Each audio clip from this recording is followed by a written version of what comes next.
Okay, we are live with the BS Busters, the industry then and now contrasting comparison podcast. We have a couple of older gamers here who remember what happened back then. While I don't have firsthand experience with what happened back then. I have studied it extensively. I wrote a 20-page paper in college, research paper in college on this, and I got a lot of resources from older gamers and talking about it. I remember the tail end of some of this stuff, what happened after and how the industry came back. So without further ado, let's get down into it with everybody introducing themselves. Since last time I started with the furthest to myself, I guess we'll go in the opposite and we'll go the closest to the furthest. So Triple M, go. Hello, ladies and gentlemen. I'm Triple M, as the other panelist that Red Fox said. Okay, Poppy 2K, go. What's going on, folks? Looking forward to this cast. Hopefully we can all learn something from this. We've got KH Anime G, go. KH Anime G here, the one and only. Remember, keep calm and game on. Remember, please keep your eyes and ears peeled today. Clean all that earwax out. Clean all the stuff out of your eyes. You need to see this and listen to this. All right, okay. And Kanashi Abominito, go. Mi hombre es Kanashi Abominito. ¿Cómo estás, mi amigos? No, seriously, I'm glad to be part of this podcast, and this should be an interesting topic because, like Mr. Red Fox, I've also looked into this, maybe not as extensively as he has, but it certainly is an interesting dichotomy when it comes to past gamers and present gamers. ¿Tú hablas español? Poco español. Mi español es muy bueno. Me too. me too. And last but not least, John Lucas. Finally, The Rock has come back to Mr. Red Fox's show. And I tell you what, jabronis, this is going to be a good podcast right here. The Rock is going to lay the smackdown on all their candy asses if you smell what he's cooking. Let's get it going. Okay, then. So, for those of you who might just be joining us, this podcast will be talking about the crash of the industry in the 1980s, which was actually like the second crash of the video game industry at that point. But it was also, in some ways, the most devastating. Because basically you had what was at that point, if you adjust for inflation, like $100 billion industry annually, just dwindled to nothing here in America, and in Europe to an extent. Now in Japan, it was a little bit different. Like you had a relatively healthy mix of console to PC gaming, but there was a crash, and consoles bombed here in America. And how did the industry respond to that crash? Well, first of all, what caused the crash in your opinion? The gaming industry, gaming was a really popular thing. I mean, there are people in the media that were theorizing, okay, gaming's a fad, it's going to go away. And a lot of it, there were so many different industries that were jumping aboard the whole gaming fad. Like Quaker Oats was making games. People that were part of the industry or had no really experience with creating games were developing games because it was a quick cash grab. Look at the mobile market today. I mean, that's similar to what happened in the 80s, except the games are incredibly cheap and most of them are free to play. Well, so your opinion is that it was just everybody jumping on board. Who else wants to? That's part of it. It's not the whole story, but yeah, that's a big part. Okay, so anyone else have an opinion they want to venture why it crashed? Yeah, I think Excuse me, gentlemen. Um, my opinion is, maybe John will agree with this and the other panelists. I think it's just a overwhelming flooding of the market with crap that cost the retailers and the rest of those involved within that channel, distributing the software and hardware, to not trust it and abandon supporting it. So when you don't have anybody to buy your products, essentially you're SOL or shit out of the luck, so to speak. Let me add on to that right quick. Here we go, because I can go deeper with it. Let's go, John. Let's Let go. it out. Let's understand that the video game industry began in the United States of America, and that was the centerpoint. When you hear people, I hear Europeans, and they always say, "Well, the crash didn't happen to me." Well, it doesn't matter, because when America happens, it happens to you, because America is the first market back at that time, and it was started by somebody, Nolan Bushnell, with his partner Ted Dabney, who started Atari. Right. And when he ran his company, Wait. There were no. Sorry to cut you off, but didn't the video game industry started with the Magnavox Odyssey with Ralph Baer? Both of them. They both started in the same year, 1972.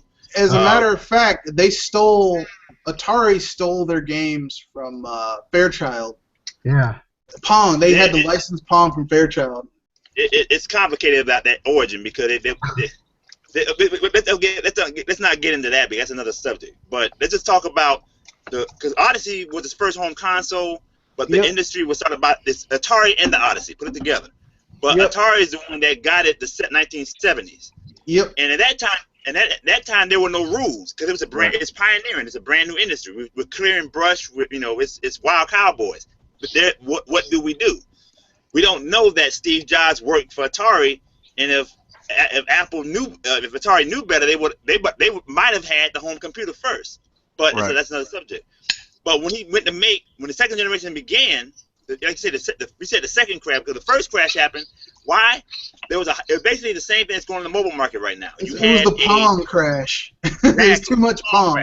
Everybody has Pong. You have one big hit game. Yeah. There was. You got to think about 1970. 1970s, everything was wood grain. You didn't have personal electronics on the level that we have today, where you can have a phone and a headset, all that stuff. You had a record player, you had an 8-track maybe, you had a radio. If you had a TV, you had a TV in the big living room. It's got grandma's pictures on it with a doily, black and white with a doily. The phone was in the hallway or the living room. It's one phone. And it was a rotary phone. Rotary phone. Yep. You were lucky you had a touch dial. Yep. So if that, some people had to go outside to go to the phone. It's a different world back in 1972. But video games were not just seeing an image on the screen was magical. Just seeing that was the entry of 1970. Atari was a magical company because we never thought of games in video form. Wow, this is woo-ha! So Pong went for 5 years, and everybody made. You had Radio Shack. Listen, you had Radio Shack. In television. You had Manavision, Sears, every kind of developer of random industries getting in, making their Pong clones, including Nintendo. Yep. And it's called. It was called Channel 7F. Channel F. That was second generation. Yeah. But in the mid 1970s, everybody had a generic Pong device. So you're saying everybody was bejeweled back then? Exactly. It's the same thing what happened in the mobile market. You have one hit thing. Like you have a Farmville, and everybody makes a Farmville knockoff. I mean, that's what they're all doing right now. It's basically Tetris. It was Tetris. Pong for the 70s was Tetris. Like, everyone has a Tetris clone at this point. Go ahead, John. Here's the thing. No problem. But once a Pong crash happened, we have to move on to another kind of game device, another game set. Games are starting to get more diverse and starting to get, the arcade is putting out Death Race 2000. Not too long later, we had Space Invaders from Japan. This world is starting to broaden its scope more than just a same, because Breakout is another Pong type game. It's Breakout against like Highlight against the wall. But to make his console, Nolan Bushnell did not have the money at Atari. It's a young industry. He had to sell his company to Warner Communications, who's now known as Time Warner, And when that happened, the executives took over. You had a visionary running Atari at first. He sold his company and it got ran by money men. People who only care about the bottom line, nothing but. They don't care about the craft. It's like Activision today. They care about the craft more. Suits. Exactly. And the faceless suits got rid of Nolan Bushnell, and that set the tone for Atari to die. Here's the thing you got to understand about Atari. Atari in 1977, I think, was $200 in debt, $200 million in debt. That's a lot of money back in the 70s. Yeah, I mean, just today they're probably $1 billion or something like that. Yeah. In 3 years, 1977, that's when he made the Atari 2600. Warner, funded the Atari 2600. It became, that they owned him in 1977. They ran Nolan Bushnell out of his own company, ran the Chuck E. Cheese. He meant to make Chuck E. Cheese after that was over. 1980, Atari went from being $200 million in debt to 1/3 of the entire Warner's revenue. It went in 3 years from low in debt to 1/3 of the company, not the entire Warner company. That's how big Atari was in 1980. It was the fastest growing company in American history, not in entertainment industry, not in electronic history, in American history. Atari was that big. Atari was the Google and the Microsoft of its day, with that in that realm. But here's the thing: what caused the crash is when you bring money in, you bring sharks, and everybody wants to get a piece of the pie. It's monkey see, monkey do. We related to the apes, right? So everybody comes in. We have a Mattel, a toy company. They make their television. We have Milton Bradley. They help make the Vectrex. We have Coleco, another toy company, make the ColecoVision. Everybody is putting consoles on the market without regard of having a healthy market. They're just trying to get a piece of the pie. They're not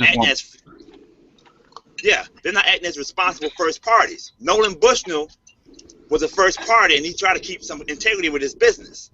The money men did not have integrity with the business. The only thing they made right in that whole company was getting Space Invaders on the Atari 2600.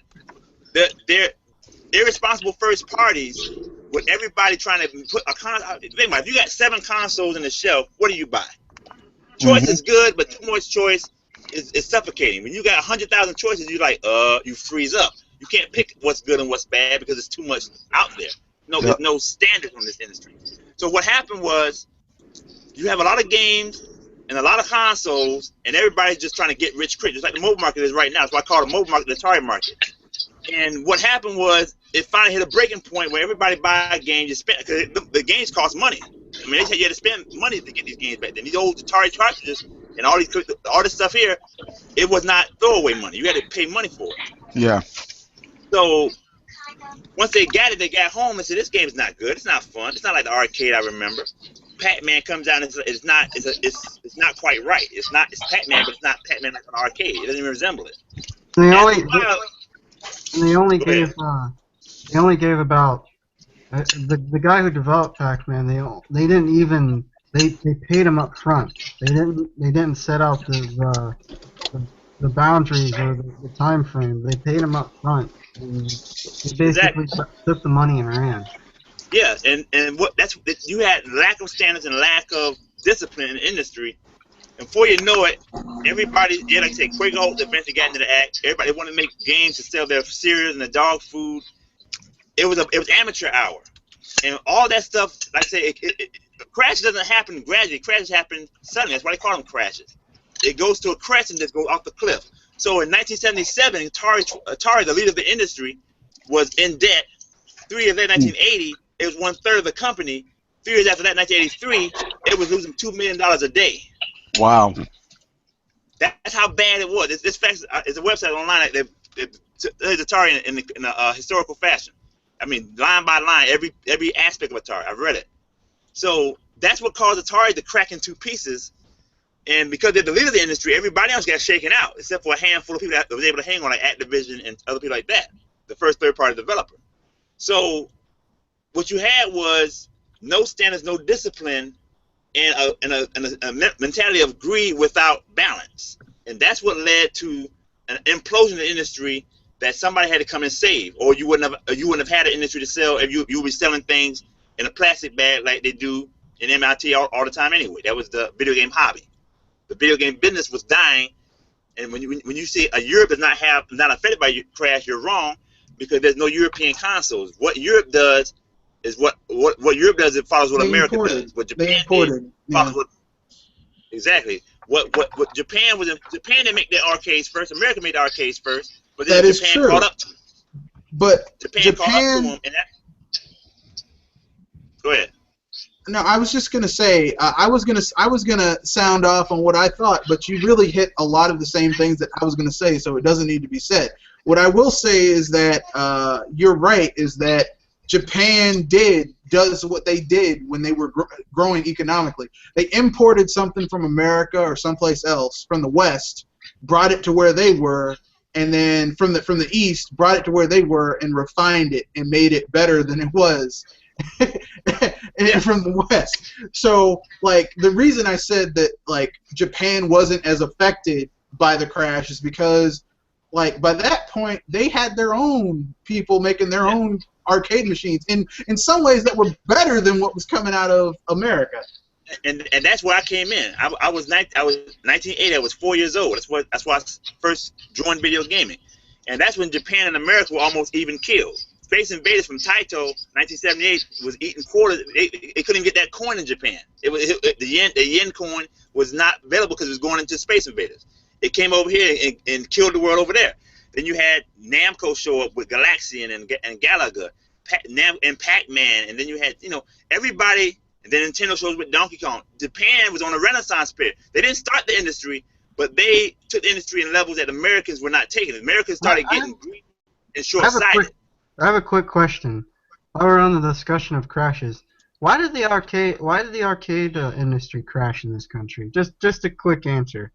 Well, when the video game home console market crashed, arcades sort of dried up, but they were Japan. The reason they didn't fully crash because Nintendo and Japan showed up here to stop the bleeding.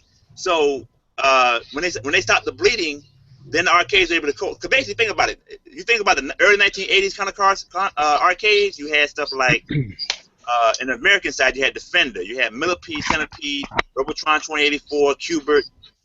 And the Japanese side had Pac-Man, Donkey Kong, Dig Dug, stuff like that, right? By the time we get to the late 80s, if y'all old enough, what were we playing back then? We were playing Double Dragon. We were playing Rolling Thunder. We were playing Final Fight. Final Fight, Street Fighter 2.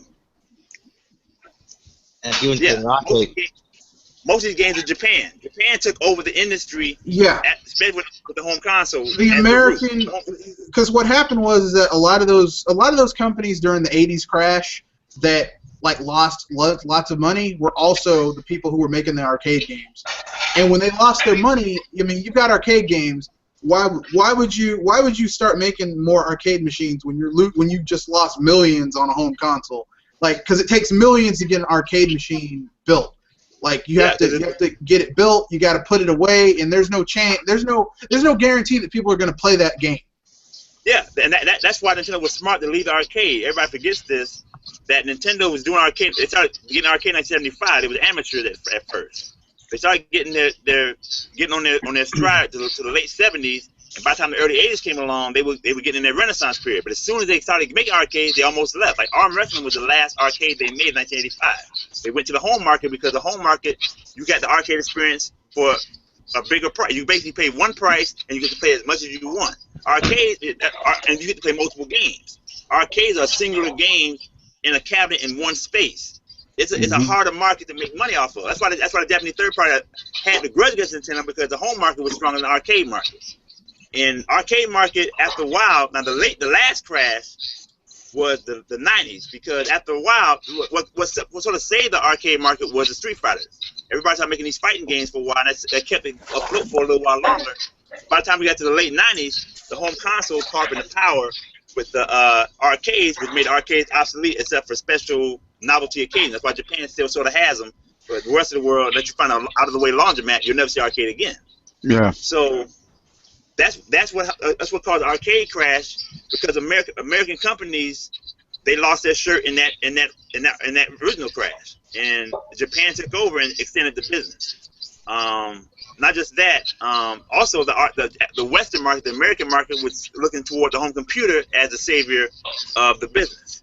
And then that didn't work out either because Nintendo in Japan stopped that from happening. So that's what happened with that. So basically, we had an industry that crashed, right? And we can agree that the reason it probably crashed was because, I mean, you had it was bad enough that you had third parties flooding the market with low quality products. Yeah. But then you had the first party the first party flooding the market with low quality products. But if you think Anybody? if you think about it, I mean, Atari really didn't have many developers on board, anyways. They basically they fired a lot of them. yeah, I mean, they allowed the third parties to run wild. They allowed that. That was the culture that they created. Basically, they developed a platform. They were happy selling the platform, and we're happy with the licensing fees and whatnot that we're making. I guess it wasn't assembled. It wasn't controlled. It wasn't created with a balance in mind to control the excessive abuses that third parties and the like, were guilty of. The word is vendors, and vendors come to a store. If you don't put controls on your vendors, they'll put it in the middle of the aisleway. They're just trying to get they're opportunists. I mean, think about it. We all, most of us own homes. If you're an older guy, you probably own a home, right? And you have people that come to your door every once in a while trying to sell you some shit, right? Yeah. And you have a decision to open up the door and let them in, knowing that they could probably convince you to purchase something that you don't really need or want. That's not even working at half the time either. And you allow these people in, and this is what the retailers did. They allow these people in, and they forgot that the people that were paying the bills were them, not these vendors, not these people that were just setting up shop. And it was like what do you call it? There's a term for that. Fly-by-night operations. Yeah. Yep. So, I mean, that's what it seems like, and and I see that a lot in the mobile gaming and somewhat PC gaming, because you got a lot of lack of quality assurance, quality control. They sell you this product, and there's no guarantee they're gonna fix it. Like Batman Arkham Knight on PC just recently, they took it off. Case in point. But wasn't I speaking about that? Actually, and here's the funny thing: who put that game out?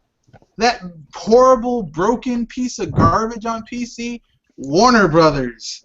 But Steam Who put allowed it. out that horrible, broken game 35 years ago?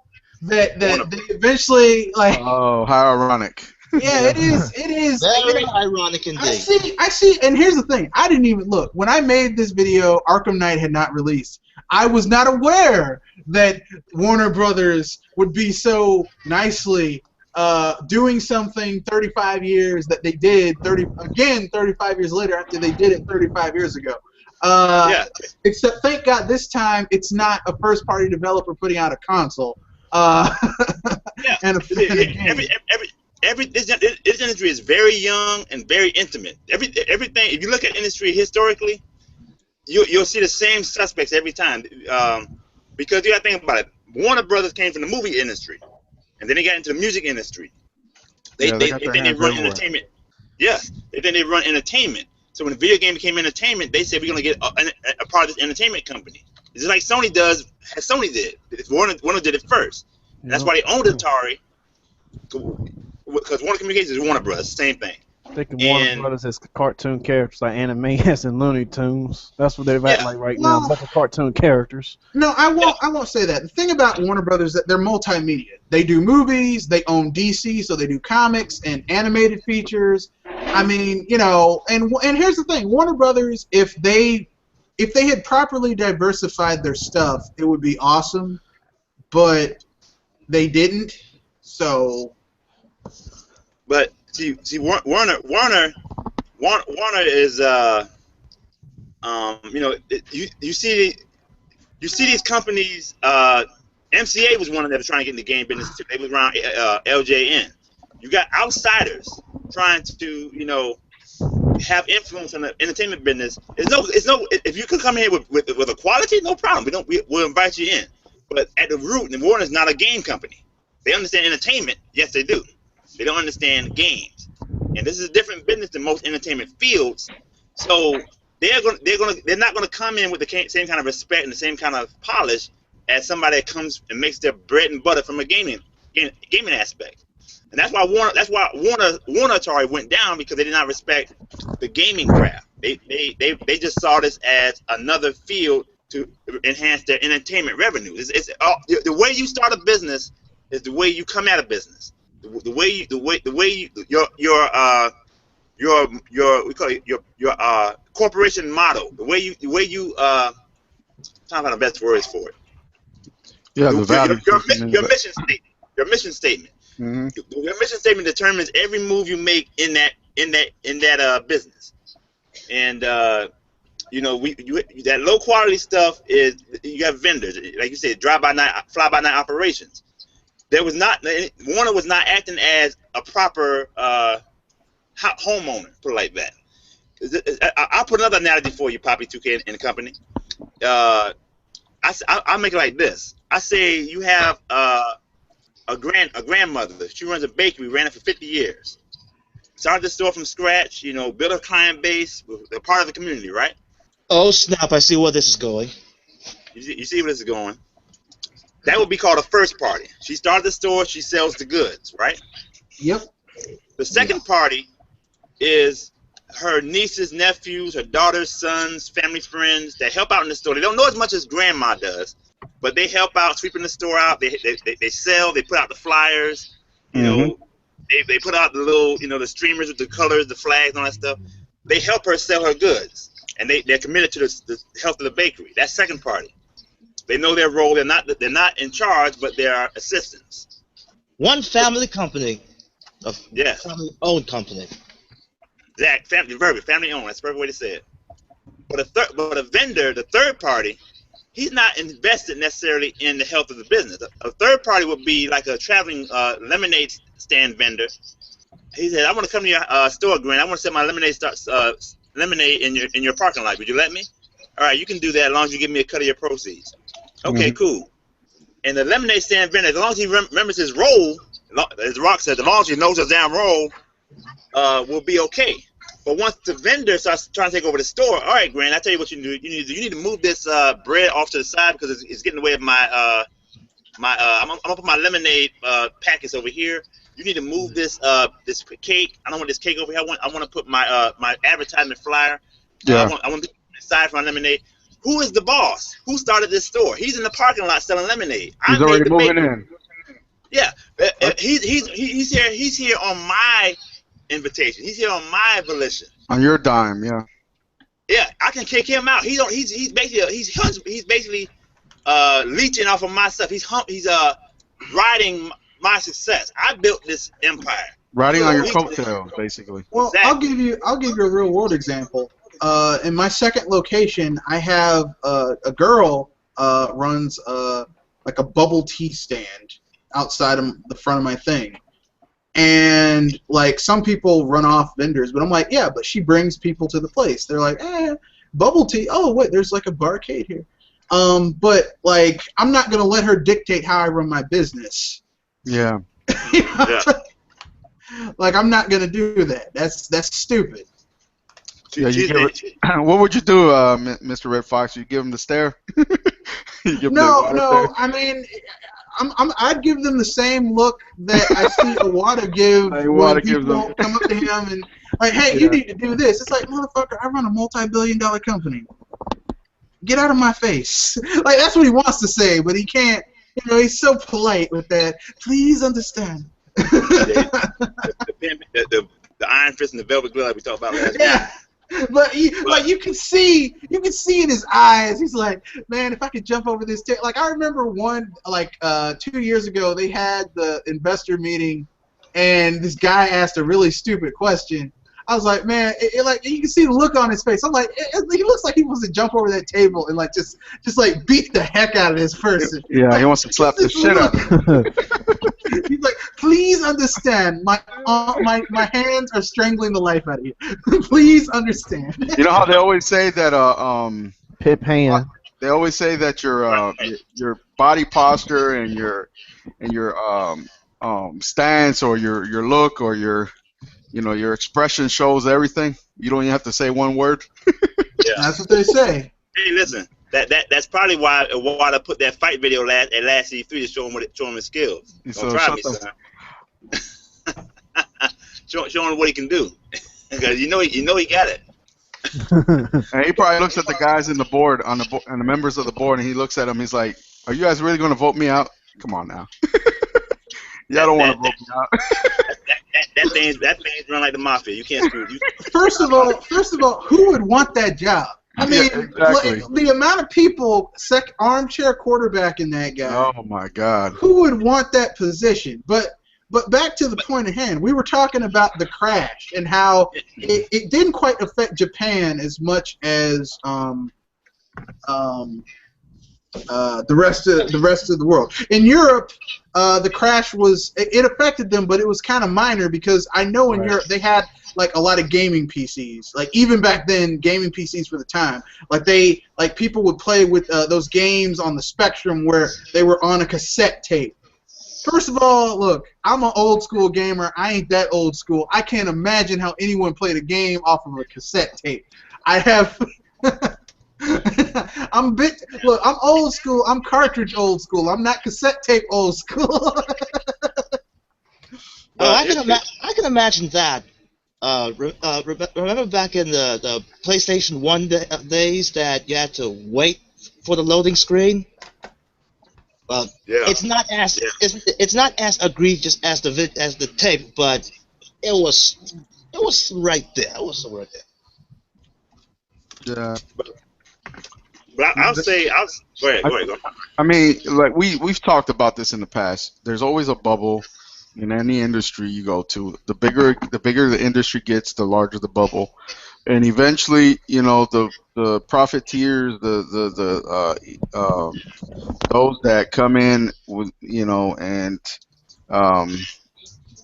essentially profit without having really any investment involved into the bit industry, come in and destroy it.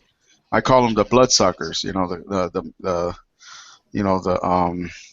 The bottom feeders, the ones that come in and parasites. The parasites, yeah, they come in and just suck everything, the lifeline out of it, and everybody. Go ahead, John. It's like the 1848 gold rush. They come in there and fry it up, and then it's wasteland after it's done. Yep. It's like locusts. It's like a locust infestation. You can't come in here and not. You gotta be a good groundskeeper. You gotta make sure that when you plant your crops and you harvest them, you put stuff in to make sure that soil stays fertile, or this stuff is going to dry. You don't have any crops. And Atari was not a good groundskeeper. They were not a good first party. They were not a good granny. That bakery. Right. And that's what caused that crash. That's what caused them to lose influence. What caused America to lose influence in the industry, where they never regained. America's trying to get back into being in the driver's seat, but they're not in the driver's seat because somebody in Japan is refurbishing those grounds and making sure they stay fertile. Even though they're fighting the entire world trying to keep it fertile because everybody wants to go back to that American style market. You see this? Go ahead. Speaking of keeping the soil fertile, I kind of find it very funny that just before Atari was going down under, pun intended, that they asked oh crap, I can't believe I've forgotten his name. What? Who is it? The Atari founder. Nolan. Yeah, Nolan Bushnell. Yeah, Nolan Bushnell. They asked him to try to repair what damage they have done, and even that, it was too late. Well, that's like I mean, I know John Lucas here is a big fan of The Rock, but that's like The Rock saying, hey, John Carpenter, hey, I want you to direct my new remake of Big Trouble in Little China. And he's like, you're joking, right?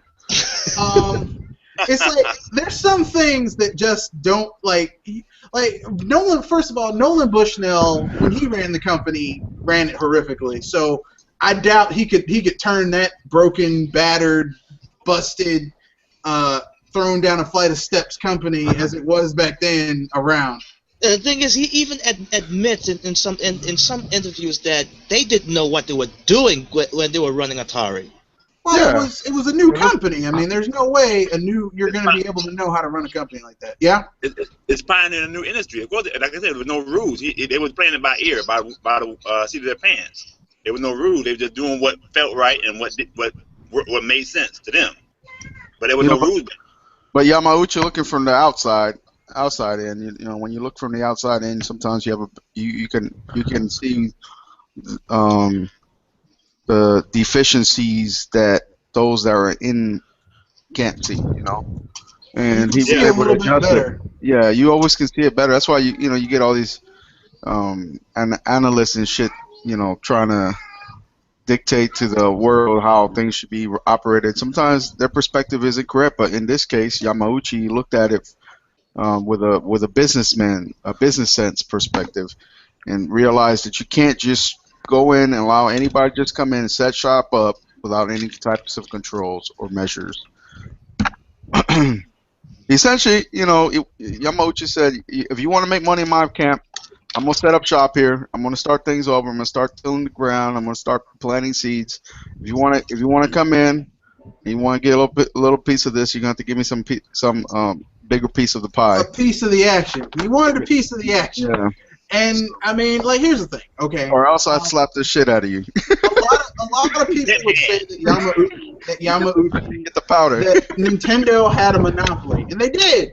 They had a monopoly because look, around I think it was 1987, 88, Atari, after it had been bought out by Jack Tramiel, interesting man, terrible CEO to run Atari, Right. terrible president for Atari. Jack Tramiel, they finally released the Atari 7600. No, 7800. 7800. They finally released 7800. Now I have one of those machines. I don't have it hooked up because I only have like 6 games for it. But specifically for the 7800, I have like it's backwards compatible with all the other stuff. But are those 6 games even great? yeah.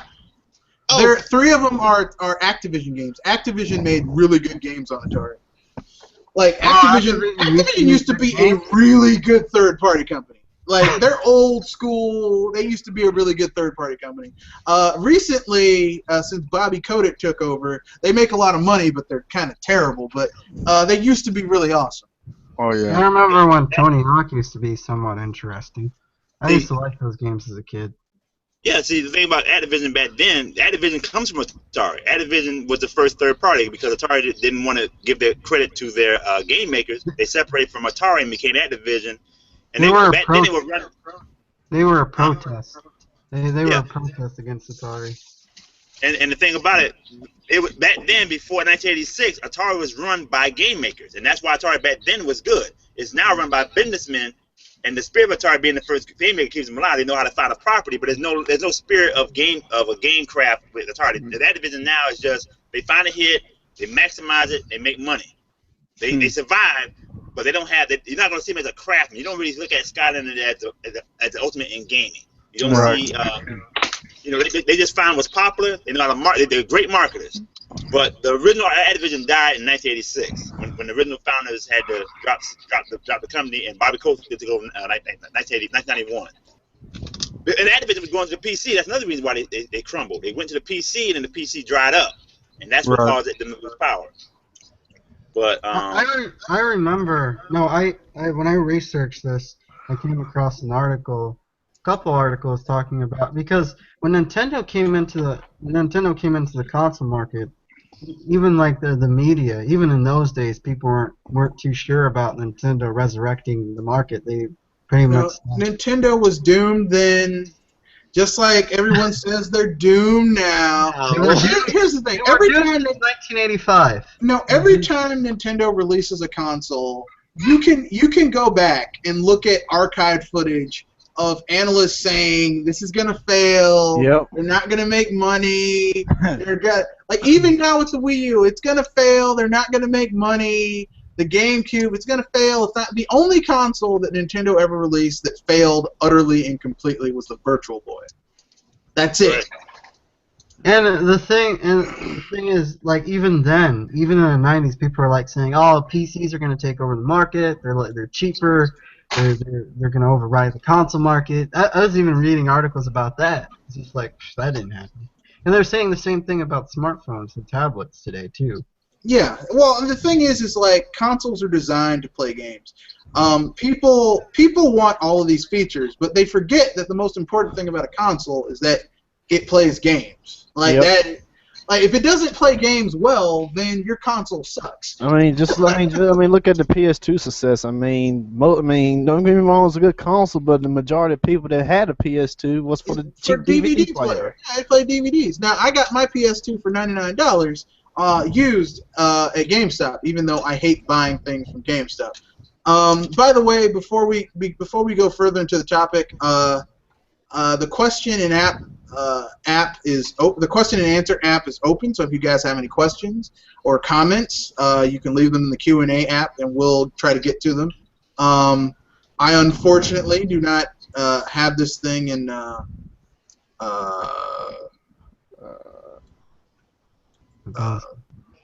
open on the YouTube on the YouTube portion of it. So if you leave questions in the YouTube thing, I'll just have to go and look at them as best I can. So I'm just letting you guys know. Don't be like, oh, he's not answering my question.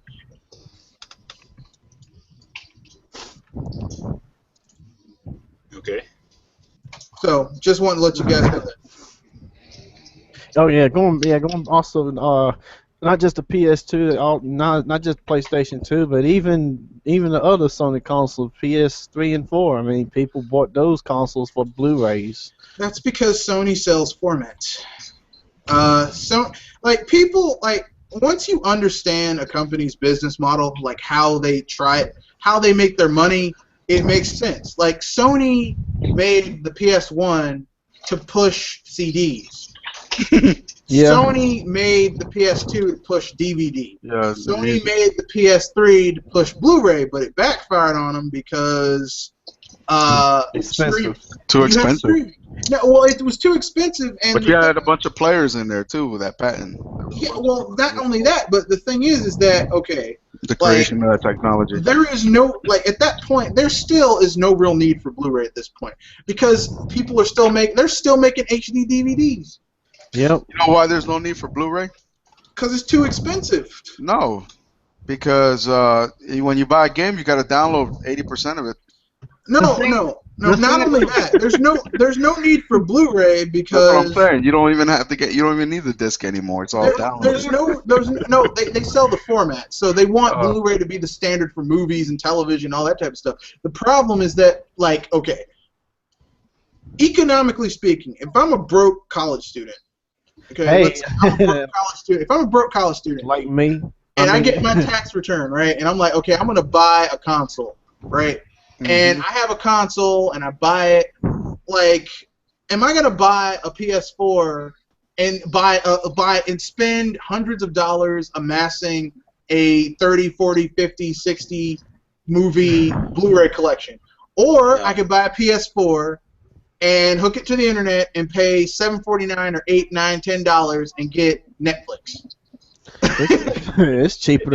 It's still cheaper to just get a Blu-ray player by itself.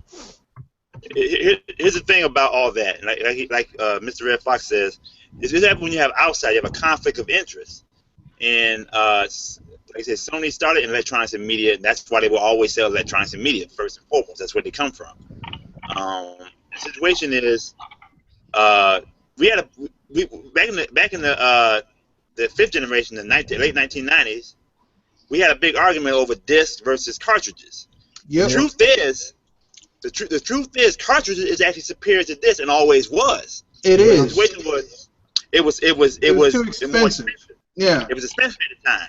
So it can hold just as much as you want to put in there, but it's more expensive to put it in there. Because Resident Evil 2 was able to fit right in that 64 cartridges like it did on the PlayStation 1 disc. Yep. But Sony, the whole industry, like I said, we have an industry trying to change, who's trying to act like they're in control when they're not in control, and we have to deal with this big temper tantrum for decade after decade. This now, Blu-ray disc don't hold. They hold 25 gigabyte, I think. Yeah. Single layer is 25, and then the dual layer is 50, and then obviously you got the quad layer with 100 and all that shit. But Can I say something? Also, Blu-ray is a terrible gaming format because during the PS3 era, Blu-ray was really slow, and that's why the game had to be installed. And not only that, the problem with Blu-ray, aside like for gaming, is that you're right. It is slow because all that data has to be pulled off the disc. It can't be read directly off the disc, which is why people are like, well, Nintendo didn't get Blu-ray. Nintendo didn't get Blu-ray for two reasons. First of all, they didn't in the Wii U for two reasons. First of all, what they use is comparable to Blu-ray. It's similar to Blu-ray, but it's different enough that it has properties that are unique. It doesn't. It uses like Blue 52 or something like that. Basically, the format that they use enables them to read directly off the disc, which is why most of Nintendo's, like almost all of Nintendo's physical media, you don't have to install it. You just put it in and it starts. Yeah. Right. It pulls it directly off the disc. Like it's supposed to. Like it's supposed to. And the thing is, go ahead, sorry. And secondly, secondly, Nintendo doesn't want the patent for Blu-ray is owned by LG and Sony. Okay, you look at Microsoft, every Microsoft console, Xbox One console that they sell, they have to give a portion of the profit to of the revenue generated by the sale to LG and Sony because it has a Blu-ray player in it. Okay. That is money leaving the company. See, when you own a business, the whole purpose of business is to keep your expenses, is to maximize revenue generated, minimize expenses generated so that you can turn a profit. And the lower you can keep your expenses, the higher you can keep your revenue, the more profit you can make. Exactly. They don't. And also, it's just ridiculous how Microsoft would do such a thing, knowing that they're pretty much helping out their competitor. What does Microsoft care? What does Microsoft care? Microsoft, if they wanted to, could buy Sony if it wanted to. It's just a like buy Sony. I mean, that's like saying McDonald's. Oh, they sell Whopper they sell Whoppers and Big Macs as well, but every time they sell a Whopper, they have to pay Burger King for the recipe. Well, Microsoft is not their Xbox division is not very well run. Let's just. Well, I just think it's attributed. The Xbox division hasn't been well run for a decade. Forever. Well, I Since think when they first started, they tried. And when the original Xbox first ran, they tried really hard to have good first-party games and try and do a traditional console manufacturer. But once the 360 hit, it was over. I think in their perspective, and I understand why they did what they did, was they were an unrecognized entity aside from OS, from your OS, to where they felt compelled to throw shitloads of money at that foundation, to create that foundation for the Xbox. And obviously, they broke new ground with social play, internet, and all that shit, right? So I think they had to throw a lot of money if they wanted to jumpstart their business in that in that field. But what happened with that was that they created a monster in which now third parties and the like want tons of money. They basically don't want any of the risk to create a game, basically. Exactly. They want all the money up front. They want to earn all their money up front. That's why they're not compelled to patch the game and optimize it, because they get all the money up front. They make all their money up front from these hardware manufacturers. and that's what's created this bubble. I think, to Well, some I mean, extent, that's what it's perpetuated the issue where we see Batman, Arkham, was it Knight, you know, fucked up at launch, on the PC. on the PC. And the issue is this. We talked about the crash then, and we're talking about the conditions of the industry now. And you'll hear a lot of people who aren't as aware or just plain disagree. They say, well, there isn't a crash about to happen now. Look at the sheer amount of studios that have gone out of business, or laid off, gone out of business, downsized, or were bought out. Acquisitions. Oh yeah. Okay, over 7th and now within the 8th gen, right? Mm-hmm. Mergers. We saw it. Like I said in the chat, I said it's mighty funny. You start seeing more companies when Sony made this popular. Like we saw it then, like in the early 2000s. Remember 989 Studios? They went out around Generation 6. Well, the thing that gets me about the people who deny that this stuff is happening is that it's like you can't see that like these are, and here's the thing, like, okay, we're looking at the numbers, okay, we're seeing studios go out of business, we're seeing the cost to make games go up, but I mean, these are people's jobs. Yeah. This is someone who spent X amount of money, or his parents, or he had a scholarship. Someone spent huge amounts of money, and I've looked at some of the prices to go when I was younger to go to Full Sail University and the places that teach you game design. It's even more expensive than a normal bachelor's, okay? So you go and you're like, okay, you put yourself into debt to get a job doing something that you love, right? And to create something that you can say, wow, I'm a game designer, I'm a game developer. And then someone makes some bad financial decisions and you're out. And a lot of these places, they don't want to hire old developers because they've got experience. They have to pay them more. They want these young folks they can give a nickel and dime to and say, well, you better be happy you're gaining experience. Yeah, I'm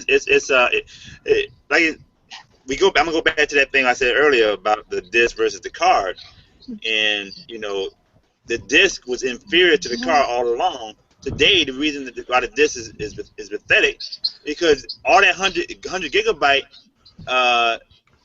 you got on a commercial card that can put 500. Yep. 100. I mean, and it's cheap. Yeah. And it's more durable. It's smaller. We got a situation where the industry is going into it's inevitable. The crash is happening in the 8th generation. It's not the same. It's not going to be like it was during the 80s where the industry was just like. We have one entity. It's a slow burn. Yeah, it's happening gradually. It's not happening as quickly. Hey, John, can I speak on that? Add to your comment about the disc and the cartridge format.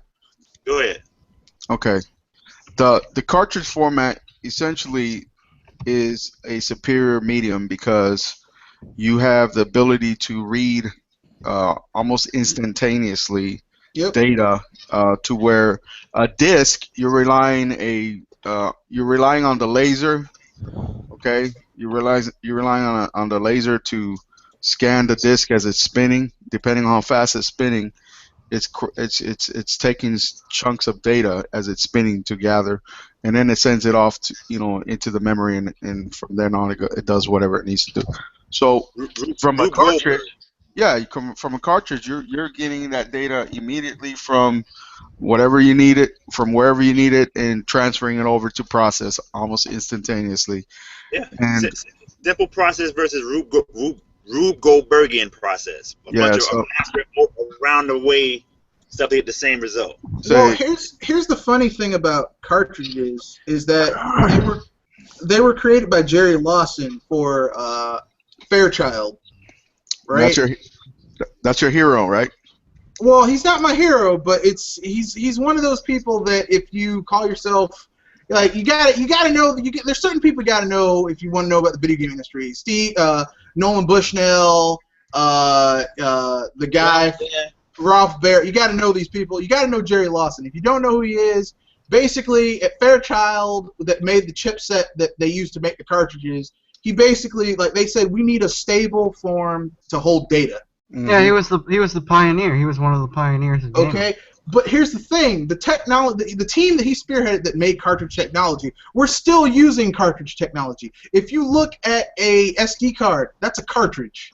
Yeah, it's right. just a smaller It's form a factor. very small form factor, but it's a cartridge. Okay, you look at the next time you look, if you have a 3DS, the next time you look at your 3DS and you take out the card, they call it a card. That's a cartridge. Okay.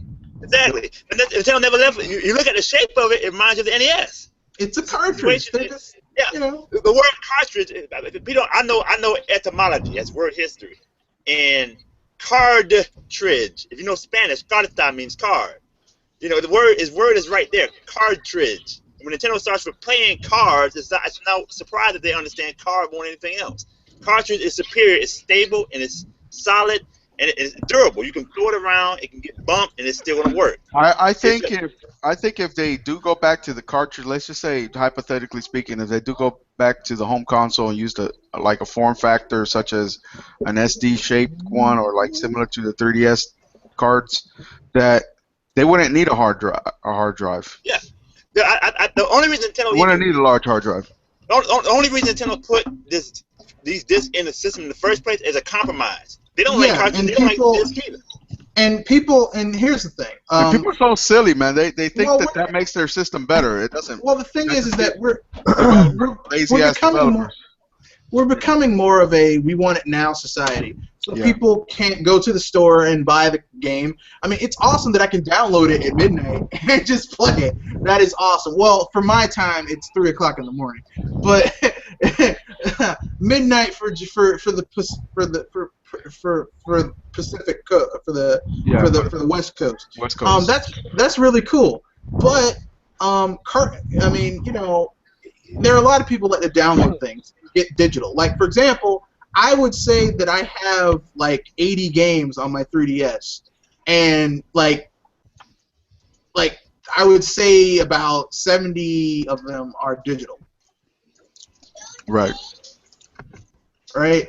So with 70 games that are digital, you're like, okay, well, shoot. I mean, I would need to have a stable storage medium. Like I could not have a hard drive and do that. And that's money. I mean, there's money in digital because they don't have to cut a deal for bulk buys to the retailer. They don't have to worry about manufacturing costs. So I can understand why digital is a good thing. But cartridges, for people like physical, I'll tell you right now, I've never had any of my cartridges fail me, not once. The only way a cartridge fails if the connectors get rusty or break. That's the only way, and it's hard to do that. It's just a superior format. And I learned that the hard way.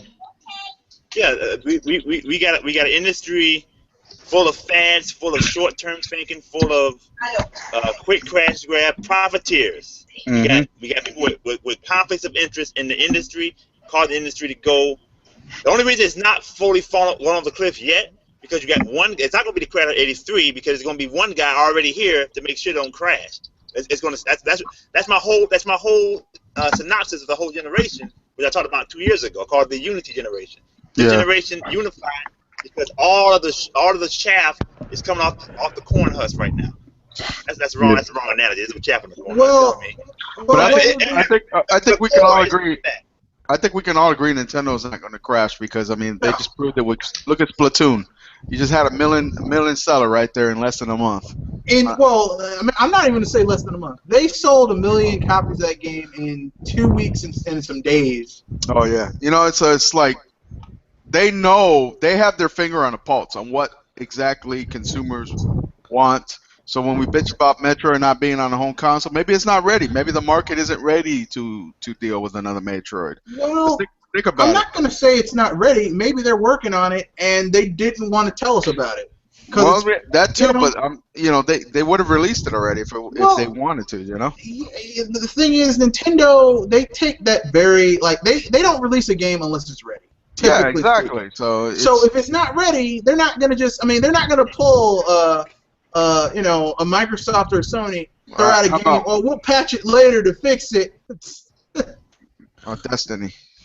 They're not going to do that. So I mean, like I would like with Nintendo. Okay, let me put it this way: They when have you their buy figuring out faults. when Yeah, you they buy a have. Nintendo console, like okay, you're not going to have the same features as you'll have on an Xbox console or even well at the time Sega and Nintendo were kind of like very similar to each other, but over time Nintendo has their own way of doing things. So what do they have that no one else can have? Well, they have really great games on their console.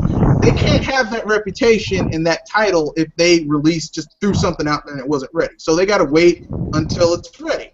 So, And Mr. and we Red have a Fox, guest here that dropped in here, William Hunter. Say hello, William. Hello, William. You're funny, dude. You're funny, dude. Yeah, we're just talking. We're just contrasting and comparing the video game crash of the 1980s to what's happening now, because we're seeing a lot of the similar type things, and we're also talking about some of the things that are different that we're seeing as well. Right. I want to go back to the whole thing about the similarities between '83 and what's happening right now. Um,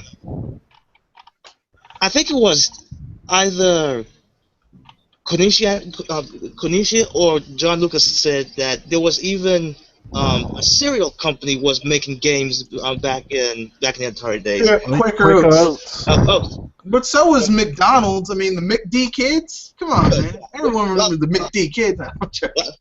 well, again, correction, Quaker Oats. But then there's something similar about that happened last gen because I don't know which one came first, either the fall of THQ or this, but I've seen a game when X-Play was still on that they were reviewing a game that was from Burger King, and I'm like, You mean the King games, where it's like a series of mini games where it's like the King's like sneaking into people's houses, leaving Whoppers and junk. Yeah. Yeah. Yeah. I know you're talking about. They had a game based off Universal Studios released on 6th generation. I mean, Yeah. I mean, there's nothing new. Like, here's the thing. There's always been licensed games, right? There was a Jaws game for the love of God. I mean, as long as there was a Star Wars arcade game Abomination. that's actually pretty good, for the time. I mean, as long as there's always going to be licensed something. Okay, that's just the way it is. And I can't get too mad at Quaker Oats because they also at one time owned the Nestle brand and or owned the Wonka brand for Nestle stuff and made Willy Wonka and the Chocolate Factory, which is like one of the best films ever. So I can't get. I mean, hey man, it's not perfect. yeah, they just did one stuff and done, move on. So Yeah, I'd because be hungry. the candy bars they made to promote that they made the movie to promote were terrible and no one liked them.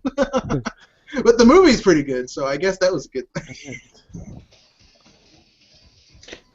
But that's a perfect segue into what we're talking about I lost my train of thought. Some similarity. We compared. Now we're going to contrast how it's different. All right. Because I mean, like people didn't take it back then. Like when you have 90% of the games that are hitting the market are garbage, 10% are good, and the games are expensive for people to buy. Like they stopped buying them. They said, "I'm not going to buy any console. I'm not going to buy any games," and that's why you had the crash. Now people are willing to accept broken games on the promise that it will be patched later. Yeah, it's I not. also propose another idea that people back then appreciated their money a lot more than people today. Yeah, it's because the value of a dollar is going down so a lot. It's the training. They've been trained to act like this, and Yeah. Video games in the 1980s were not as entrenched in people's lives as they are now. That you got to remember, 1983, video games were around, and it was magical to see them on TV. They had Twin Galaxies, you had Saturday Supercade, but games was still not. It was still more of an outsiders kind of thing. Somewhat kids played it, but if you were an adult playing video games, what's wrong with you? if you're above 18, what's wrong with you playing games? You're supposed to grow up. So it was a lot more stigma on gaming. It was a lot more. It wasn't. Everybody thought it was like It didn't have the mass appeal that it has now. Yeah, it now because of what's going on with Nintendo, and then Sony brought it further. But Nintendo's actually still stuck in that era, because if you remember that whole dispute about the Mortal Kombat blood situation on the Super NES and the Genesis, and I know it was because they wanted to protect their rights and their properties from lawsuits and whatnot, because of the rating system wasn't really established yet. But people, like the media, ran with that, and they continue to proliferate that mentality that Nintendo, is not something. It's not something that you want to be seen playing. Is what I'm trying to say. Yeah, and that all that was done by Sega. Sega started this whole, because let me tell you something. 1987. When Mike Tyson, the world heavyweight champion, was on this boxing game, nobody thought Nintendo was uncool. It was the coolest thing in school. I remember having now it's personal experience. I'm like, what, 6th or 7th grade. They used to call me Don Flamenco. I got a long nose and I got an oval face, right? It was just fun. They used to call me Birdo and stuff like that. Right. We had these little holographic cards. It was a Nintendo serial system. Nintendo was the place for gaming in 1980. There was no, if you weren't playing Nintendo, if you were playing, you was uncool if you were playing the 7800. That's if you was uncool. If you're playing the 7800, you're uncool. You're playing California games. You're done. If you're playing Nintendo, Clash of Demon Head, Demon Sword, Double Dragon, Bad Dudes, Mega Man, Castlevania. And of course, the Nintendo said the Mario, Zeldas, Punch Outs. You're playing all that, Metroid. You're the coolest guy in school. Yep. Sega had to get an edge, and to do that, they had to do a marketing campaign. And that's what they did. And you got to remember, let's go to the early '80s to the late '80s. Video gaming, as I said, is still primarily a children's. The children is a primary market of video games. Always was, always will be. We're big kids. We're Toys R Us kids, but we're adults. We can enjoy it like the children, but it's primarily for the children. And in 1980, you look at it back of the Nintendo Entertainment System box. You had a family on the box. Yep. You have. You got to think about it. I'll take it back to 1972. As a matter of fact, the first Magnavox Odyssey commercial was in the living room with a middle-aged a middle-aged man and wife, husband and wife. That's the living room. The living room space is the family space. You can't come in here with subversive, you can't come in here corrupt the household.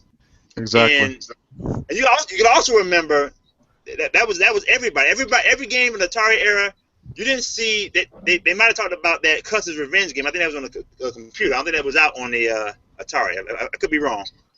But for the most part, most of the games on the Atari era were just on the same level. It was something that everybody could play. It was none of this hardcore. That's why I don't believe in this hardcore casual crap, because that didn't exist back then. We played games because they were fun. Simple as that.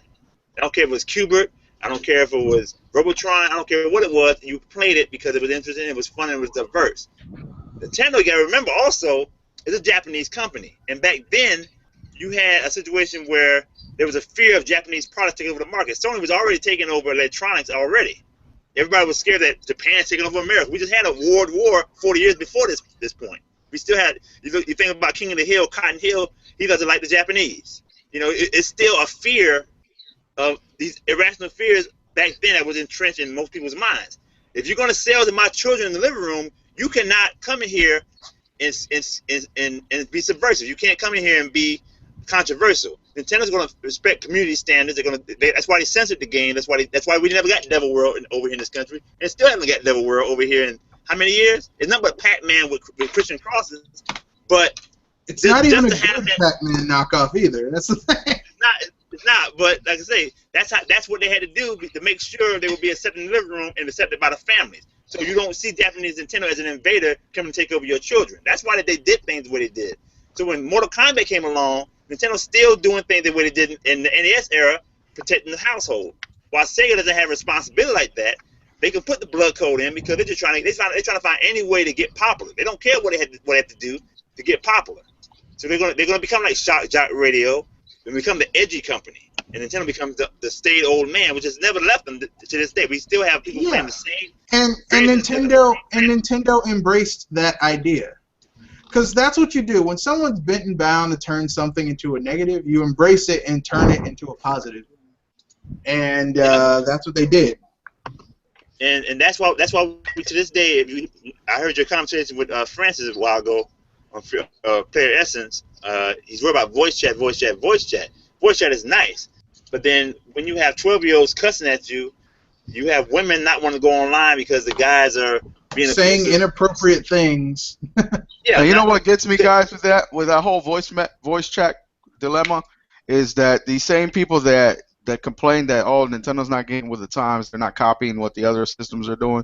They're the ones that say, standards. "Oh, but if somebody's being rude to you, just ignore them, just mute." So what's the purpose of having voice chat if you're going to mute people all the time? Then you're not even going to be using it. It's not. I honestly think that they should have voice chat with friends and with randoms if you want to. Yeah, but these guys are talking about party chats. These guys are saying, they need to have a party chat system. At least party. There can be a compromise, but people got to understand that the reason the industry is fragile. The video game industry is. You got to think about it. Most people that came to this industry have gone to the wasteland. And let's go to the whole history.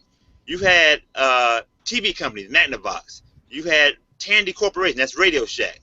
You've had Mattel and Coleco, toy companies. You've had Williams and Bally Midway arcade game companies, right?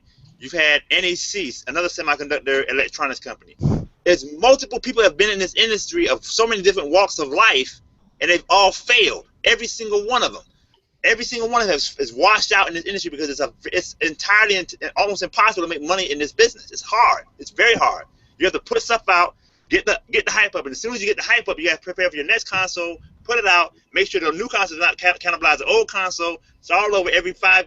No, that doesn't work. It's a very volatile, fragile business, and it's not stable. There's only one guy keeping the business stable. Microsoft, the whole time they've been here, has never figured out how to run a game business. They don't run a game business. They pretty much run a game charity. They run software. No, they run a game charity. They subsidize. They pay you to play their consoles effectively because you paid $400. It's pretty much a rebate. Without them funding them through Windows, the Xbox does not exist. PlayStation would have been out of business last generation if it weren't for Sony with its other branches. And it's cracked the company over the years playing this PlayStation game. It's going to destroy them, the PlayStation will. So running the video game business, you had them sell almost a record amount of units and still lose $1 billion this past fiscal year. So the video game business is volatile and very fragile. At any time, it's full of bubbles. It's nothing but bubble bath. It's nothing but pop, pop, pop, pop, pop, pop. So somebody has to have stability and have to do things a stable way. Even if you're going to get a short-term hate cycle, you got to do what's right over what's popular. Sometimes you got to do what's right over what's popular. You don't follow the crowd. You do what makes sense and what's going to keep longevity in a business. That's the only reason the businesses are going this long. That's why Nintendo can talk about 30th anniversary of this franchise and that franchise, because they've the one that put the seeds down that Atari did not put down. That's why Atari is now a historical company instead of an active company. Nintendo, the Mario still sells as an active franchise, while Atari is selling on retro consoles and Dollar General. Well, I can't argue with you because I've said the same thing myself. I mean, people and this is why people got mad at me when I said I wasn't really bothered by Nintendo's E3 Direct, because I kind of understood why they were doing what they were doing. They were letting people know, that 30 years thing, they spent too much time on Mario. Look, listen. And I'm going to get a little graphic here. Microsoft and Sony would cut off their left arms to have a Mario. No, how about their left they would throw Master Chief under the bus so fast and run him over 4 or 5 times. Just be honest. Just be straight with it. Just be straight up with it, Mr. Red Fox. They chop off both their nuts. Well, I didn't want to say that particular part of their anatomy, but my point is that they would kill. because here's the thing: the most valuable thing you can have Listen, in they this jumped at Rare, industry. right? They Well, jumped for they went, did, and they yeah, got a stinky. They thought they were getting a golden egg. They got a yeah. rat They game. thought they were gonna get their prized possession. Oh yeah, we got half a Rare. They're not. No, They're they bound look. to They sell got it. Rare. They found out that Rare was not what they thought it was. But I mean, like, here's the thing: a lot of people after Nintendo's E3 were angry. They were upset because they were looking right now. They were looking immediately. They weren't thinking about, like, here's the thing: E3 by itself is pretty much useless. Okay, it is as it is now. With the advent of the internet and all that type of stuff, it's kind of useless. But it still is a place where these industrial. I mean, it's kind of like a big convention. Like these people rub shoulders with their counterparts, you know. Right. And Nintendo was basically letting people know, hey, this is what we got. You might think we're down on the ground and dead, but we're gonna show you what we got. Mhm. And you know, they ended with Mario because they began with Mario. Yep. They wanted to let people know, you know what? Boom, Yep. we got history. I mean, I Their mean, they main started the message, week. there's if an you old paid attention saying. to that, yeah, their whole message was transformation. Nintendo started their week with the Nintendo World Championships. Transformation. That was the You whole look message. at a lot of the games that they showed in the Nintendo World Championships. Yeah, they had their modern stuff, but when people had to dig their way out of the hole, what did they have to play? Retro games, old stuff that Nintendo built their bones on. Nintendo is a company that has their foot firmly entrenched in the past. Their back foot, but their forward foot is firmly entrenched in what they're trying to do for the future. But they're not going to forget their past and what made them great, trying to get to the future. You know what I respect about them so much, even more now than ever, even with the lack of consumer mass appeal for their Wii U platform, is the fact that they've been able to essentially manage without the huge third party support. That basically third parties, what they did, they took the rug from underneath the Wii U console before it was even released. I mean, essentially that's what they did, right? EA didn't release anything after the initial titles.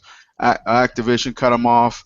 Ubisoft later on down the road, but Ubisoft was going back and forth. They're like, oh well, you know, we're gonna release the Rayman, but then they held it back for 6 months, and then they released it with everything else.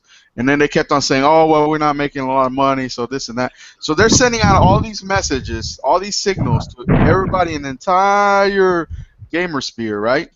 To the fact that they felt compelled to remove the support early on, and they had their reasons for it because it was well documented.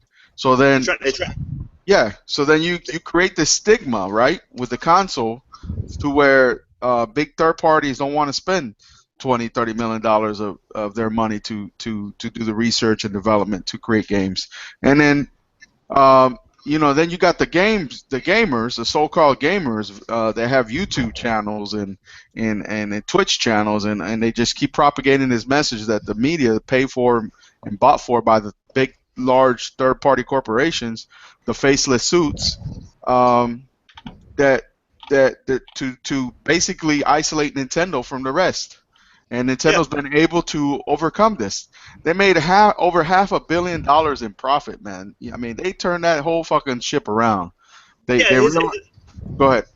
Here's the thing, man. I mean, everything, like I say, it's nothing new under the sun, like Mr. Red Fox said. Everything, this industry is young enough where every one of us can see the industry grow from the ground up, or most of the ground up. I'm a little after the Palm generation, but I've seen this thing firsthand.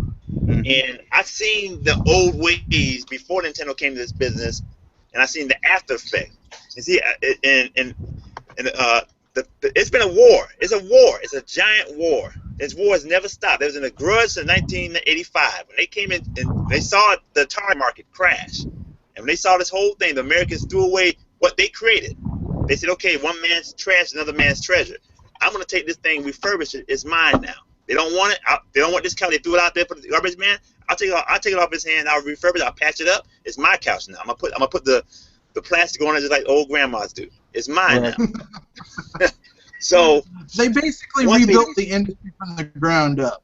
and they did that, and we have a grudge of people like they lost the business, but they still trying to take it back as if it's all theirs. Just like the guy, Yep. like you said about Warner. Warner took Nolan from his own company, and when the thing falls apart, he wants Nolan to fix it up for him again. The situation is, the war, the grudge has been going on for 30 years, and the war has been going on for 20 years. The grudge is the boss setting down the rules, letting you know what to do in this household.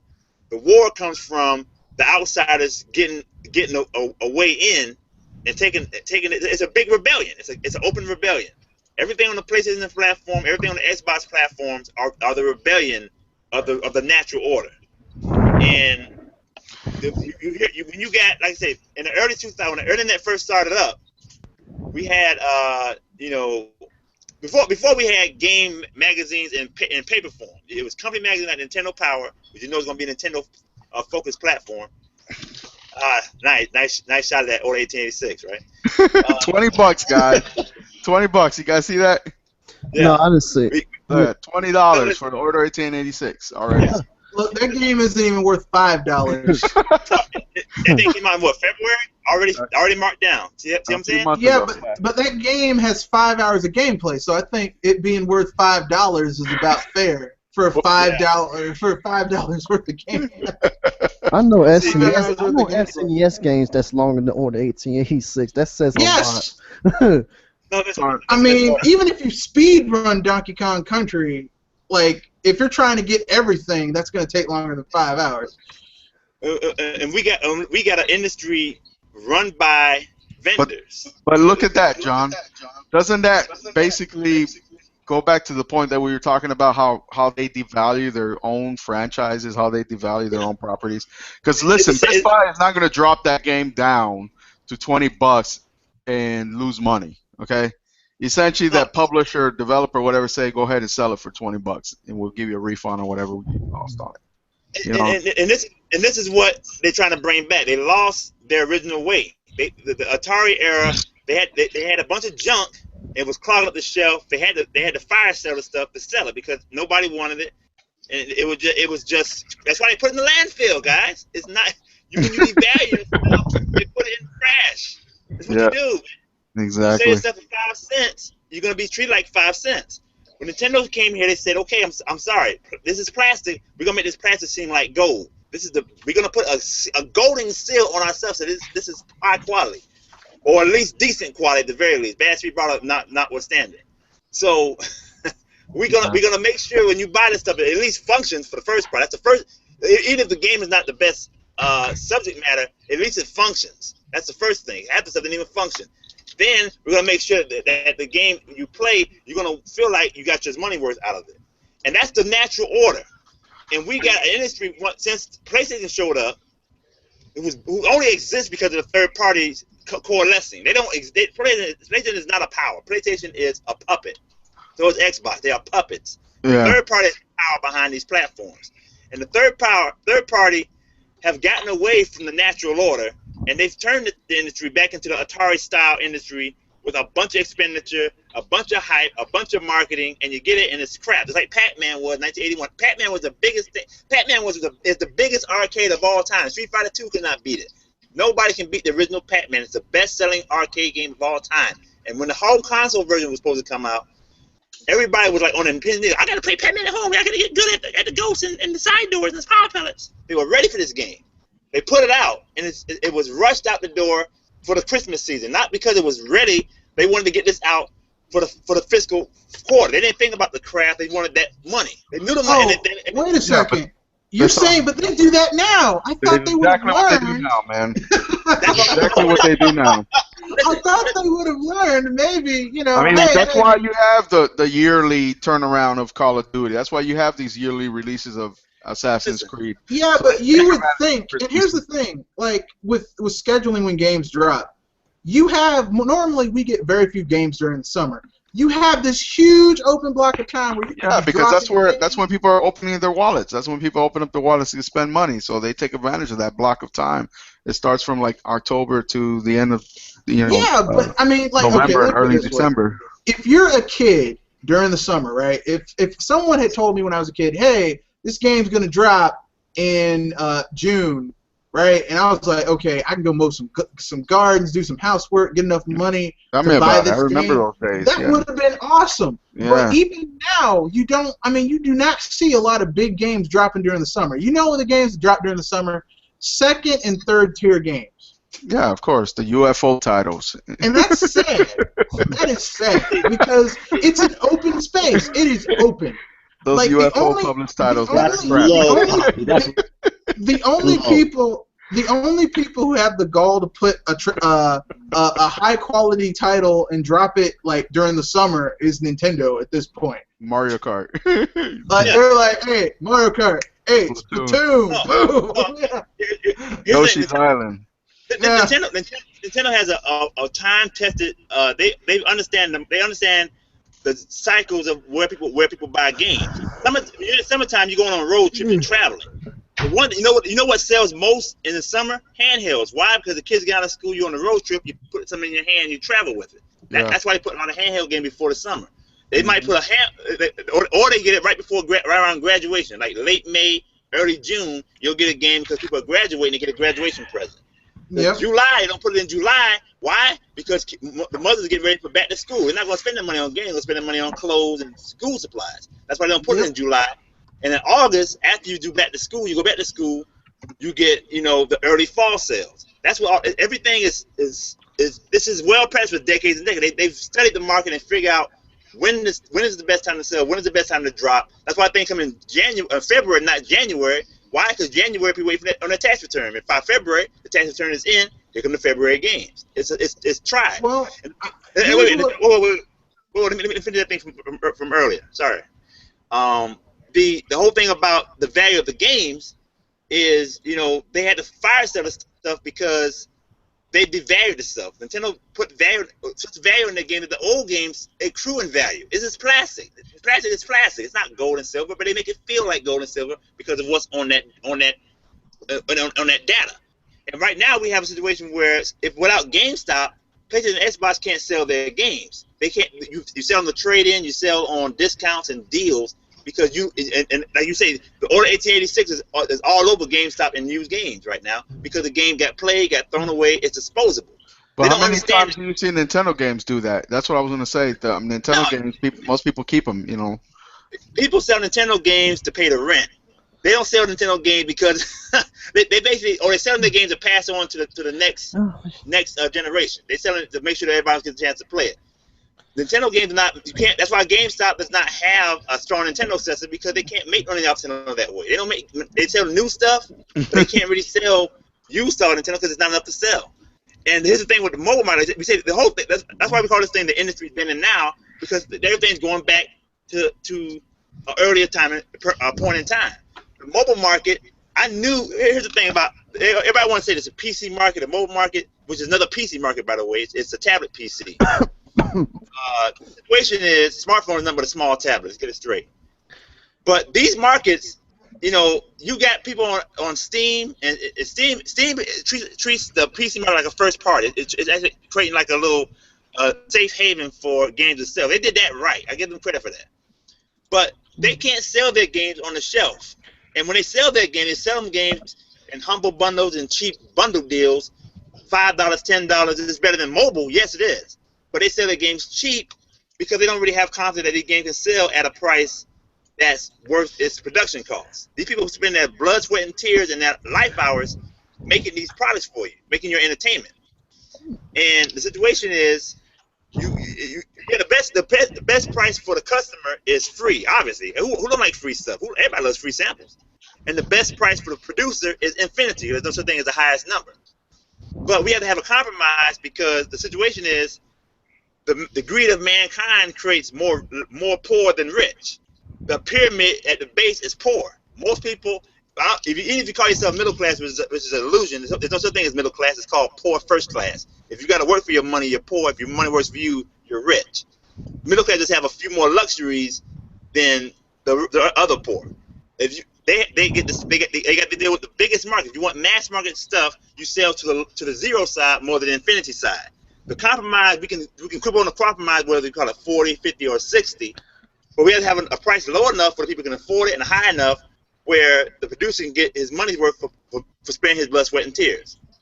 In the smartphone market, they don't even believe in selling their games for Steam prices. They sell their games not even for $1 anymore. Now they sell them free off of jump and try to get the money from the back door because they have no confidence in selling their product outright. It's a weak market and it's waiting to be crashed. There's a reason why Puzzle and Dragon Disease came to the 3DS. There's a reason why Dina is premium with Nintendo. The mobile market is really strong. It has lots of revenue because of the sheer volume of smartphones out there. But it's not a stable market. That's why nobody's fully putting their toes in there. You wouldn't even have any third party with the PlayStation 4 or Xbox because they would be on the mobile right now. It's the biggest market on revenue, right? They won't go there because it's not stable. And yet the AAA market is not stable because now you're almost required to spend millions and millions of dollars just to make a sale. You can't. They say the single layer, the B market is eliminated. You pretty much indie or AAA, and there's no in between anymore. And that's a mistake. It basically, when you got like this, you have a body of perfect example. A Jenga. You know Jenga, right? Mm-hmm. Jenga, you have them little bricks. I love the little blocks. Yeah, the Jenga. Yeah, Jenga. You got the blocks at the bottom, the blocks at the top. If you knock the blocks out in the middle, what happens to that Jenga tower? It falls down. Exactly. You got to have a body. Gravity exists. You can't just cut the middle out and then expect the thing to stay up without a crash. It's a domino effect. The market is too topsy-turvy, too top-heavy, the waste is shrinking, and that's why I can't support the body. So who's the biggest players in the third party right now? Let's name them off. Let's name them off. You got Activision. Let's name them. You got Activision, you got EA, you got Ubisoft, and you got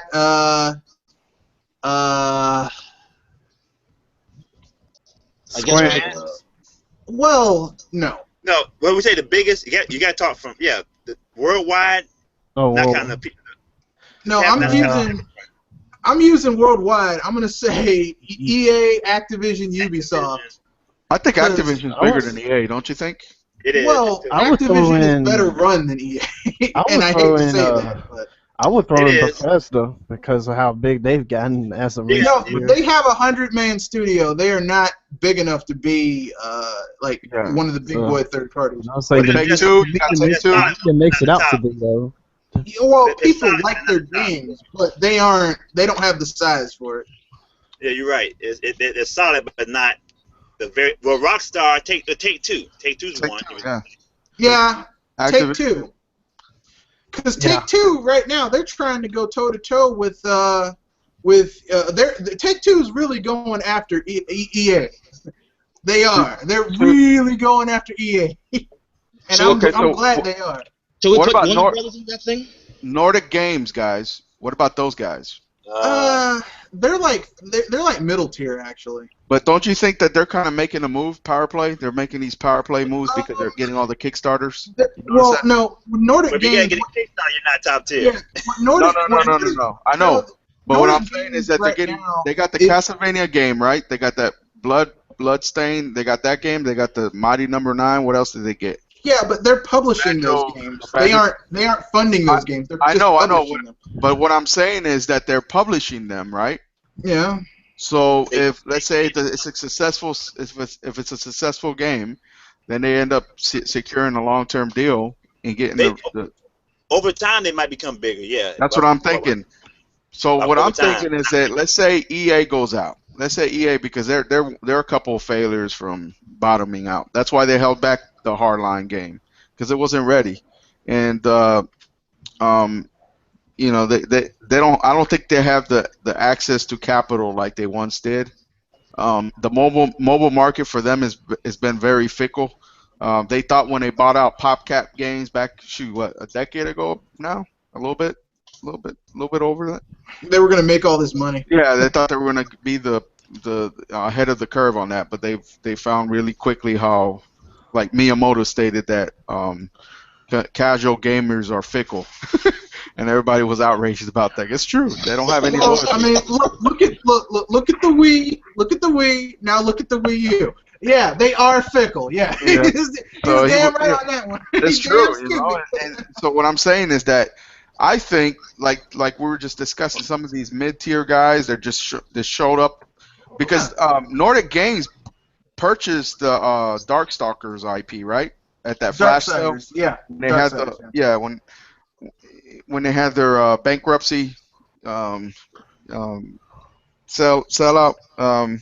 Didn't they also purchase the Kingdoms of Alamar? No. EA still holds the publishing rights to that game. They still have that IP. Okay. Yeah. But I mean, there's a lot of newer third parties showing up. I was laughing about UFO, but UFO, if you think about it, Atlas for the longest time was like sort of a niche, sort of smaller tier publisher that used to bring over a lot of translation Japanese games and stuff. And now we see Atlas as a premier, developer, right? Publisher. Yeah, but they did it the right way. But they also went out of business. Atlas was bought out by Sega, right? Yeah, but that wasn't because Atlas was losing money. That's because the company Atlas was doing some very shady things. Exactly. Atlas was solvent, but they're okay. It would be kind of like you know how like the Xbox division hasn't made any money for Microsoft at all. Well, reverse that. If the Xbox division was well run, but everything else above them didn't make any money, that's basically kind of like what was happening with Atlas. Index owned them. That's Sony.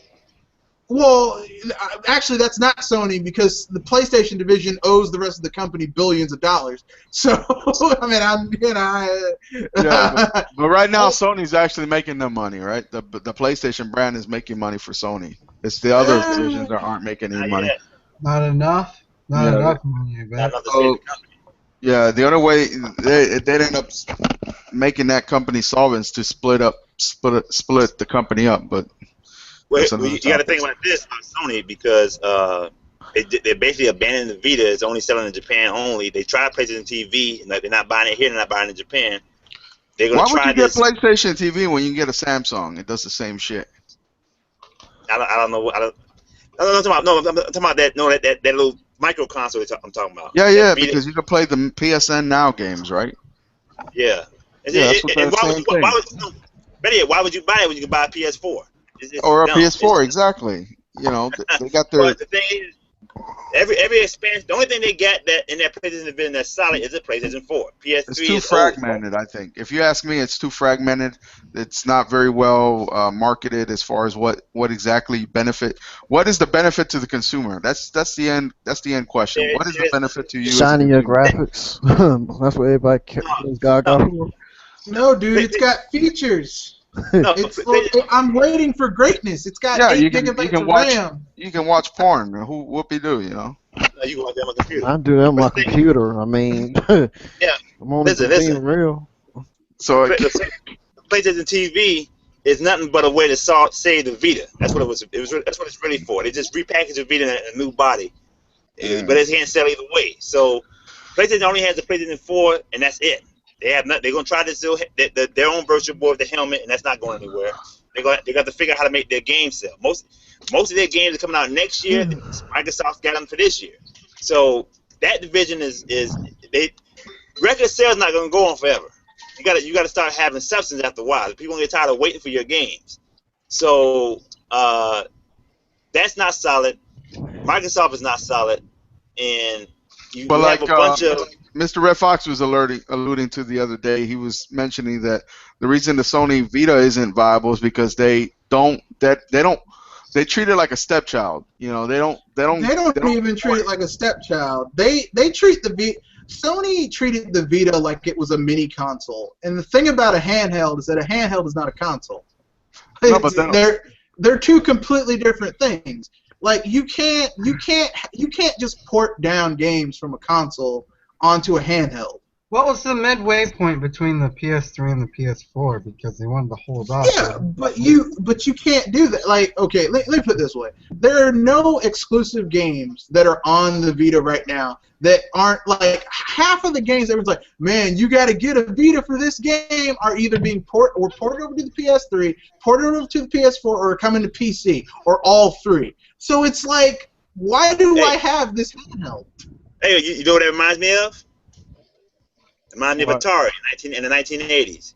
Atari, after the crash, Atari the Atari that made the computers in the consoles, they were trying to sell the Atari ST and Atari XE as their main platform, and they treated the 7800 like a backwater. They did the same thing. That's why the 7800 couldn't do but so much, because they didn't really focus it as a priority device. So everything goes inside. That's why the thing is called the industry then and now, because everything is coming back to full circle.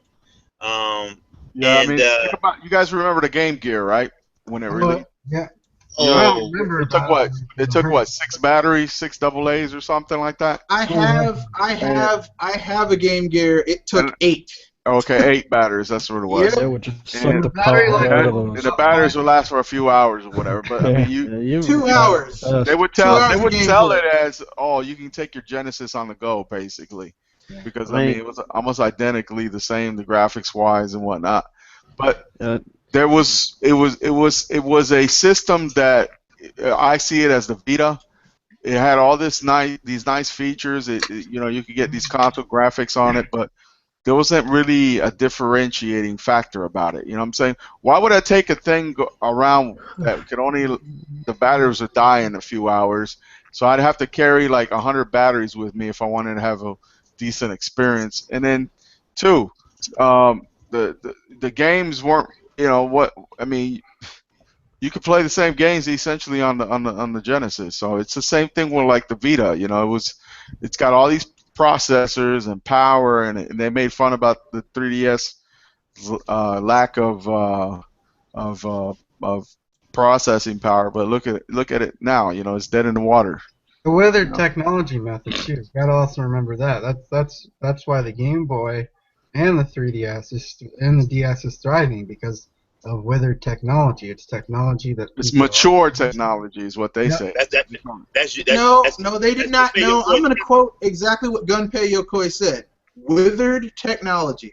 Nintendo, for their handhelds, use old, tried and true, Yeah, cheap mature. to Yeah. get technology that they know they can use, and they use it in new and interesting ways.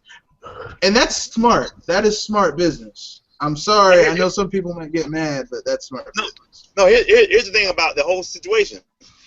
How people keep repeating the past and never learn from their past mistakes. Um, since when, in this entire 43-year industry, has power ever won a market race? Well, Since the when? PS4 is probably Never, never. Even and that's not going to win either. Let me tell you why. It's not about power that sells consoles. It's about games that sell consoles. This is That is why correct. This is why that Game Boy ate every competitor it went in front of it. Let me break it down generation by generation. Let's go to the second generation. The first generation was a pioneering generation. The first real console war was the Atari 2600 of 1977 versus the Mattel Intellivision of 1979. Yep. And the Mattel Intellivision, and I remember these consoles. I remember as a little kid. Yep. Television looked good. I mean, for its time. I mean, that thing. I mean, you go on the channel and compare both of the graphics together. You say, wow, the television had all the power. Guess what the Yep. sales were between these? The Atari 2600 Atari sold ate 30 up. million. Yep. Yeah, the Atari 2600 sold 30 million, and television sold 3 million. Power sells what? Let's go to the next generation, the third generation. It started by the NES. NES, powerful for its time, but not the most powerful. The most powerful was the Sega Master System, the Mark III. Let's see that the sales of that generation was 61 million to 15. Hmm. What does power do there? Let's go to the fourth generation, which has a double example. The Super Nintendo was stronger than the Genesis. It had 32,768 colors versus Genesis 512 maximum. That's a blowout, right? But the Genesis was taken to the Super Nintendo. I mean, year after year, it had 65% of the American market. Put Nintendo in check. Mario had to look twice. That's why that commercials work. By Sega does with Nintendo, because Sega had the heart. They didn't have the horsepower. They had the heart. The games were tight. You had Echo the Dolphin. They made a commercial game, Cool Spot. I played that. That was a good game. Echo the Dolphin. Who makes games about ecology anymore? We had Panzer Dragoon, Sonic. You had Street Fighter, looking just as good as the Super Nintendo Street Fighter. You had Mortal Kombat. These games were good, even though the thing was way weaker. Nintendo had to run the clock on them, and Sega had to mess up for Nintendo to win that generation between Sega and Nintendo. But who was the most powerful console that generation? The Neo Geo. And who sold out of that setup? Not only did Genesis take it to the Super Nintendo, but both of those little consoles whooped the Neo Geo. How did it sell it? Neo Geo games were hella expensive too. Well, I mean, the console itself was $800. It's ridiculous. The games for the if you had a console Neo Geo back were then, you were $200. like, you Yeah. were pimping I it. mean, you have to give them credit though. Having pretty much arcade ports at home was pretty ambitious. Well, it for the time. was. They weren't arcade ports. Those cartridges on the Neo Geo were the same cartridges in the Neo Geo arcade machine. They were selling you the arcade experience at your house, and it was a hell of a expensive. Well, the riches. But here's the thing. Going some further, the handheld side of that generation, the Game Boy not only beat its. I mean, Game Boy from the jump. That's why you got to stop doubting Nintendo about they're doomed, because every time you count them out, they show you who owns this show. The Game Boy was black and white, pea soup green, really, with no backlighting. It's ridiculous. This thing should have been dead on arrival. The Atari Lynx was actually pretty cool because it's ambidextrous. You can turn it upside down or right side up and play it. It's equilateral controls. It had backlighting, had color. Game Gear had backlighting, had color. These were way superior consoles to the Game Boy. What did the Game Boy do? Turn them into landfill fodder. Not Smack only the that, shit out of both of them, yeah. Speaking of the Game Boy, could you imagine? This is kind of a side thing, but could you imagine like the Game Boy with Amazon's e-ink technology, like with the paper white screen? Man. I don't know.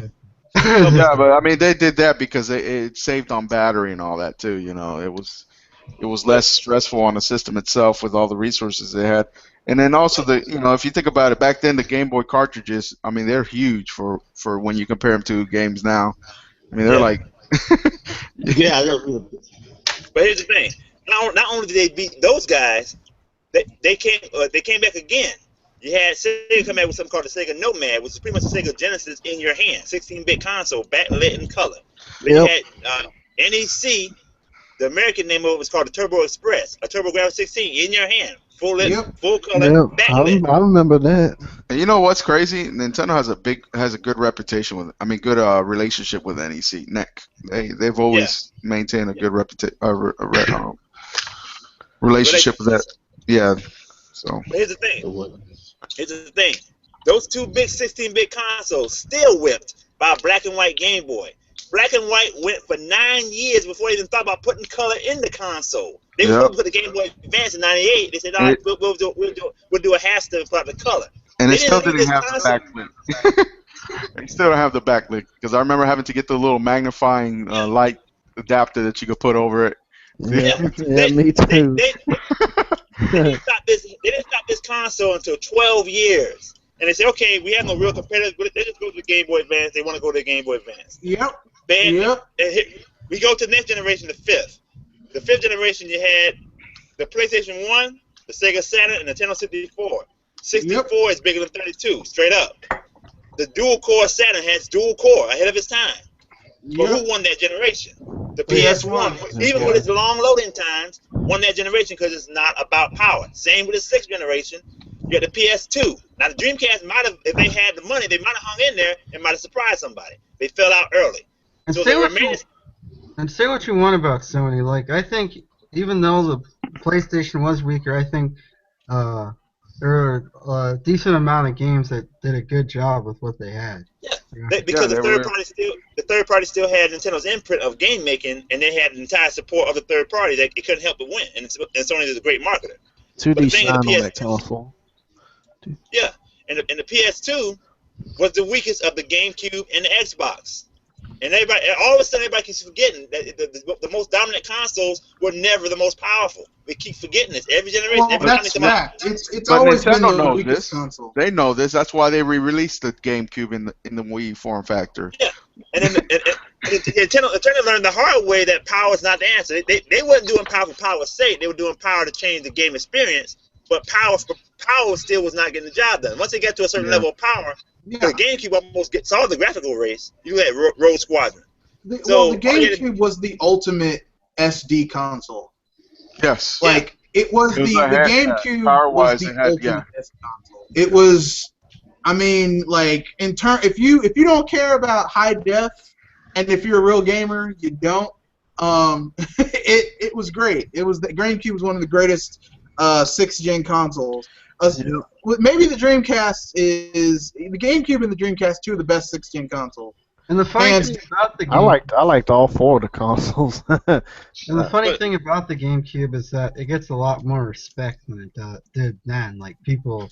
Oh, that's what. Yeah. Mr. Red Fox and I were talking about that the other day. I was like, you get all these nostalgic sentiment from these fanboys that used to ridicule the console back then, calling I'm it. sorry. I'm sorry. Say that again. The GameCube is getting praise, even though it had less features on it. Yeah, they used to laugh at it, man. These guys. Yeah, I remember. I remember They talked getting all laughed this at. shit about it. They said, oh, Well, I remember getting laughed the at market- because I had a GameCube instead of Xbox. they used to call it the baby discs because they had the little. well, you're finding that now, but John was going to say something. What were you going to say, John? Go ahead, John. No, it's the market. The marketing is propaganda. You can brainwash and train a public to think a certain thing, and when the brainwashing wears off, they look at it in their own mind and they come to their own conclusion. We go to the 7th generation, proved it twice in the biggest way possible. When the GameCube was, everybody thought Nintendo was on the death knell, and the PSP was going to take the handheld market. Nintendo said, okay, all right, you can put all that horsepower you want in that PSP, but I got this DS. It ain't got none of its fancy whiz bang features. We just got a little microphone. We got a little 2-screen. Got a touch screen. That's it. The Legend 64. What you want? Came up there and took this thing to town. The PSP, all that power. Nobody bought any games on it. It didn't stop Apple. Got wiped out. On the home console side, the Wii was not even HD. It was SD. Pretty much an extension of the GameCube generation, if you think about it. It's more refined, of course. But the thing was weaker by a long shot, like the Genesis was to the Super Nintendo. What happened to those big HD consoles? HD consoles 10 years later have not got paid $85 million, and they lost billions of dollars to do that. They wouldn't even have that $85 million if they didn't copy the Wii with the Move and the Connect. So all this stuff about power. Now we got the PS4, and it's the most powerful of the 3 now, and it's selling now. And everybody think, oh yeah, it's gonna break the rule. It's not gonna break the rule because the Xbox outsold the PS4 this past Christmas in America. It outsold it this past April. You know how the Xbox is going to turn it around? They're gonna start selling it off for like $100 and then giving you like $200 in Microsoft cash or something like that, so you can pay your rent. Xbox Live. Even between the Xbox Free live 360 and 10 games. You give you 10 games and a free month's rent. They got plans. Trust me, Microsoft's not going away easy. But Yeah. even in the last generation, with the Xbox 360 and the PS3 fight, Xbox 360 is weaker than the PS3, but not too much, but enough to see a difference, right? But Xbox 360 consistently outsold the PS3 most of that generation. The only reason the PS3 caught up is because of Japan. Because Nintendo let Japan. Because you had all the RPGs. Yeah, you had all those RPGs on the PS3. So if it wasn't for that, Xbox, they're about the same amount in sales right now. But let's give credit to the Xbox because I mean the 360 they did invest a lot into like the Hironobu Sakaguchi games for like you know the Final Fantasy sort of. Yeah, but that didn't do anything. That didn't do anything for Blue for Dragon. Microsoft. Blue Those Dragon. They Those are didn't- great that didn't do games. anything It's just for 360 Microsoft. changed when Don Mattrick came in. That's when Don That- Mattrick came look. in and 360 changed with all Donnie the Matt. Look, that didn't do anything. That didn't do anything for the Xbox 360. Problem with the Xbox 360 in terms of RPGs for Japanese style gamers, they didn't want to see Japanese style games on an American console. That was like an affront to them. That's why you go to Japan, the Xbox 360. Well, we don't want to see those sales from Japan of the Xbox 360. No, they're pretty Okay. bad. You see in Japan are the GIs. Nobody's buying that but the GIs. Only the people on the base were buying that system. Now, you get to the U.S. I mean, you know, you got people who bought that system for for the Halos and the Call of Duties and all that stuff. But the thing is, like I said, every But generation is essentially, the same. the only market that Microsoft has is American market. Yeah. It's one of the And largest markets, though. it's basically Jaguar's revenge, because Jaguar, after the Japanese took over the business with Nintendo, Sega, and everybody else, we got Atari recognizing that the computer market is no longer valid. So they come to the console, but they're out of step. This is not the original Atari. This is not even Warner's Atari. This is Jack Tramiel Commodore 64's Atari, right? And he's basically like an old man seeing what the kids are doing and just putting it on his system. So Sega has 3 buttons. I'm gonna put 3 buttons on my controller. They have as an LR on the Super Nintendo. I'll put LR on my controller. Now then I'll put this big calculator on there, like the old television, like in the old days. They were just stuck in the console with a bunch of junk. Everybody got a CD. I put a CD ad on too. It was just me too and everything. It was so Jaguar, stupid. yeah, Jaguar. I told my cousin not to buy that mess. He should have kept it for a collector's item. But the situation is that was the end of American influence for a while until Microsoft came back to try to restore it. And it's basically the PC market's revenge. Everything goes in cycles. That's why this whole thing is called the industry then and now, because what we see in the day happened 20 years ago and 30 years ago. It's going back around. It's all coming full circle. Yeah, I mean, history is repeating itself, and a lot of the young gamers now, which make up the mass casual market, don't understand these facts. They weren't around or didn't experience gaming as it progressed to where it is now. Actually, I think it's degressed now. So Regressed. regressed. And the reason why, Poppy, is because I started this point earlier. You had a situation where game media in 1980 was a bunch of random game books. If you got those, nobody didn't even get that. Back in the days, I mean, I don't know if many of you guys may agree with me, but when you got a game, it seemed like there was something like some aura about it. You opened it up and you're like, and you remember the little cheesy like artist renditions of the game. How some of them had like these real life photos or some like. Remember that game? What was it? What was that sword game? It was it was a damn game. It had Fabio. Remember Fabio was on the face on the cover. Knights and Wizards, something like that. Wizards and Knights, something like that. No, it was something else. It was something to do with a sword. You got that sword. Wizards and Warriors. That's what it's called. They could be that one too. There was a bunch of them, right? But when you looked at the game, you say, the main character, it looked nothing like the Fabio. Yeah, exactly. He just had a weird jump. But it gave you that sense that man, this is gonna be an incredible adventure. Even the Zelda, with the sword, with the stones on it. I know what you mean. It was more personal back then. Yeah. Now it's just like nothing imaginative. There's no imagination with it. Actually, there's nothing. What changed was to create that sense of aura. What changed back then was the game magazines were created pretty much by game makers or game players, and like the guy that created Pokemon, Game Freak, that was a game magazine that he created outright from himself. Mm-hmm. It was a personal magazine, like a fan magazine. That's what them old magazines were like. Either they came into corporations, there were people that were probably publishing who were actually game players, so they had a different kind of feel to it. Then when we got to the '90s, though, like then we got they got more upscale. So the Electronic Gaming Monthly, I got a whole pack. I'm looking at them right now. EGMs, Game Pro, Game Players.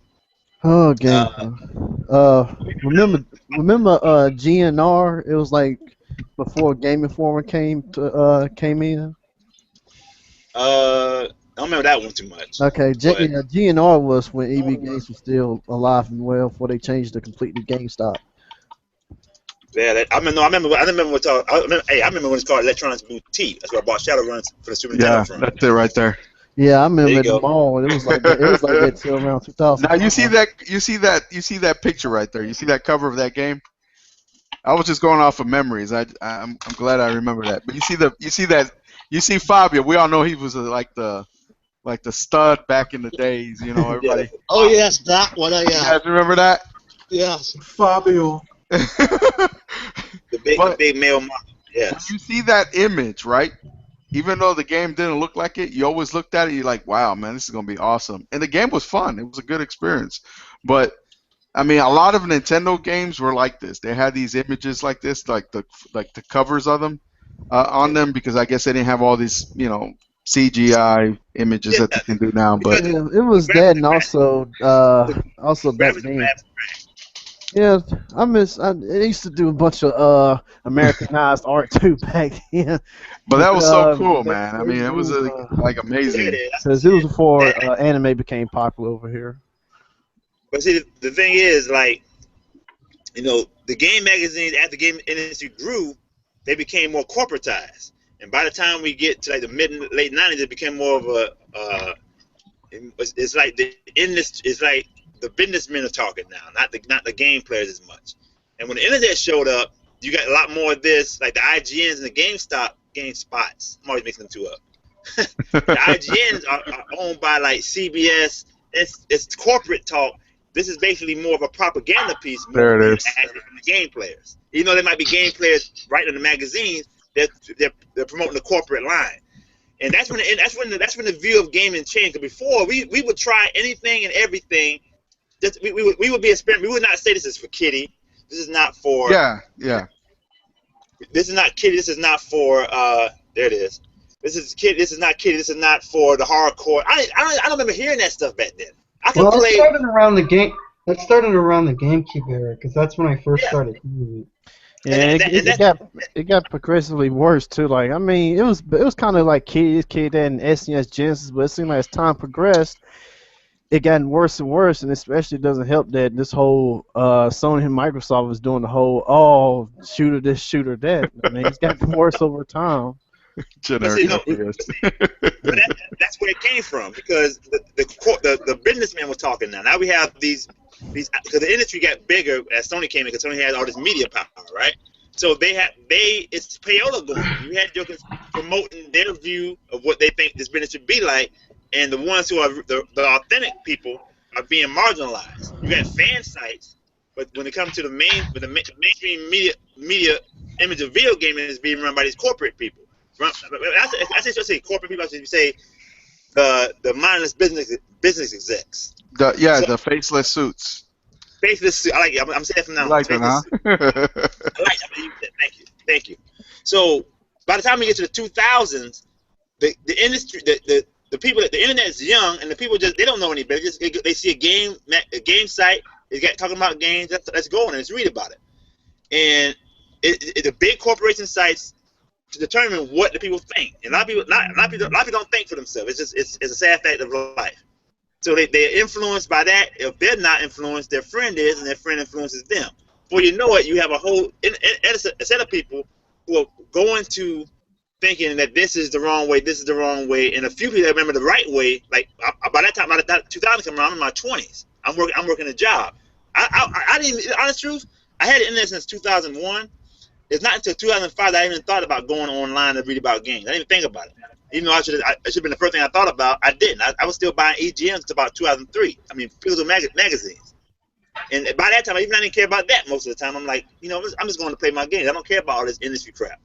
Yeah. Yeah, well, that's Then, one place where Nintendo has really stumbled these days as their crackdown on Let's Plays on YouTube. yeah, I mean, Go ahead. I'm getting that, William, because that's a good point about what's going on with why they're doing what they're doing. Mm-hmm. Because around that time, in the mid 2000s, some people got tired of this corporate. The face of the suits kind of viewpoint. So everybody started doing these game blogs, like the joysticks and the Kotakus and all that stuff, right? So it seems like it's more intimate. It's not the giant corporate site. Now it's a more low level. It's still a company running the site, yes, but it's like they think it's more run by gamers.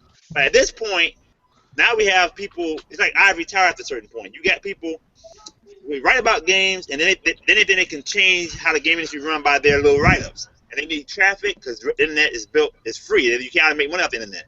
So everybody starts to do clickbait, and now we have another propaganda source. So you have the old propaganda source for the faces, and now you have young faces suits. They got faces, but they're still suits. talking about Yeah. propaganda and getting the industry.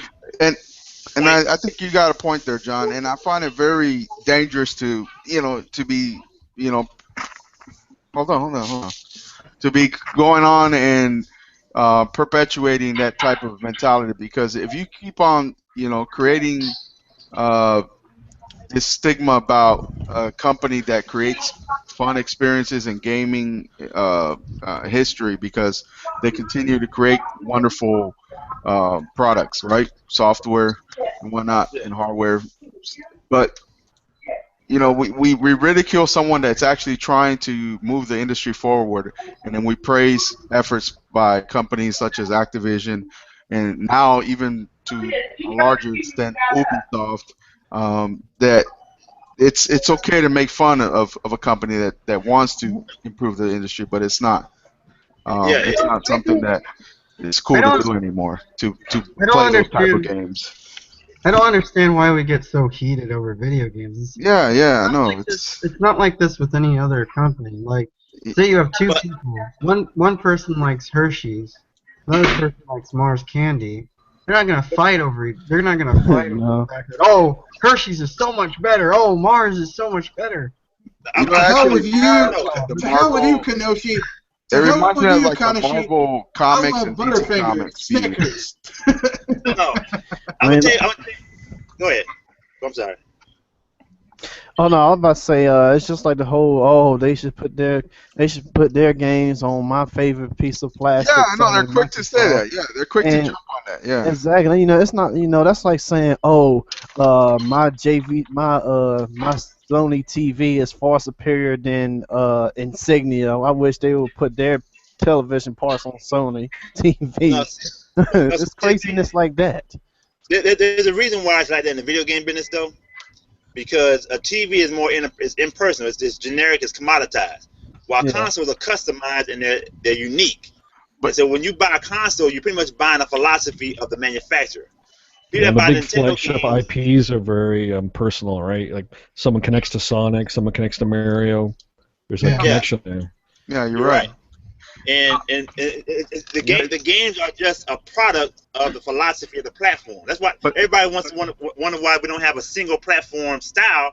Is because from the day one it was meant to be customizable. The consoles are meant to be unique, and it's not supposed. If you make them commoditized, become like the TV industry. You don't care about the TV anymore. You care about the price. And you barely care about the brand. You just it drives it down when that happens. So so the fact John, that why is it that like the gaming media keep pushing that effort forward well, on whether or not Nintendo should abandon their platforms well, and that, join third parties? that's why I was getting up to. Okay. The situation is, like I said, we started with game magazines. Then the game magazine got bigger. Then it became Faces Suits. Then you had the blogs, who became a type of propaganda to become Faces Suits themselves. But somewhere along the line, it's basically you're trained by what you hear. The internet spreads everything out. Everybody, I remember in the Wii, PS3, Xbox 360 generation, everybody went to these game blogs or these forums, and whatever's said out there, and if some developer runs his mouth, it's propagated by Neo GAF or whatever. Then they go out to game FAQs and they go to that forum, and it's an echo chamber. You get to a certain point, you listen to the same point of view over and over and over. You can't see something outside of that point of view, and you just follow the crowd. Most people follow it. It's just the nature of life. It's supposed to be like that. Hmm. There's always going to be a few leaders in the world. Everybody cannot be the leader. Nobody goes anywhere. But the situation is, somewhere at the beginning of this decade, the game media switched over. Joystick's out of business now. Kotaku and those other guys' days are numbered, actually. To be gaming media now, and this is what I'm getting to William's point now about why Nintendo did with the Let's Plays. Yeah. Because gaming media now is what we're doing right here. Gaming media is YouTube. Nobody wants to read anymore. They want to hear. Yeah. It's the little YouTube shows are the new gaming media. The old Right. gaming media is still around. You still got the IGNs and you still got the GameSpots and all that stuff. They're going to be a side source. But most game talk now going on is on this internet. Going on these web shows. Well, they're paid. The people at IGN and GameSpot are just paid fanboys. The Oh no! fanboys Hey, behind them. don't think it hasn't happened to YouTube yet either. Yeah. Listen, Oh yeah, yeah. Every Big YouTubers are painful. all these YouTubers like, oh man, why Nintendo this and that, wham, Wait Because a they want to second. make money off of it. They want to Wait a make second. profit. I'm Yeah. gonna say something right now, and I don't care if it gets out. You Oh guys shit. have forgotten that being not hating against Bloodborne is like being racist. No, What? that's Order Come 1886. on. But Hey, yeah, remember that one? Remember yeah. that one? listen, Oh God listen, Almighty. listen. Watch this. Watch this. See, we gotta remember. See that somewhere along the line, when people got tired of the faceless suits kind of media, that the faceless suits didn't just they didn't just leave that thing alone. They were influencing the blogs too. They was talking through the blogs, and it's almost like possible deniability, where I have this storefront. He's trying to be one of the people, but he's still part of this corporate empire. He's still part of my part of these suits. Even though he looks like he's dressing down, he's talking with the internet slang, but he's still part of that old regime, right? And the same thing is filtered into the web video style, where you got a guy in his living room. He's in his living room, sure. That makes you think he's part of the people, right? Right. Where's he getting his money from? Where's he getting his sponsorship from? Is he going to tell you all that? He's not going to tell you all that. Why No. would he? It's just a YouTube channel, right? So you got a lot of payola going on the internet. Yeah, And a lot of the you got a lot tech of USA guys. people. Yeah. Yeah, you take USA. I see his show, and I keep up with him to make sure I see the outside picture of it. I want to see where the ridiculous views coming from. You know what I'm saying? So the situation is, you got to now gaming media is on here. Joystick is gone. Kotaku's days are numbered. They're hanging around because they're doing more personal pieces on Kotaku now. They don't do a lot of that, keep up with the news stuff. Nobody there's the reason why Nintendo Direct to cut those guys out. Before if you wanted to see an event, you had to go to Kotaku or GameStop. You don't need to go to them places no more. You just go to the actual site. Don't Yep. it's just like like I was saying, like pretty much Nintendo Direct is the modern day Nintendo Power now when you think about it, and then Yeah. also, not only that, but the whole spreading Nintendo and whatnot. It's kind of like, remember that little game we used to play as kids back in elementary school, Pass It On. It's kind of like how it Yeah. is with the gaming media. Yeah. But It's like Pass that's It a On. it's a big clickbait profiting what do you call it, profiting program that they use, because think about it, anytime you declare Nintendo's doom for something, whether it's a release of a game, a failure of sales, or their handheld is selling as well as the previous one, they like that, or especially when they report a loss, they love that Yeah. shit, man. They're like those vultures on the side of the road eating the roadkill and shit. They Remember, yeah, man, Speaking of Poppy, remember what I said just now about the whole passing on? Like, you even have like non-gaming sites and non-gaming news. They love for talking about Nintendo. Nintendo, man. That USA should tell you right Today. there. That should USA give Today. you, like, if you're listening to this and you're a fanboy, that should open up your eyes right there. Why? No. Why are PlayStation-centered sites? Why are Microsoft-centered sites? Why are even non-focus sites talking about the Nintendo future and their E3 flop, whatever happened, and Yeah, and exactly. what's going on with the I should Switch? not be seeing that Can on we CNN. just can we just speak the truth here? The fact of the matter is that Tell the truth, Mr. let's just get Let it frank out. here. Nintendo is the old man that 30-something years ago saved the industry, and they did it through creating a very rigid and enforced market. That was good for the time. It didn't really work out well long term for third parties, but let's be frank, forget them. They're third parties. They'll be fine if they know how to run their business as well. And I mean, they still are the industrial leader. People get mad at them. They're like, "Oh my God, I can't believe this." Like, here's the thing: the Wii U isn't selling as well as Nintendo would like. They aren't reaching the target numbers they want to reach. But why, if you are so people don't care about Nintendo, then why do you care what their next hardware is going to be? Exactly. No, break it down like you said. I'm gonna put it a little deeper than what you said. You said that the leader. Everybody thinks Nintendo's a player in the business, a member of the business. No, they are the leader. They are the boss of the business. That's what they're the And center you know what? of And you know what makes me the laugh too business. with that? Because I hear like a lot of these fanboys that say they're not a fanboy, but they are really. When they say, oh, you know, I don't buy any of these games. I don't buy any of their systems because none interests me. But then their entire focus is ridiculing the position that Nintendo takes. Hello? You guys hear me? Yeah. You broke up for a minute. Yeah, the entire focus. What I'm saying is that there's a lot of fanboys who call themselves non-fanboys, and they like to ridicule and denigrate other people and call them names and whatnot.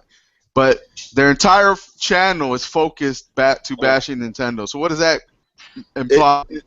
It implied that Nintendo is the elephant in the room. You can't ignore an elephant, can you? And the bottom line, the well in the ocean, if you want to say it that way, and the sun in the solar system. This whole industry revolves around them. That's why everybody talks about them. And everybody knows the whole industry revolves around them, and they resent that the industry revolves around them. But it does revolve. Nintendo is the gravity of the business, the sun of the solar system. And the situation is, the reason why we have this stuff about Let's Plays now. Let's Plays is a fun thing. It's like, it's gamers doing their own thing, right? They used to call them walkthroughs at one time, right? But now Let's Plays have become a little way to share your gaming experience around across country, right? You play the game yourself. It's something you did in our living room all the time, but now we can share it with the world. I think it's There's nothing cool, wrong man. with it. Sometimes you see games that you never played, and some people are playing them or whatever. But what changed is when Google, because Google owns YouTube, when Google started profiting Let's Play. Let's Play used to be something people just made on their own time and put on the internet. It wasn't nobody trying to make money off this stuff. It was just something to do. But when money got involved, now we have people doing it. They become the media now. They're not just a guy playing the game. They're the media now. That's why you got PewDiePie running his mouth about what Nintendo's doing. Why Angry Joe, his silly tail, is running his mouth about what Nintendo's doing. Because now they're not in it for pure purpose. They're not in it for the Let's Play. They're in it for the profit. They're in it for the cash. But the thing about it, you're not like Game Theory who's doing something original and making some original content. You're just having the game on the screen and talking over it. And you're supposed to get paid off of that? And you're supposed to get paid all of that? No. Yeah, but Nintendo doesn't block you or stop you from posting your video. They just say that you're not going to make any money off of it. So why is that such a big deal? Yeah, Why don't you just be straight up about it? Say, hey, I want to make money off of it. I don't really give a damn. I just want to make money off it. But these guys, like I said, this is what happened. The faceless suits have not stopped at the blogs. The blogs are dead, so they're coming to the web videos. The corporate suits are always here because they're trying to promote their vision of what the industry should be against the one who's made the industry, Nintendo. Yep. Or remade the industry, I say. But the thing is, who sustained the industry, I would say. Yeah, rebuilt it, resustained it, whatever you want to say. The situation is, we don't have pure. Both of you guys are breaking up. I'm sorry, both of you guys are breaking up. I'm breaking up too? Okay, hold on. How about now? I hear you perfectly. I'm hearing you okay. Yeah, You sound a lot better. It sounds like it might be Google. Google's doing this. But anyway, they want nobody talking about it, I guess, huh? Yeah, They didn't want anyone telling the truth about them. But here's the thing, like I say, It's the man keeping you down. Yeah. When Google monetized Let's Plays, now people are trying to find out. I can't blame people who want to make money. I mean, if I can just play games and make a little money on the side, hey, that's cool. Nothing wrong with that. But after a while, these guys have become the new media. That's what Nintendo has recognized. The creator program is saying, you know what? I'm not going to let this propaganda go unchallenged. You can sit there and run your mouth, and you can have that old stuff. If you want to join this team, you join up with me. We'll look out for it. That's why they took them to E3. Remember, you join Nintendo's creator program, you get benefits from joining my squad. You get the brand back to being. You get profit, but you get to be more honest about what you're doing. You don't get to sit here and hide who you are, hide what you're doing, and try to get clickbait. You're here to be authentic about who you are. You can criticize me if you want to, but keep it real on this thing. I don't want no more of this face of the suit stuff. I don't want none of these fake fans. I want real fans talking about my products and showcasing what I do with respect. And then they get paid, right? Yeah. if you pay, listen, if you pay Google, you gotta pay the content creator too. You can't pay the broadcast provider and not pay the content provider. In any business, if you airing your stuff on ABC and you're playing, let's say you're playing the Red Hot Chili Peppers on an ABC special, you got to pay ABC for airing your special, and you got to pay the Red Hot Chili Peppers for having the music to play on that special. You got to pay them. You got to pay the man his cut. No, you are no longer an amateur once you're getting money for this stuff. Exactly. Once you're getting money for this stuff, you're no longer just a guy on the street doing fun. And you're a businessman. You got to do business like a businessman must do business. And they think they should be playing by their rules, not Nintendo's rules. But Nintendo's gonna show them who the boss is. Everybody's forgotten who the boss is because they've been hearing the propaganda. Nintendo showed you who the boss is. Either you can put my stuff on your channel, just so you're gonna get paid for it. Then you got to be authentic there. Or if you want to get paid for it, you do business with me, and I'll look out for you. The hilarious thing is that, and I know some people got mad about it. They're like, "Well, YouTube's stealing money from these YouTubers' pockets." And I was like, okay, first of all, they're making, like, these YouTubers who are doing Let's Plays and monetizing them, you're basically taking someone else's intellectual property. Yeah, they're full of shit, man. And making a video about it and getting ad revenue off of someone else's work. So really, it's not that Nintendo is stealing your money. It's that you were stealing their money, and they're just saying, well, I mean, you can't make money off my intellectual property. First of all, you didn't ask me. You're not proud of my program, and that's just not cool, dude. And CD Projekt Well, Red the only reason why I was saying that I considered it kind of a stumble was because, look in the case of Minecraft, just the YouTube channels flooded with free advertising for Minecraft. Yeah. It's just free advertising that you could throw millions at it, and you couldn't get that kind of publicity. Well, Nintendo's now is trying to pull that back a little bit. I think that's just what I meant. Yeah. We got a misunderstanding in terms. Is it advertising or is it exposure? Because advertising, you have to go through proper channels and be approved. I can't go on the streets talking about somebody. Let's say I'm Dylan. I'm gonna put Dylan Roof in the mix. Everybody's talking about Dylan Roof right now, right? Let's say Dylan Roof is promoting my product, but he got that Confederate flag and shooting people. I don't want this man representing my goods. I can't have this random person out here representing my goods. Right. He might be exposing my stuff, but he might be exposing me in the wrong way. It's called association. If you don't want a wife beater on a national organization of women, do you? No. Promoting your view, right? So you got to make sure you got to vet people. You got to vet who's promoting your products. If you want to do it the proper way, that's advertising. Now exposure. Yeah, they're getting exposure versus advertisement, because the thing is this: when someone says advertisement, I have a friend who works in D.C. For an ad agency, for an advertising firm, and they get, and these people are handling like 10, 50, $100 million contracts. So when someone says it's free, there's no such thing as free advertising. Someone's getting paid someplace. Yeah, but I understand what William was saying. William was saying that why can't I just put my content up, and it's giving Nintendo free views that they wouldn't otherwise get without investing millions of dollars. But that goes back to the fact that if you're going to do that, are you going to monetize it or you're not going to monetize it? Because if you're doing it for for the fans, for your fans, to allow people to see the greatness or the great content from that title, that IP that Nintendo produced, then you shouldn't monetize it without getting permission, right? Yeah. Isn't that fair? And it applies to anything. It applies to music. It applies to video, to movies. It applies to anything. Even the NFL. The NFL, shut your shit down. I don't give a damn what you're trying to do. If you don't get prior permission from like the NFL, you cannot put that content on your channel. Well, the funny thing about all of this is that CD Projekt Red was thinking about doing the same thing. Nobody said anything. Well, they didn't do the same thing. They did something a little bit different, with a little bit more open. But the thing is that CD Projekt Red isn't like CD Projekt Red is a multi-million-dollar company. That's pretty damn big. But CD Projekt Red really doesn't have their own IPs. Like The Witcher, they were contracted to make The Witcher. Like, it's not their IP. It's kind of like Rocksteady. Everyone's like, Rocksteady makes the Arkham series. Yeah. Rocksteady works on the IP. It's not their IP. Mm-hmm. CD Projekt Red, what they're really known, like what's theirs is good old games. That's theirs.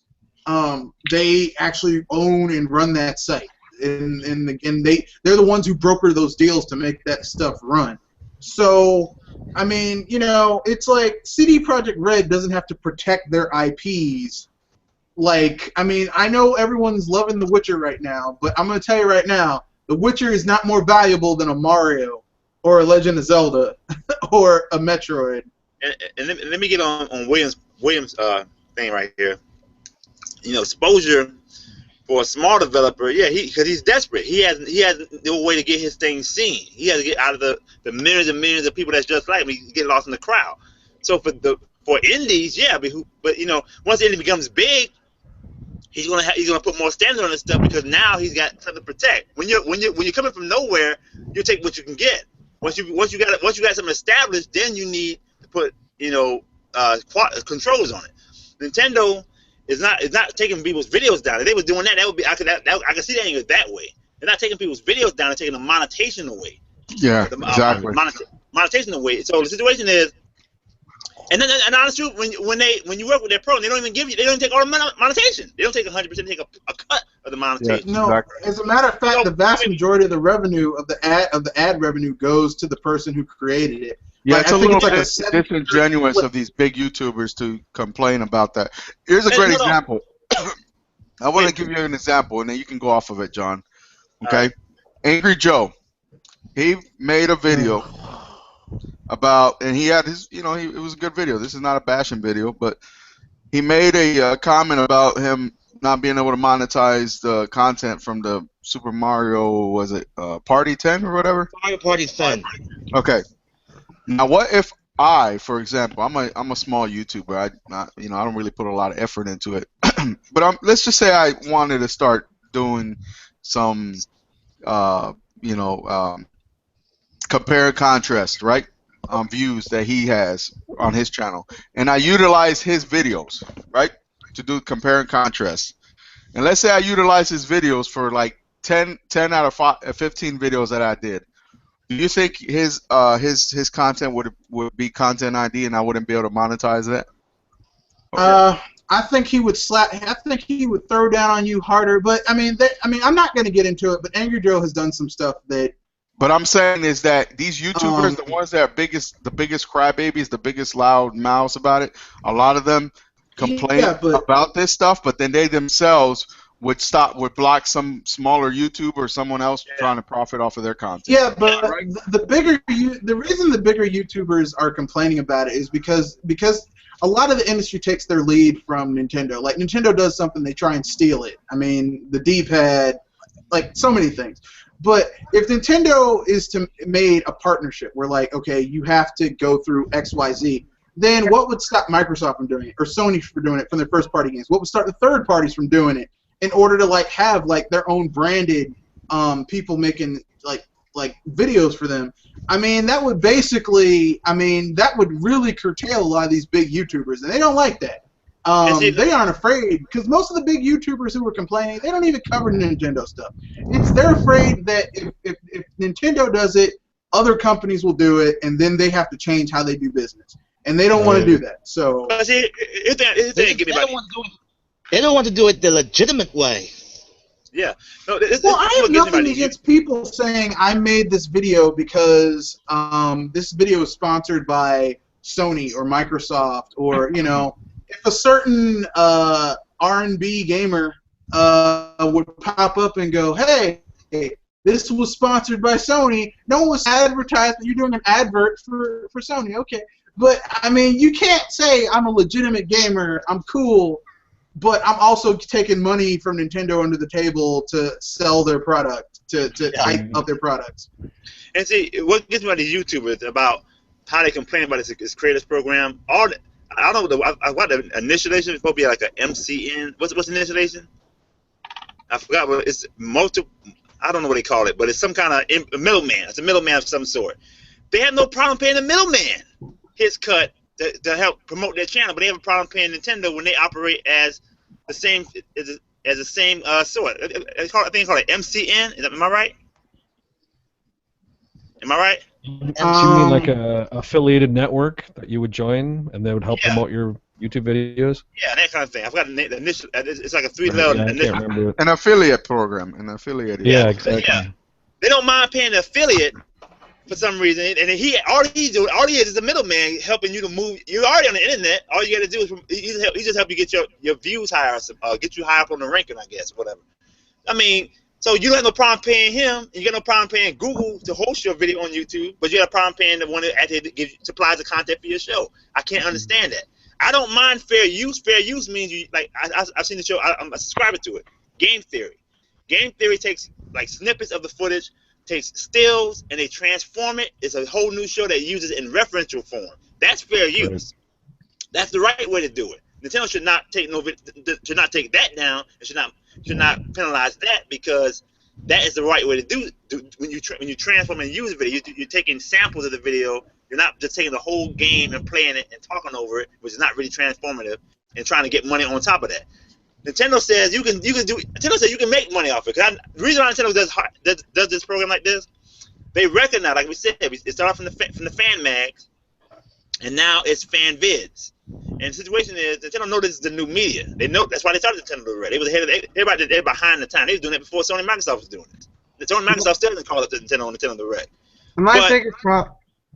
Wait, hold that thought. You'll make me lose my train of thought. But the thing is, they know this is the new media. They know this is a new way to talk to the fans, to talk to the gamer audience. So they say, I tell you what, even if you use my video, I'm not gonna cut all the profit off you. I'm gonna let you have some of it, even if you're just doing nothing but talking over my video, as long as you give me a cut. I don't care if you're not even doing fully transformative work. Just give me a piece of the money if you're doing my work. So like we said about the vendor in the bakery, you can sell your lemonade on my parking lot as long as you cut me a cut of the profits. It's fair. That's how you do business. But the thing is, they have no problem paying these guys, but they have a problem paying the content owner. I can't understand that moocher mentality. You can't do that. Either you do Let's Plays and go for free, like it used to be, walkthroughs or whatever, do it for free. Do an independent channel, like this channel. We just talking about the game. We're not sponsored by nobody. Or if you're gonna do it like that, do it the proper way. Go to the proper channels. It's no big deal. Yeah. Well, just like I think what Mr. Red Fox said, that they're making a kind of a slippery slope argument where all the IP owners are going to move that way, and then, like they said, and they're right, because Nintendo's not the first one to even think about doing this. I mean, I think they said Rockstar was itchy about this. A lot of companies but they just didn't have the guts to try to the fans. I'll be frank with you. I don't have anything against. I would prefer if these companies, instead of like surreptitiously, this video was sponsored by, because you know what I'm talking about, when a YouTuber hypes up a game and it's like, remember how we had all those videos where people were talking about the Order 1886 and no one would tell you how bad that game was? Oh, it looks so great. It looks so great. No, because how's the gameplay? It looks so great. But that's how it is now. It looks. I mean, sure, you can. It's a 5-hour game, but it looks so great. I mean, I would be happier if they had where they were like, okay, this person is Sony branded. This person is. Yeah, you're not going to bash. Channel doesn't have to be Sony branded. Yeah, you could put it. You might just be happy to see the game in Enix. action, right? Yeah.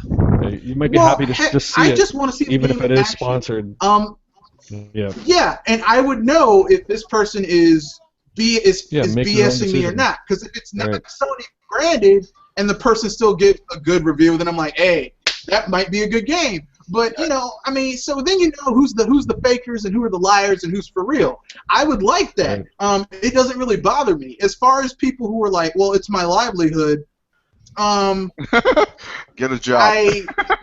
Get a job like everyone else. Look, listen. If you're like, if you found a way to monetize making videos on YouTube to give you money, good for you.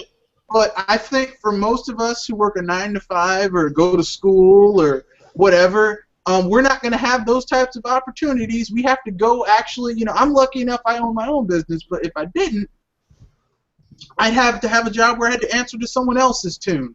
So, I mean, I can understand why, I'm YouTube and all that stuff, but here's the thing, markets change. Yep.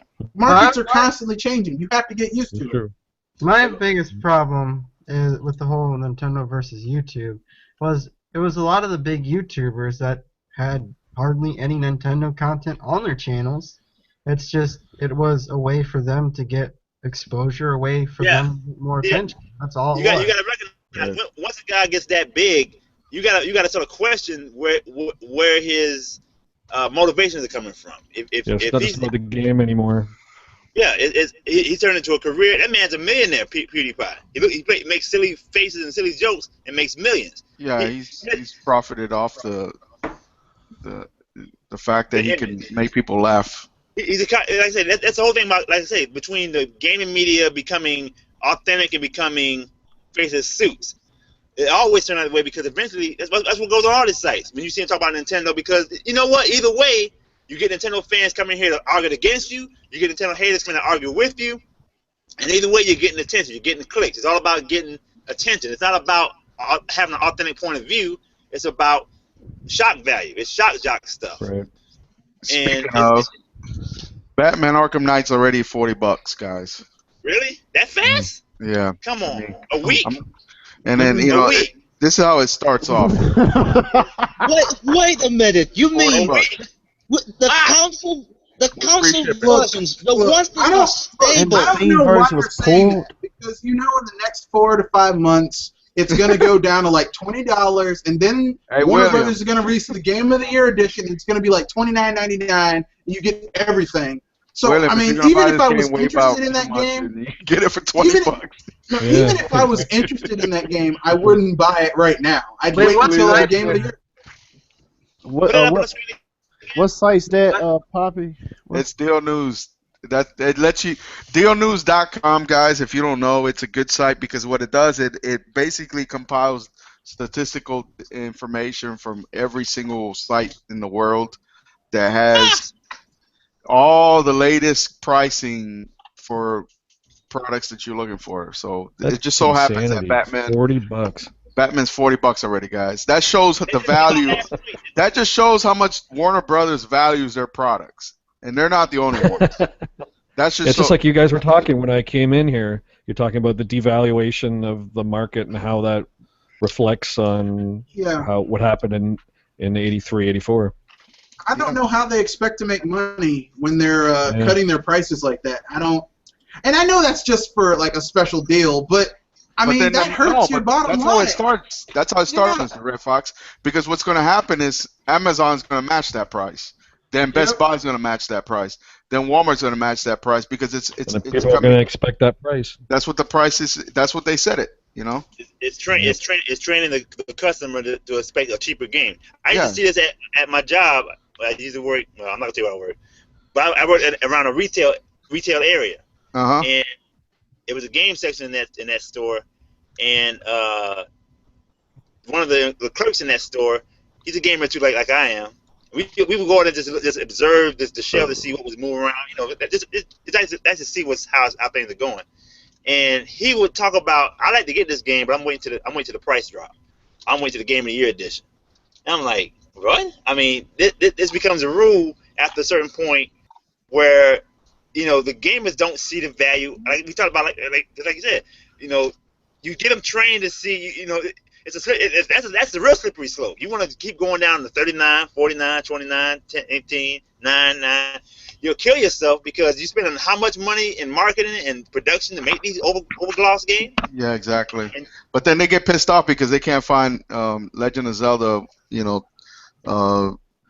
Skyward Sword for less than $50. You know what I'm saying? Yeah, I mean that game's old. That's what they always say. Oh, that game's already been out a year. I was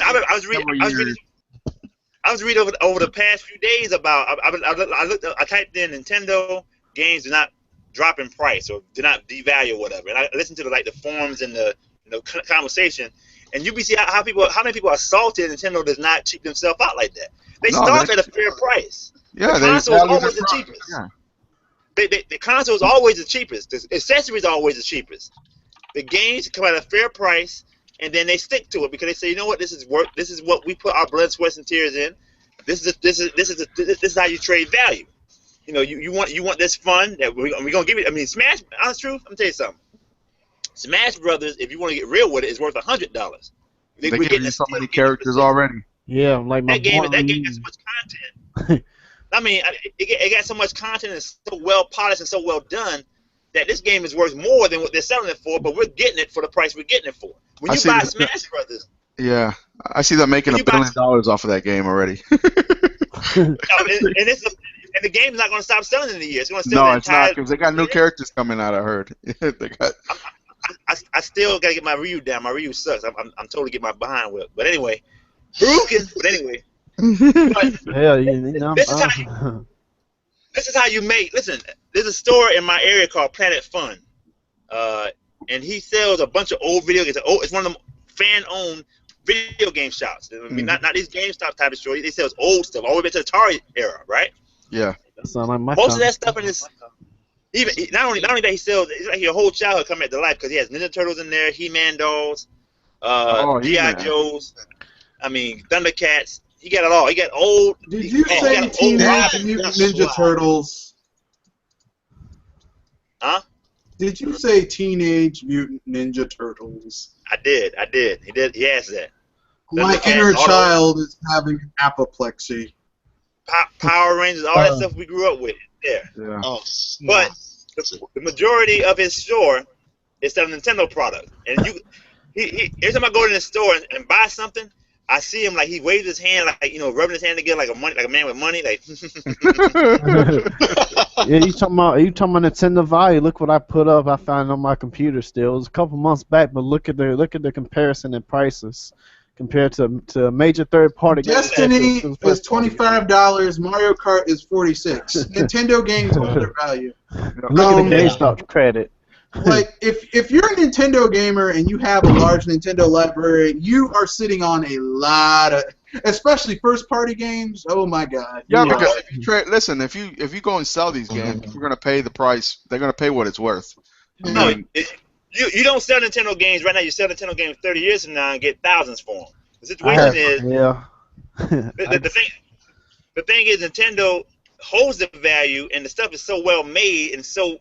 Listen, when you buy Majora's Mask, and that game stands the test of time. You never play anything like Majora's Mask. I haven't seen nobody even copy that game. That game is a 3-day cycle. Nobody's even tried to attempt that. It's one of a kind. And the situation is, they hit the mark, like they hit basically like this. You hear me talking about Nintendo rehash their franchises. Do they say that about Doctor Who? Do they say that about James Bond? They've been out for 50 years at a piece. Everybody say they rehashed the James Bond movie. No, you have a classic, son. It's not called rehash. It's called classics. Exactly. It's called Beethoven. It's called Shakespeare. It's called Mozart. Mozart. Yeah, you got the point. I mean, look at Batman. Do we consider him rehashed and whatnot? Considering that the first comic was 1939 and still going. Because I think it's just an evolution of the game of that character. I think exactly. Like same about X-Men. It's been here since the 1960s. Well, I mean, that's the awesome thing about having such a powerful IP is that, like, and this is like I was talking with a friend of mine. He's a huge Sega fan. I was like, that's why Sonic was never as good as Mario because Sonic, all he really does is run fast. That's his thing. He just runs fast. Whereas Mario, you can put him in tons of different types of games, things that don't even fit in what you would think Mario does. Like, typically you would think, well, he rescues the princess and fights a monster, or, he goes through levels and fights a monster. But he's been a ref. You can put him in an RPG. He can race a kart.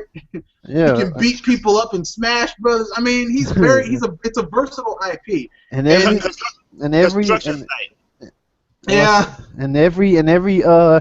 platformer IP try to copy that too, like Sonic with the old racing games, the RPGs, or Crash Bandicoot with the party games.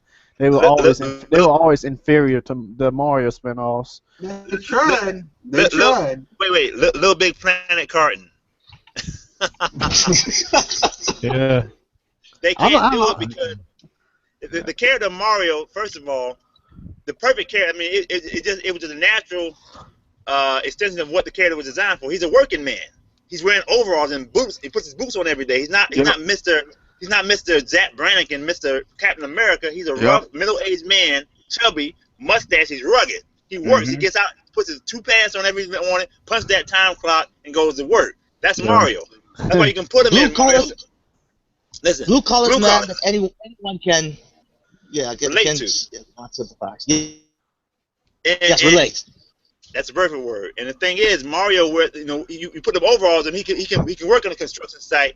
He can be in a cement factory. He can be in a bottling plant. He can be on a demolition crew. He can be a plumber. He can be a cart man. He can be. You can put a Super Mario Maker on the box. What does he look like? Construction work. That's actually a throwback to Wrecking Wrecking. That's actually a throwback to Wrecking Crew on NES. Yeah, Wrecking Crew. You look like a carpenter. Yeah. Yep. And Oh my gosh, the Watch character Dogs. is the reason why Mario can transform. Hey, there's another example right there, John. The devaluation. $10. Look at Oh my Ubisoft, how much they value their Watch Dogs IP. It hasn't even been out a year. You guys remember that game hasn't even been out a year.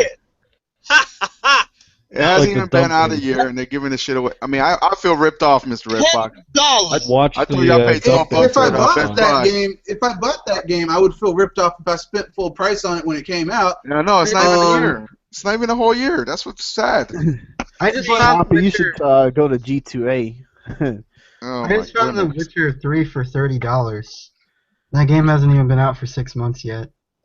Listen. Witcher 3 has only been out for a month, man. A month, and I found it for $30. Oh my Yeah, god. Poppy, go to G2A and get some deals and find it for like $1.50 or something. And Watch Dogs.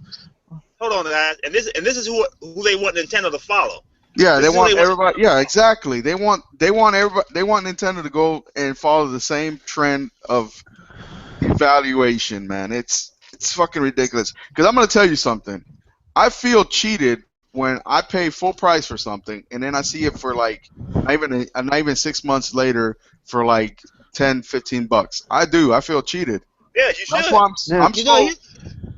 Go ahead. Glenn. Here's with me. Now, if the game didn't sell properly, the prices would be slashed. But these are the games that we talked about that sold millions or 2 million in a week or even a day, and yet the prices are dropped like nothing. No, because here's half the thing is they bought them. Yeah, cause the whole industry right now is built on a hype. That's why everybody's mad about Nintendo's E3. Because they didn't hype anybody up. That's why. They didn't overhype them. They didn't false hype them. Yeah, the gamers artificial have hype. Yeah, there you go. The gamers have gotten used to what you want to say? Yeah, I'm about to say real quick. I mean, we talking about then and now. I mean, think about the term gamer. Back then, the term gamer was about just playing different kind of video games and talking about it and talking about the good and bad. But now, gamer is a stereotypical person that like, ooh, look at the graphics, and they'd be the first one to buy annual shooters full price and then complain about it on YouTube about how broken it is when you already saw millions of videos like Battlefield for how broken it was, and people still bought the game. It's like the old saying goes, you can lead a horse to water, but you can't make it drink. And these are the same thing. Basically, they were unwitting. They were unwitting, like the ones in the 1980s. That's why everything goes in cycles. The situation is the reason they guys had to do that overhyping is why you got to do bull shots and all this CGI stuff, because the quality of the game is not there. And the staying power of the game is not there. They have to do these overhyping things just to sell a product, and they got to sell it in the first month, or that thing can't sell. That's why you have $9. I can't believe Watch Dogs is $10 already. That's fast. Think about this too, John Lucas. Every like most people that watch the Sony or Microsoft or Bethesda or Ubisoft, whatever conference, the first thing that they say on these YouTube comments is, "Oh man, look at the graphics, look at the graphics, look at the graphics. The graphics are so awesome." And I question myself, well, what about the gameplay? Is that awesome? It's all CGI, anyways. Yeah. No, see, what we got now is magicians in the industry. They doing sleight of hand. And, oh, look at this card. Look at this card. See there? And he's picking your pocket at the same time. See, you know. So what was the reason Arkham Knight couldn't show up on the Wii U? Because of the Batmobile? Yeah, and it's and there are cases where there are bugs with the Batmobile, and it kind of breaks the flow of the game, because the whole, like, one of the fun things about Arkham City was using your grappling hook and gliding around the city. Grappling hook, yeah. And that kind of, I mean, basically giving Batman the Batmobile in a game is kind of like giving Spider-Man a car in Spider-Man, because the fun thing about Spider-Man is using your web shooters and traveling around the city. But Red Fox, I want to be Peter Parker on a scooter delivering pizza. Now,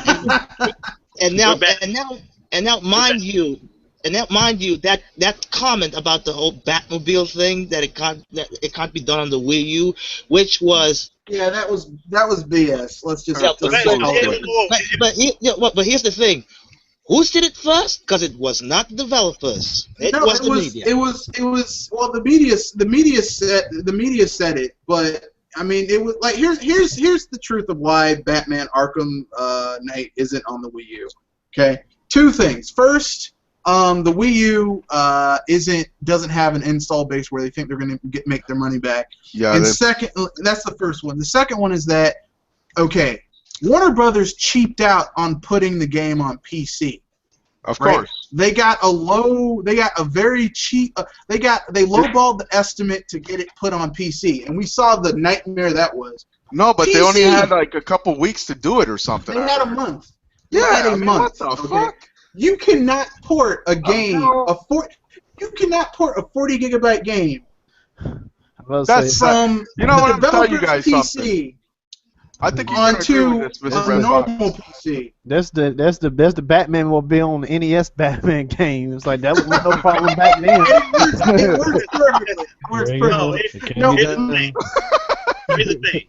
That Wii U argument is a bunch of junk. That's a good one. No, this Wii U argument is a bunch of junk because the Wii U is stronger than the Xbox 360 and the PS3. So what in the world are they talking about? It can't work on the Wii U. That's a bunch of junk. This whole thing is an industry war. There's one guy keeping the thing honest, and there's a bunch of other guys trying to turn it back to the Atari market of profiteering and strip mining. And Warner Brothers showing up again is not a surprise. The situation is, they want this Hollywood hype blockbuster because the games don't stand the test of time. They get the people. That's why E3. Man, let me tell you about E3. E3 came along when the Sony was rising in the market. E3 was never Nintendo's event anyway. That was always Sony's event. That was always, and then Microsoft came along and joined them. That's always been the hype event. It's always been the thing about bombast and pomp and circumstance. Nintendo goes to that event to invade that event. They don't like E3. They take E3 and put it on its head. They went to the Game Awards. They don't care about them Game Awards. They don't care about G4. Them boys are amateur idiots. I'll tell you. But, wait. I'm gonna break it down. Watch this. Break it down. At 2013, Reggie Fils-Aimé go on to Jeff Keighley, whatever his name is, and talk about Cranky Kong. Jeff Keighley. Yeah, and he gave him that stupid look, man. I wanted to slap the shit out of Jeff Keighley, man. He's a fucking moron. Cranky Kong, is that all you have? You don't have anything else? That's what he wanted. Like, he so wanted to beat Jeff Keighley. I was like, let me beat Jeff Keighley. Like, is that all you have? Is that all you have? Reggie can do it. He's from the Bronx. But anyway, the situation is, he went there to troll him with Cranky Kong. Oh, it's a big announcement. Cranky Kong and Donkey Kong Tropical Freeze. The next year, they don't care about that event. The next year, the publisher of the year, developer of the year. I'm the developer every year, sucker. I don't need your silly award. But what we're going to do on your show, we're going to go on there and show you Nintendo power. I'm going to have Koji Kondo play the piano, Mario and Zelda. I'm going to have Imagine Dragons. I'm going to have Reggie and Miyamoto and all this stuff. I'm gonna come up here and shine on your show and turn it into an advertisement for my platform. I'm gonna show you Zelda off screen on a TV. It's like double blurred. Yep. And you're gonna still go and cheer for it. I shined on your show. I don't care about the Game Awards. I don't care about your Developer of the Year. I don't care about your E3 and your hype cycle. I make the hype cycle when I want to make the hype cycle. And that didn't even matter because they won more awards than anyone else. It was hilarious. They cheated Bayonetta. They cheated Bayonetta, but it's a moot point because they still got more awards than everyone else, and they blew everyone out the water because they showed Zelda on the Wii U. Just so you guys know, I bought Dragon Age Inquisition and I still haven't played it because I'm still waiting for all these patches to get downloaded. Damn, really? Wow. Because I don't like playing the game and it freezes up on me. I'm tired of that shit, man. It's not a good game. Yeah, I mean, it's better than Dragon Age 2, but it's just so you guys are aware, I only paid $29 for it because I had some code or some shit. Yeah, I mean, I understand probably. I understand probably because I play on PC too, and like people had to mod GTA 5 just so it looked better than the current console. It's a scam, dude. It's a scam. This whole graphics and focus in the industry is a scam. It's just it's what is it? Lights and mirror show. It's like going to a used car yard. It's like going to a used car yard. You got these Shelly smoking mirrors and lights, and it's all bullshit. Yeah, I remember. It confuses you. It's like a rave where you got these guys pretending to be making these dance moves in the light with the light sticks and like they're doing something and the guy turns the lights on and the whole like a rave party. Get the fuck out of here, guys. No, I got two examples. It's like I got two examples. It's like a car lot dealer. He's selling you a lemon, but he got to put that paint job on and get you to take it off the lot. And that starts bubbling up. Or a more risky example. It's like meeting this girl and she ends up being a transsexual. That's what goes on. Oh, you're getting false advertising. Nobody's got to know. That's a little too far. But as you were saying about the how E3 was how Nintendo goes to E3 to spoil it. Yeah, they do what they want. Not what the media wants. The thing is, like, they did this in 2004 when you had him talk about the revolution for the first time when Reggie starts his infamous speech. They came there to invade that event, and by 2006, they just made such a big impact. They had to shut the event down because it's not promoting Sony anymore because Nintendo pretty much overshined everybody. They had to turn it to a small time event and take the fans out of it. They don't like that. They want this thing to be an industry face of the suits showpiece. And Nintendo came in here and said, I'm spoiling that party, punk.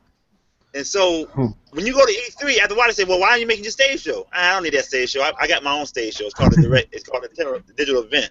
Yeah. Showed up last year, ate them up. Showed up this year. I tell you what, everybody expects me to go out there and drop all the bombs right now. I'm not gonna drop the bombs right now. I'm saving some bombs for next year. I'm gonna really kill them next year. And I'm gonna drop bombs throughout the year. E3 is not my only place to show my games. Yeah, exactly. Watch that next direct. Watch everybody that was like, "Oh, Nintendo this and this, boo-hoo, I hate them." Watch the next direct drop.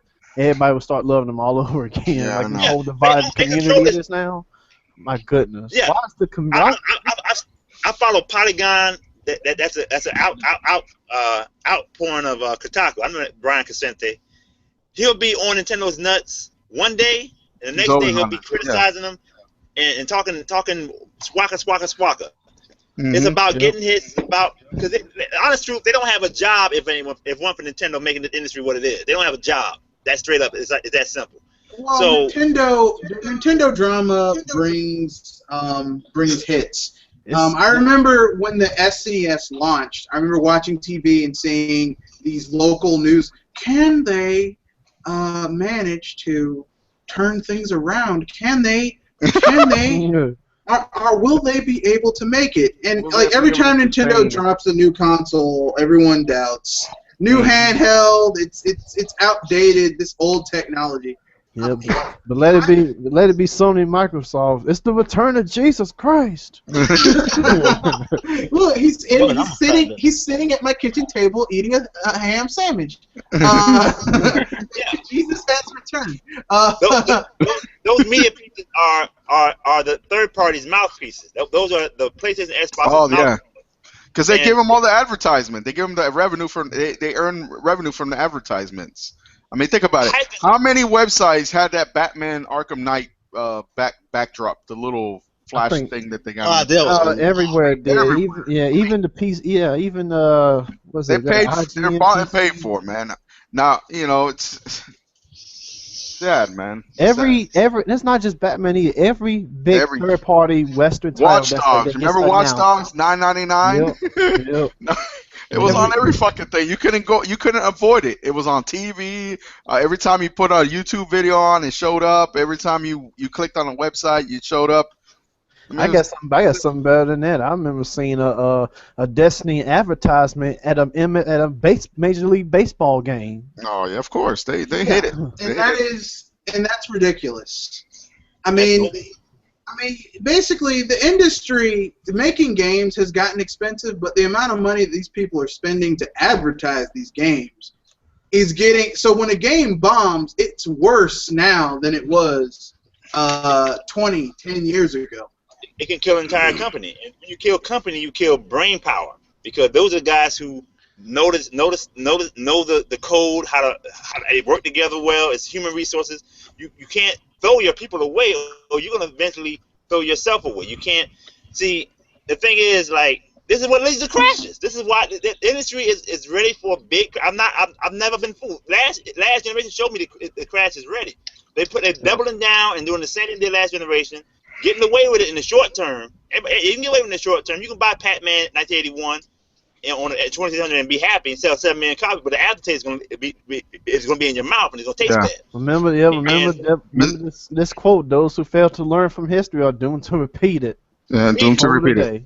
Exactly. So I mean, games aren't expensive, Mr. Red Fox. Because look at it right here. I got it for $10, $20, $17. So basically, what they're telling us that games aren't really expensive. No. It's expensive to make games, but Ubisoft spent millions of dollars advertising Watch Dogs. I mean, that game had to sell really well. They spent millions advertising Assassin's Creed Unity. That game bombed spectacularly for Ubisoft. Not only was it a sales failure, but it was a critical failure as well. I mean, and now they're trying to save it now. I don't know if they can. I don't know if that's gonna work or not. John Lucas brought us back on task, so I thought we were gonna get the questions, but we won't be able to get the questions today. So I guess we'll give. One more thing I'm put to that. Remember, you were talking about in some other show about Splatoon and the converse of it, because Splatoon, it has some advertising. They put a traditional commercial out, but that stuff was not spent on that high level. Most of the advertising of Splatoon was done targeted. Yeah. It was done on that Tumblr. It was done by the fans themselves. That's what sold Splatoon. Yep. And they just put that traditional advertising as a boost to it. But this is why that's why you want to see the present. You look at the past. Everything that was done today is just an extension or evolution of what was done 30 years ago. You look at what was done 30 years ago, the good and the bad, you'll see what to follow and what not to follow. Yep. And the reason they hype these games is because the value of the games are going down. The way they're running their business is not solid. They have to do these things to survive, and it's getting weaker and weaker. They're getting smaller returns out of these things every day. But have you noticed that the developers aren't stable anymore? Like there's development houses shutting down, and there's a lot of talent just thrown to the side, like they're not valued anymore either. More like so it's just not the game. Yeah, because think about it. How many of these development houses have kept their people, have maintained a full development house? Most of them just once the project is over with, they fire him and get rid of Well, him. I mean, anyone except Nintendo, because even both Western and Japanese third parties, they lose their key people in the game. So Yeah, they just throw them to the side, man. Square It's Enix like, lost all of their talent. I mean, who you have now at Square Enix left are like second, third generation C people. grade.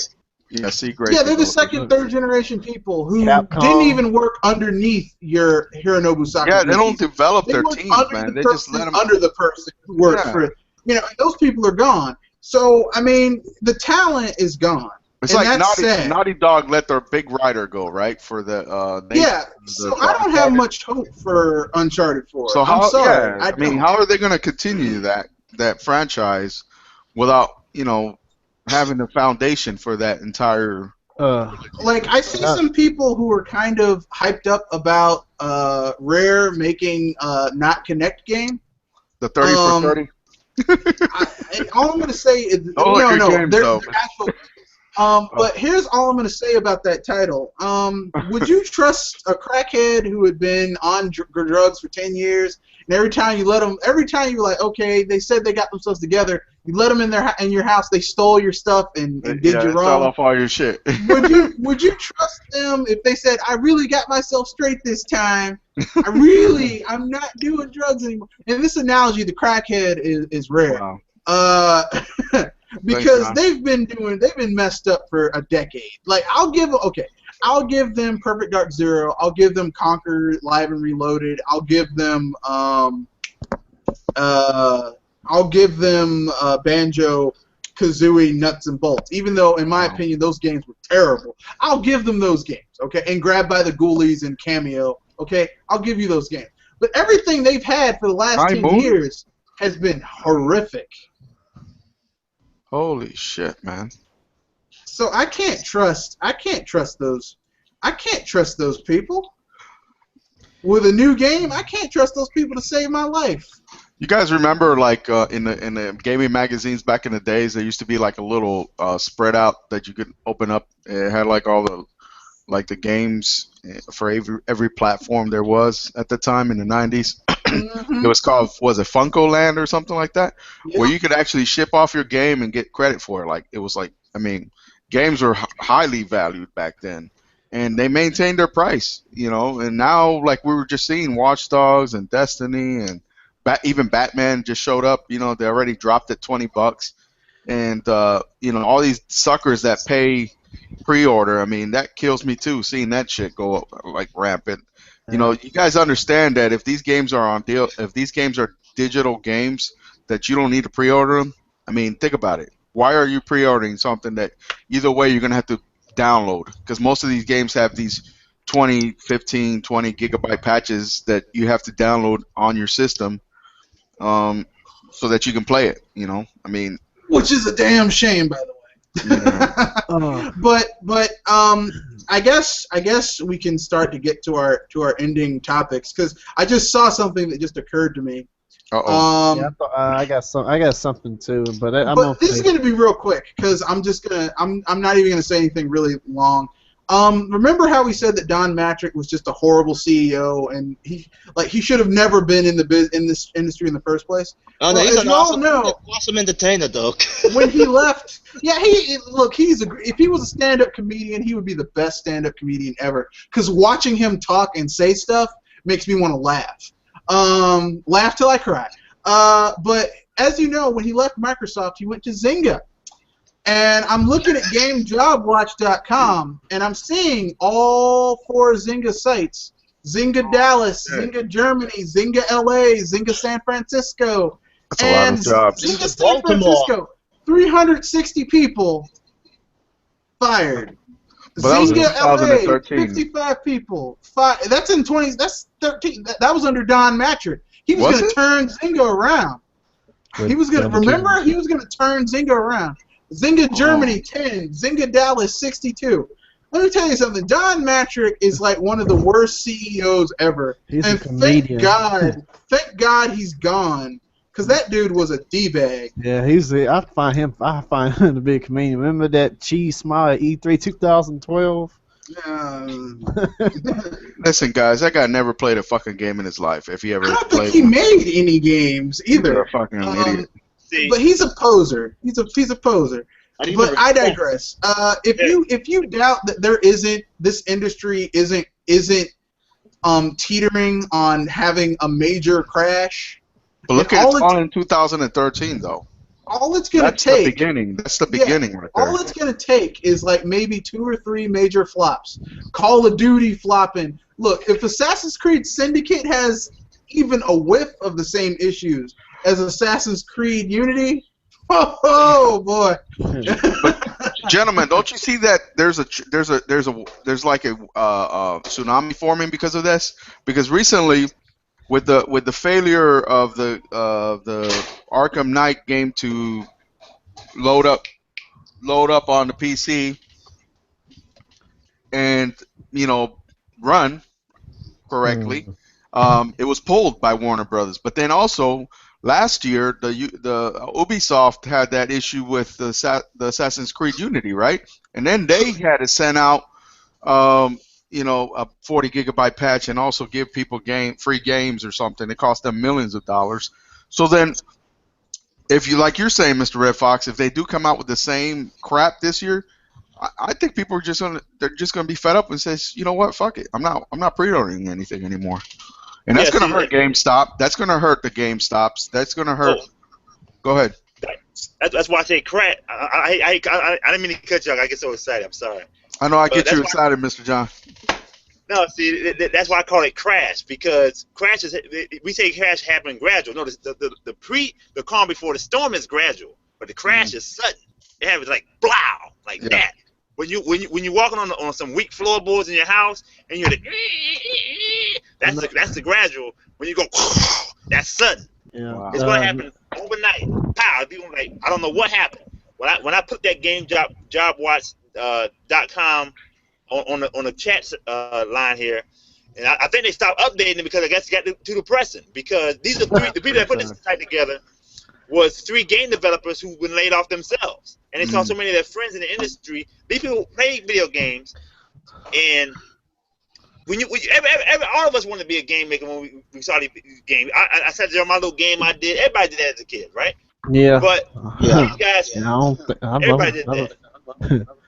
I made my idea of Donkey Kong Return before Donkey Kong Country came out. It was derivative, but I made it, right? Yeah. But the thing is, I called it Donkey Kong and the Thugs, but that's all right. Anyway, but the thing is, they grew up and they actually went to the school and went to the proper training and became game developers. This is their life dream. Everybody wants to do what they dreamed of doing. Evel Knievel wants to ride bikes and do daredevil stuff. David Blaine wants to do magic tricks. You want to do what you came to do, right? And then you get in here and you work hard and you don't mind paying dues. You don't mind grinding and working your way up as long as you get somewhere, right? But once you put your heart and soul behind it and then you totally lay off and your whole life direction is pretty much a dead end, it makes you feel like, what have I done with my life? Yeah. And you lose a pack of talent, you lose a pack of perspective, new ideas, and Game Job Watch was seeing so much of this happen in the last generation. We got to track some of this stuff down, and it's a lot more that happened past 2013. Trust me on that.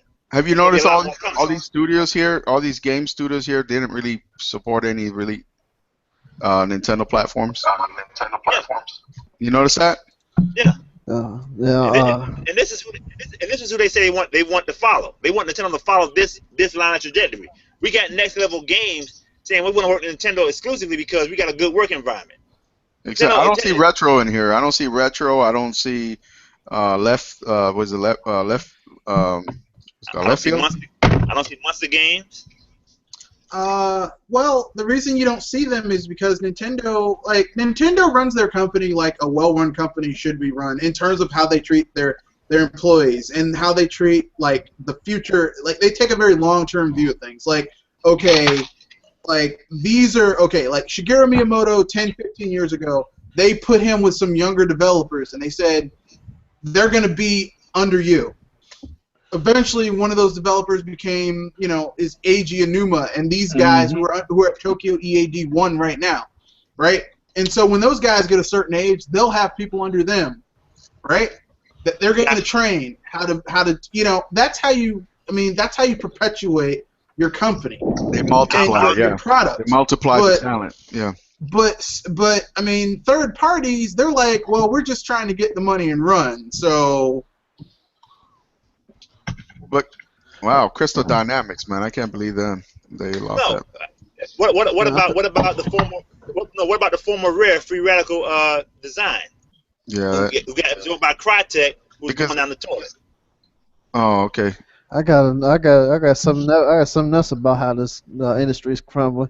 Knows how all these big CEOs are stepping down or whatnot, but notice how Iwata, despite everybody wants to hate on him, he's done the most success out of all the other recent CEOs. He's made more. Yeah, so I've always said this. He's created more value for that company than even Mr. Yamauchi. Because I mean, remember him? Because Jack Trade, remember him? Where is he now?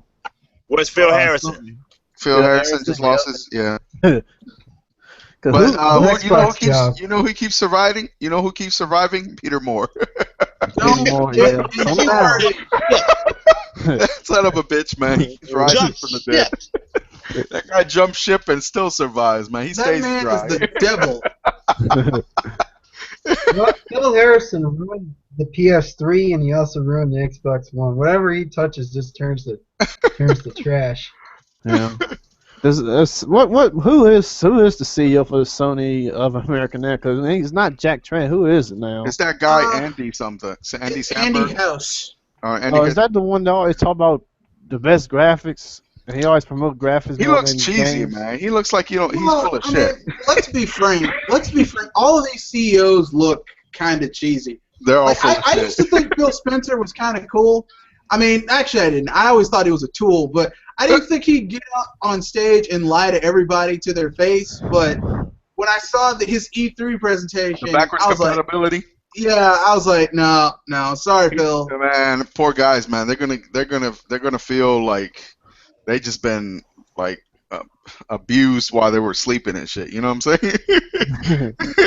Like somebody went in there and they took advantage of them, and they were like, "What the fuck happened to me?" Wake up, because that backwards compatibility isn't backwards compatibility. It's just a emulator software. Yeah. How about the president of Square Enix, Mr. Wada, who just left right after E3? See, that's another one. There you go. Yoichi Wada? Is that his name? Yeah. He's doomed. How about we get on the Doom train and say Final Fantasy VII is doomed? He left? Wow. But you know, Square Enix is coming back, y'all. Yoichi Wada left?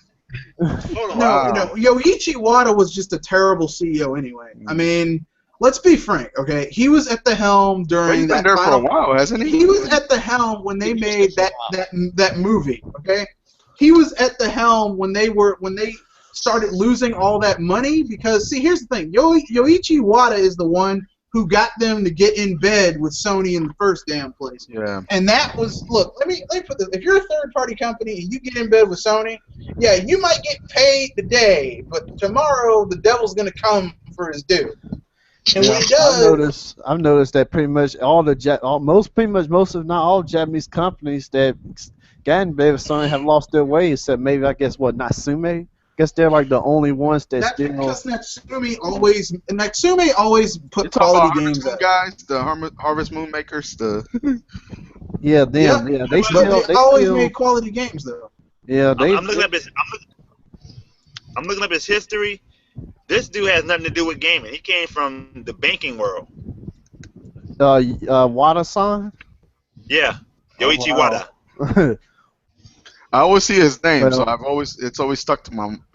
I shouldn't say Wada-san. I should say Wada-baka. That's how I feel about that. Just like all the way back to the big video game crash, where that's what was going on then. It was a revolving door of CEOs who coming in from like cigarette companies and brought in to try to write Atari and Mattel and all these other companies, and it was the same thing. Yeah, that's another story. This is why I kind of agree with Double RPG. If you've seen this video on maybe Fizame and and Nintendo should part ways, because if you have somebody that has had talent in video games, knows the business of video games, he'd make a far better president, because Reggie Fils-Aimé doesn't really have a background in video games. Yeah, but he's been there for. Neither did Howard Lincoln. Howard Lincoln started as a lawyer for Nintendo against the way back in the 80s. Like, here's the thing. I would agree if Reggie hadn't got the 3D, the DS off the ground. Got that fat ass DS. Here's the thing. Got it off the deck. Like, it's easy to kick someone when they're down right now, but then you look at their past account. It's like, here's the thing. People are like, well, the Wii U sucks, and Iwata needs to be fired. Iwata, like, here's the thing. Iwata has done more things in his sleep than most of the other companies' CEOs have done in their professional lifetime. And so to say that they should be fired because you don't like what they're doing right now, like, their past accomplishments buys them time, right? Exactly. So Iwata is known for keeping his budgets under control. Yeah. Like, even more so now. Now, because even back in the day, because he was he was the troubleshooter at HAL that got Earthbound back on track. Okay, Earthbound was messed up. He got it back on track. He troubleshooted Smash, right? The original Smash. Well, he helped code Smash Brothers Melee. Okay. No, it was the GameCube. That's what I'm saying. That was Melee. That was on the GameCube. He helped code Smash Brothers Melee. He also put gold and silver together, I think, and made it. Yes, he did. He helped code gold and silver. This guy isn't just this guy is in a suit. Is what I'm trying to say. Well, he's learned multiple parts, multiple aspects. This guy's a businessman. He's a businessman. Like, people Reggie needs to be fired because they don't like the business decisions he's making right now. But here's the thing: Reggie put the quality time in order to get to where he is. For example, when the DS launched, the big ugly DS that I still have, that dude had that DS, and he went around to different places selling that thing. He went by himself, everywhere, on his, selling it. Personally going and selling that. I mean, so attractive. What? That fat DS, man, that was just so unattractive. But man, it was. But he sold it. Reggie sold that shit. 150 million in sell base. Yeah, it was Reggie took that fat fucker all over the place, and he probably had to get an extra suit like expansion in his we totally. Anyone who has that type of business acumen to sell something that hard. Yeah. Like, I'm pretty sure, look, he's bought a little bit of time.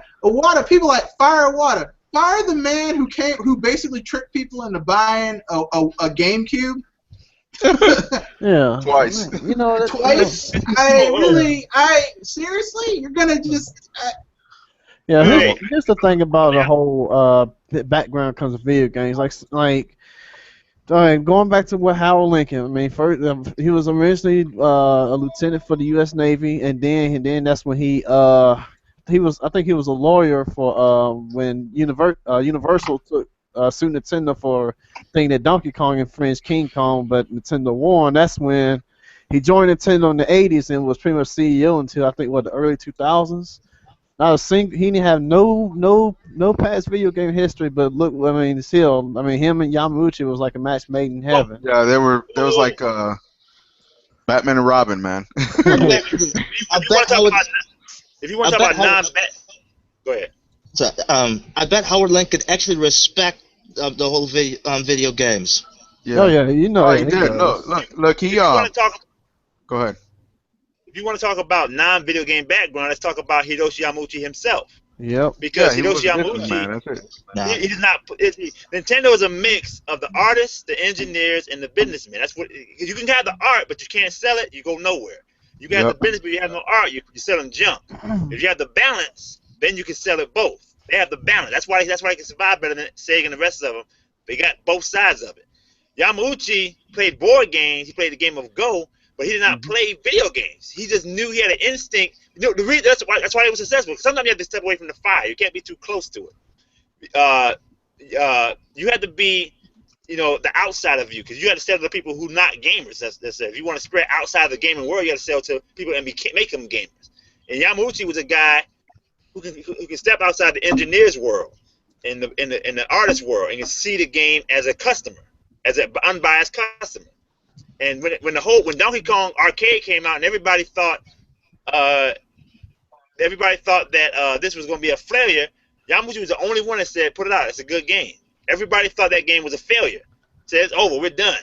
No, put that game out, and the game was a success. When the NES came out, and it didn't take off right away. It did decent, but they had to do a lot more work to become a phenomenon. It took about a year, and it took about 18 months because when the NES first launched, it only had like 2 games and Rob the Robot in America, and that was Gyromite and Stack Up. Yeah. Gyromite and Stack Up. And it took a year and a half. And once the black box games dropped for the NES, and these were the games that Nintendo was working on. These were like your Mario, your Duck Hunt, your Hogan's Alley, your stuff like that. When those games dropped, that's when the Nintendo took off in America. Yeah, and the thing is, he's not deterred by conventional wisdom, because there's no such thing as conventional wisdom. If it was wisdom, it wouldn't be conventional. The situation is, Yamauchi was always that one part of the team that can see outside of the inner circle. He can get outside of the ivory tower and see it from outside looking in. So it's not necessarily you have to come from a game background to be in the game industry. It does help, but it's not the only thing, because you have a mix of people. You have a mix of people. That's what makes Nintendo so great. Miyamoto don't know how to engineer nothing. He knows concepts. He knows art. He doesn't know code. He doesn't program stuff. That's Wada originally said on the Wada answer. He called Miyamoto a rival and thought he could outgame Miyamoto. He had to be humble, because he found out Miyamoto was superior. He was talking about the best graphics and the best this and the best that. He's talking from an engineer's background. And Miyamoto showed him it's something better than just putting down code. If the code has no heart behind it, it's just a bunch of numbers and letters. It doesn't mean anything. It's about what you're making this game. Those guys are all together, man, and they take care of each other. And listen, and the most important thing to these guys, these executives, these leaders in that company, is that they actually care about the company. They actually care about it expanding. They actually care about the health and well-being of the company, which is something that you don't see in the Western side of management. And the thing with it's all about trying to get everything out and out of that stone, get all the water out of that stone. It's all about money. Yeah. Bleeding it. That's corporate America though. Then altogether, but that's. But look what what's his name? Iwata did. He took a pay cut. He had all his executives, all the board members. They all took pay cuts when they were having a hard time for. Yeah. And the American way is to give them a golden parachute and let everybody jump go off. And fire the people who make your product so that you can save your own ass. That's the American way. Yeah. The American way of doing business. Sell off buildings and claim you turned a profit. That's the Sony way of business. Yeah, simply put. And Microsoft is, don't ask us how much money we made in this division that's never turned a profit. Shut up and play Windows. Iwata spoke about that. He says that when they were asking him, what are you going to do to turn around, most companies, they start cutting people. He says, why would we do that? We don't want in order for us to make the best games in the world, we don't want our talented game makers to be worried about a paycheck. I remember that. And the thing about Reggie is, when Reggie came along, the American Nintendo needed a joke. It needed somebody. Lincoln, he retired, and we needed somebody to have fire. Lincoln was like an extension of Yamauchi. Yamauchi was hard. Lincoln was the American Yamauchi in some regards. Yeah, Iron Fist.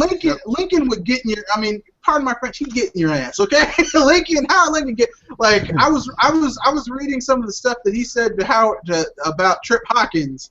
Oh man. You have to remember, Howard Lincoln is the guy who basically Yamauchi said we must not. No, that was Kirby. But Howard Lincoln used to be their lawyer, and he was like, we must not lose to Universal Studios, and they didn't. Yeah, but he also cared. Sega too when they were in front of Congress about the rating system. Lincoln just took him to town.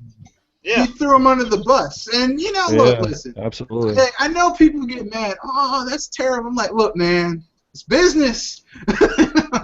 Listen, the thing about Reggie is he when he came along, he put a spark of life in the American branch, and that put a spark of life in the American market. When everybody thought Nintendo was dead, when he came in here with because this Joker, Iwata is a nice guy. He's Yamuchi underneath, but on the face he's nice. He's a Boy Scout. On the west side, in the west he looks like a nice guy, but I'm pretty sure in the east, no.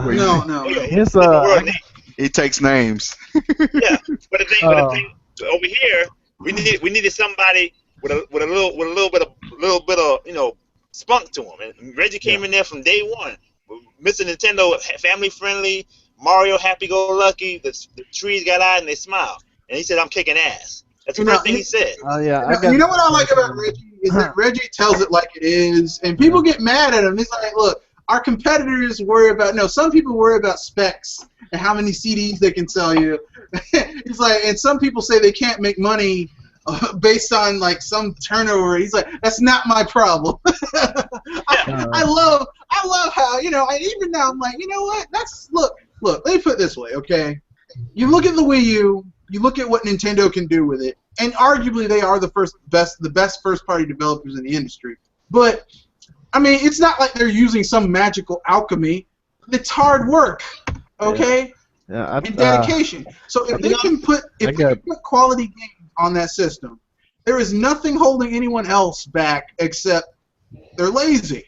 Yeah, I got something to say about that whole Howard Lincoln thing. Like, look, I got the site posted up on the chat here, and it was after the whole video game violence thing before the ESRB. He actually wrote a poem to the Sega America's CEO Tom Kalinske, I think that's how you pronounce it. He said, "Dear Tom, roses are red, violence are blue. So you had a bad day, boo hoo hoo. All my best, Howard." I see what you mean by cutthroat. A real love letter. Hardcore. And see, and that's why Reggie's here, because Reggie he's a marketer. That's where he comes from, and Nintendo needed more market power. Yeah, he's a marketing guy. That's who he is. He got promoted to CEO because he sold the shit out of that fucking fat DS. I will say one thing about Reggie. When he sold that DS like nobody's business, man. I wanted to say something about Reggie. When he made that comment about it was last year's E3 when he was saying something at a digital event. When he said he played Mario World since he was young.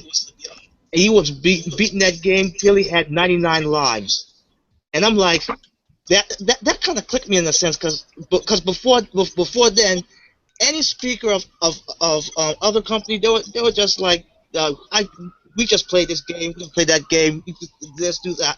But with Reggie, he actually went in a specific point. And there's no doubt he plays games. He just doesn't have the time like most of us to play all the games that he's coming out with. Right now. But I mean, if you own a business and you're not constantly taking time off for entertainment, you got to run your business. Right. But the thing is, when he said that last year, or in a specific way, this year E3, I'm noticing a lot of people taking that route as well. Yeah. Are you trying to say comparing themselves to gamers?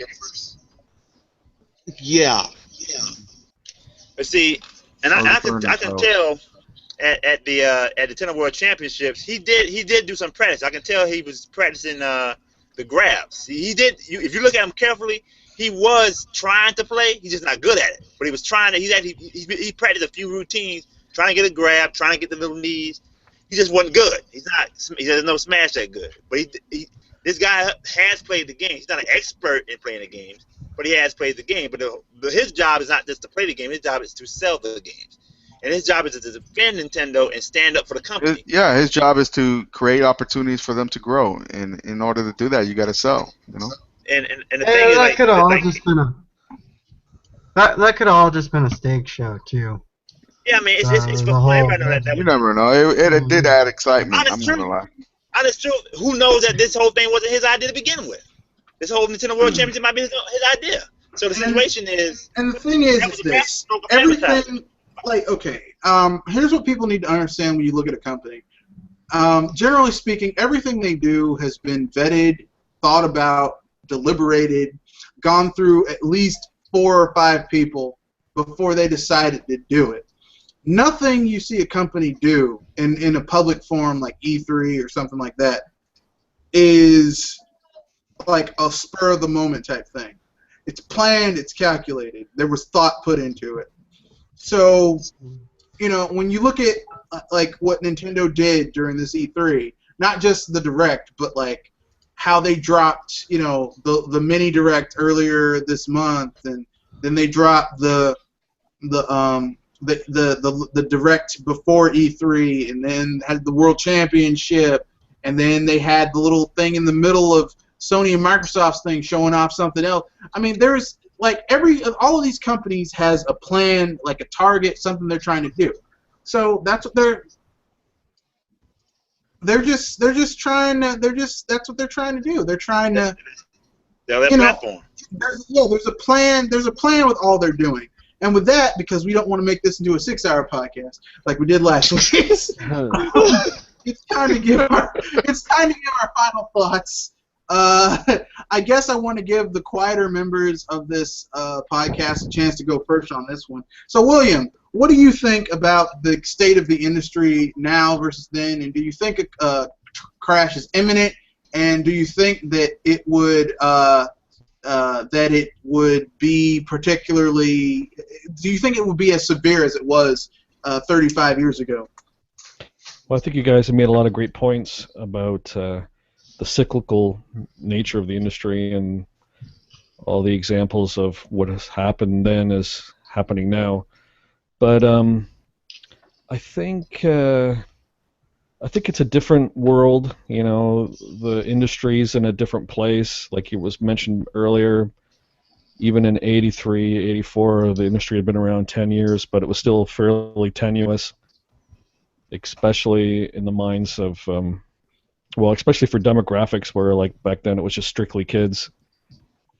So, I don't know. It's hard to tell. I don't know that there'll be a crash as catastrophic as there was in 83, 84, because that was a holocaust. Just, you know, the ground was raised and salted and nothing grew there until Nintendo came along. So, it's, you know, there'll be let's call it a shake-up. There'll be a shift. There'll be an adjustment, but I don't think it's going to be a raising like it was in the original crash. Okay. All right. Yeah, I agree. All right. That is. Go ahead. No, I was just going to say that was a very good assessment. Who wants to go next? Yeah. I guess you started. Go ahead, Kanoshi. Yeah, I agree with that. I believe that this won't be a crash, but it will be a shift. And you know, we're seeing more more sort of higher quality games from the indies versus 10, 15 years ago when they were just basically flash games and basically on Mo Fun Zone or Free Arcade. I remember going there during classes and just playing, you know, strange knockoffs of video games. But I think it's going to be a shift, and honestly, Nintendo's been doomed since 1985. And I remember coming across articles talking about how the Nintendo resurrection was anemic in a sense that, you know, they didn't really save the industry, and and you know, PCs are going to take over the market because they're cheaper, and you know, people are saying the same thing about tablets and smartphones now, since they're getting more powerful and, you know, getting more inexpensive. So history just repeats itself, or, you know, what's another word for repeat? May not exactly repeat, but imitate in certain areas. All right. Who wants to go next? What's the question? The question is, do you feel that the industry is headed towards a crash? Do you think it will be as severe? And your final thoughts about the whole topic in general? Yeah, I say we're heading towards a crash, and it will be more severe because back then in the '80s, when the video game market crashed during the Atari days, and before Nintendo came to save the industry, look, it was much smaller. But now, when with the industry pretty much being bigger than the movie industry at this point, it's going. I think it's going. I think it's going to be a bigger shift than it was like over 30 years ago.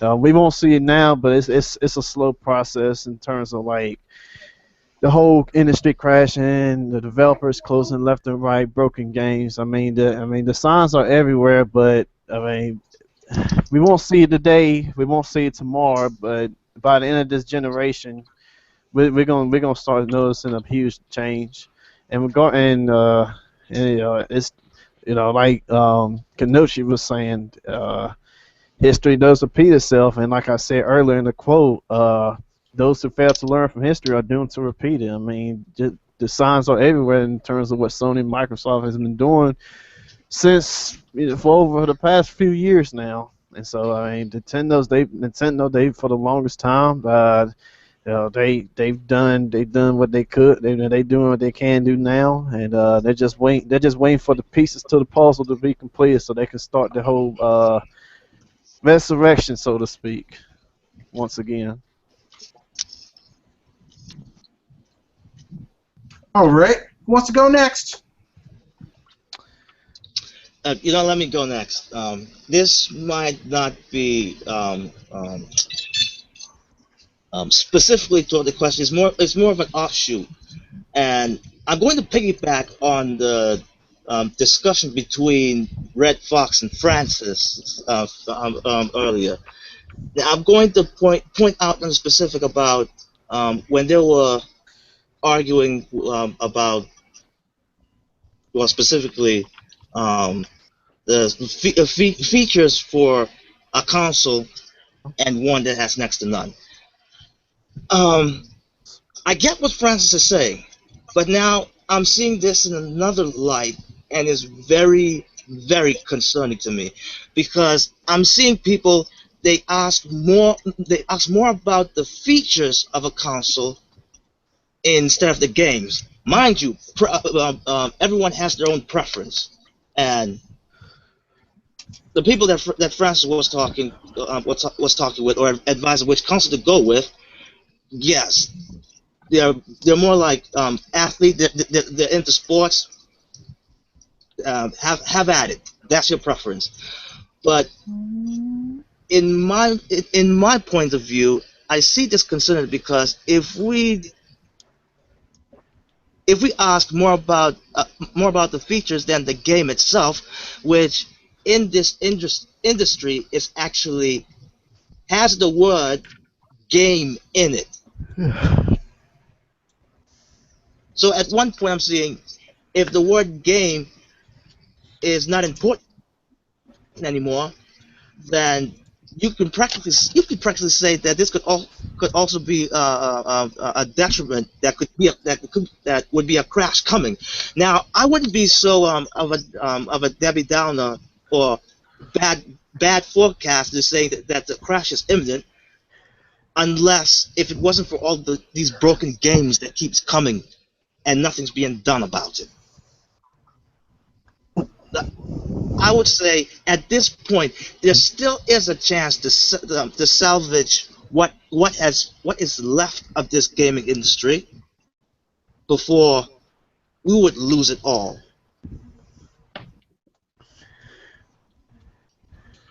Okay, that was kind of a downer, but from our most enthusiastic of podcast members. So let's go with who wants to go next? Doctor? Poppy, you want to do it?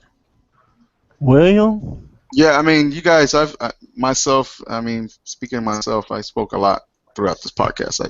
I don't want to be taken up with the whole time for if others want to say Okay. something. All right. Go ahead. Okay. You've already said what you. Okay, man. Who wants to go besides him? How about Dr. Feelgood? I haven't heard him say anything. Hey, what's up, guys? What was the question again? I've been playing Splatoon rank mode, so and listen to everybody. We were just talking about what do you think that the industry is heading towards a crash?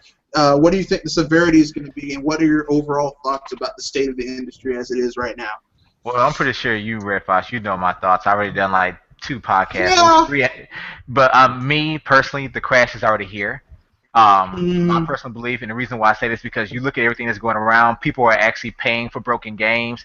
I mean, that's not something that's supposed to be happening right now. We're paying for broken games, and they're releasing games broken, intentionally. They're doing this, and the people that should be thriving, like the developers that made Sunset Overdrive, like the people that made Pikmin or games like that, that should be selling well because they're high quality, they're not. And the ones that are not high quality, that are low quality as shit, guess what? They're they're thriving. They're the ones that are breaking sales records, like Grand Theft Auto 5. Not to say that that's a terrible game, but come on now. It's not even as high quality as GTA San Andreas. I'm just gonna say it right now. Yeah, I agree with you. So to me, the crash is already here. People are talking. The media. When you get to the, I mean, we can always already say that the media lies all the time, no matter what the topic is. However, when the media blatantly lies because they don't give a damn, and they know they're spreading lies to, because they're being paid under the table by certain people. I mean, the crash is already here. We may not see it as a crash. We see it as, oh, well, this is the way things are moving towards. No, it's a crash, and eventually, and look what happens. These same people that spread lies and talk crap about Nintendo and make stupid stuff that say, well, 30 frames per second is more cinematic. You know who I'm talking about. Don't say anything, don't laugh. I mean, when you see stuff like that are blatant lies, when you see people releasing PC games that are of lower quality than console games, it's like, at what point? At what point? Like, so to me, it's already here. There's nothing to say about that. I I firmly believe it's been happening over the past couple of years because the industry doesn't want to survive overall. They want to survive on their own. Certain people, certain publishers want to do things on their own and get by. And it's like, regardless of whether you make profit or not, you are involved in the industry. So at the end of the day, it's about the industry as a whole. So, and it's sad. Don't get me wrong, it really is. But and I don't mean to be a negative Nancy about the whole thing, but I mean it's true. Like it's already here. What's gonna we already hear about the studios always closing this and that for whatever reason because the game didn't sell 10 million copies in the first week like another popular game did. So studios are closing left and right. At least the companies that brag about them being the best and most powerful, they're closing studios left and right. And the ones that are not selling well are the ones opening new studios and hiring more people. And they're even trying to find a way to get, to go out and on and be, self-sufficient as far as a company. I'm talking about Nintendo. We all know they're doing it. They're taking steps to become self-sufficient, not need help from anyone on the outside besides themselves. They've been doing it all this time. They're cutting. They're basically. It's basically kind of like if you see someone Great like point. a starship's about to crash, and some guys in the habitat. They're like, well, I'm gonna survive. I got everything I need. I'm gonna make it. You guys ain't gonna make it. Nintendo's got the lifeboat, and a lot of people on the ship ain't on the lifeboat with them. Yeah, so like I think triple. I mean, just to be sure, like it's here, guys. I mean, that's my opinion, of course, but to me, it's here. It's been going on for at least the last year. Well, I would say it actually started in the middle of the seventh generation when all we got was shooter, open world game, shooter, open world game, zombie game. When the industry becomes stagnant to where everyone's just trying to repeat some of the success, like basically what everyone's trying to do is make a Call of Duty killer or make a game that has the same Call of Duty success. Like Square Enix actually considered the sales of Tomb Raider, the first, like the re-release, I mean the reboot of it. And it sold 3 million. They saw that as a failure because That was they a actually failure. expected to sell 10 million copies. Yeah, I was like, first of all, Tomb Raider has never been a huge seller. I don't know why it's you a would niche think title. Exactly, it's a niche title. So rebooting that would be. you expected Modern Warfare 1 numbers on a niche title. And even now, last generation was all about shooters and dark and gory games. And this Yeah. generation is the same thing. It's shooters, open world, and I mean it's more of the same. So it's already become stagnant. It's been stagnant. There's no creativity whatsoever except with Nintendo. There's no creativity. I even give the guys at Sunset Overdrive some credit because that game deserves the same success as Splatoon got, but they didn't get it. And there will not be a sequel unless Nintendo picks it up. And that But- ain't gonna happen because Yeah, so- Insomniac is got a bug up their behinds. Yeah. So for me, I'll just leave it at the crash is here. And to be honest, I'm looking forward to it. And the reason why is because and here's why. It ain't me like, I hate third parties and this and that. No, I love third party games. I have plenty of them, even on my Wii U. But the thing is, the industry needs to go back to being creative, meaning stop trying to copy someone else's success. Do like Rare did. If you see something you like and you thought was successful, make your own version. Like Banjo-Kazooie is Rare's attempt to make a Super Mario 64. And it worked. It did quite well. Yeah, So until we get back to that, innovation. exactly. So until we get back to developers trying to create something of their own, to call their own, where no one would say, well, compared to COD, this game is not good enough. No. Like, you cannot compare Splatoon to shit. Like, just like you can't compare Pikmin to any other game in the category. You just can't. It's not going to happen. So with that said, the crash is here, and I'm looking forward to it. Because it's only going to be one or two people that emerge from it. It won't be all three companies. It's going to be one or two. That's it. Yeah, because if they're all copying each other on this copy and paste, redundant bullshit every year, that's going to get old and people are tired already. I mean, look. I mean, great examples was the Batman Arkham Knight refund fiasco with the Steam, where people just say, you know what, I'm not going to put up for no and wait for patches. I'm just going to get my refund back. I mean, And see, Well, even, thank God Steam has you can get refunds. I'm And glad see- I didn't buy it though, because and I'm see, a Steam sales, refund. even to add to that though, man, with that particular scenario. Okay, for example, you know how we've all heard this over the years, 7th gen and especially this gen, PC, it makes the consoles already opposite out the door. PC is the best version, it's the best way to go, it's more powerful, more advanced, blah, blah, blah. It's like, and when I saw that post about Batman Arkham, all I could do is laugh, and I made a post that PC gamers can't say shit anymore because your game is only as powerful as developers that are willing to optimize it for the PC. exactly. They've been gimping them for years. So if a developer says, well, you know what? I don't feel like spending an extra $10 million to make this game work the way, work perfectly with every version or, combination of of a PC or whatever. So I'm just gonna port this game down, and whatever happens, happens. Like they've been doing Wii U games. Now they can't talk that shit that, oh, it's not strong enough, it's not powerful enough. No, it depends on whether the developer or not has the drive, the motivation to actually want to optimize their product, or even the publisher. If they don't, your shit could be just as broken, buggy, and lacking features as a console game. Exactly. You're not obsolete, and now they have their firm example, just like Grand Theft Auto 5.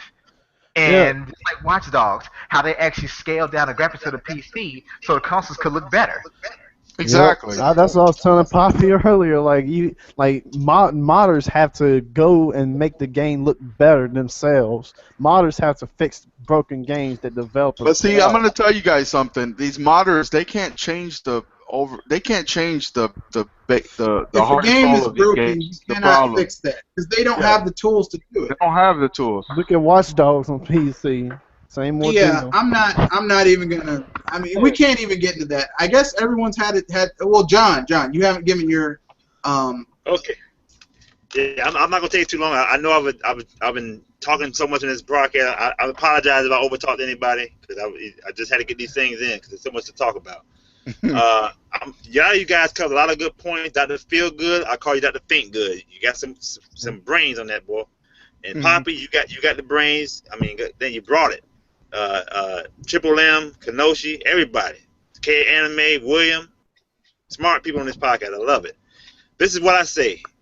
Dr. Feel Good beat me to the point. The crash was going on last generation. It didn't go all the way down because they said there was an article that said 99% of the industry growth is coming from Nintendo. That's why it didn't fall apart last generation, because Nintendo held it together. And that's why they copied Nintendo's way to sort of balance themselves out. They wouldn't even have these 85 million they got without following the Wii. But as I showed that Game Job Watch, so many people have lost their job. We have to actually have a website to track game job losses. So if it's that serious, he's right, the crash is here. And Nintendo planned for this. Nintendo knows the crash is here. Nintendo stopped the Wii on purpose. The Wii was not done selling in 2011. They put the Wii out. They were preparing for the Wii U in 2012 to prepare for this crash. They was waiting for this crash. They know, that's why I call this the Unity generation. This is about unity. The revolution is still going on. The whole thing is about getting everybody back to the nucleus, getting everybody back to the person who keeps the business together. And the rebellion is over this generation. The value is dropping down. The developers are dropping down. You got people, some of the best developers in the world, people even that were successful, Ensemble Studios, who got shut down. They were successful when they got shut down. I love that, man. They made some great RTS games, dude. RTS should be if they was around, RTS should be on this Wii U right now, because it's built. I know. See, the bottom line is, the crash is not just one crash; it's two crashes. He says shift. It's a shift, all right. So it's called a total shift, a 180 shift. And what's going to happen in the mobile market? You have Atari all over again. I'm looking at the same thing. You got 100,000, 500,000 people trying to sell a game. It don't work. You can't do that. Too much choice. How are you going to be discovered? How are you going to get people to be annoyed to your game? How are you going to get them to invest in you? You can't sell your game for. You can't even sell your game for a decent price. You can't sell your game at all. You give it away for free and try to get money from the back door through addiction. You're doing gambling games. You're doing Cherry Master. That's not a solid way of selling games. PC is weakened. Steam holds them together somewhat, but people are buying more games than they're playing the games. I got my cousin. He always talking about he bought this Steam deal, this Humble Bundle, and it's nice to support the indie developers. The indie developers is the other part where the creativity is coming from. Indie developers and Nintendo is where most of the creativity is coming from, except for a select few outside of that.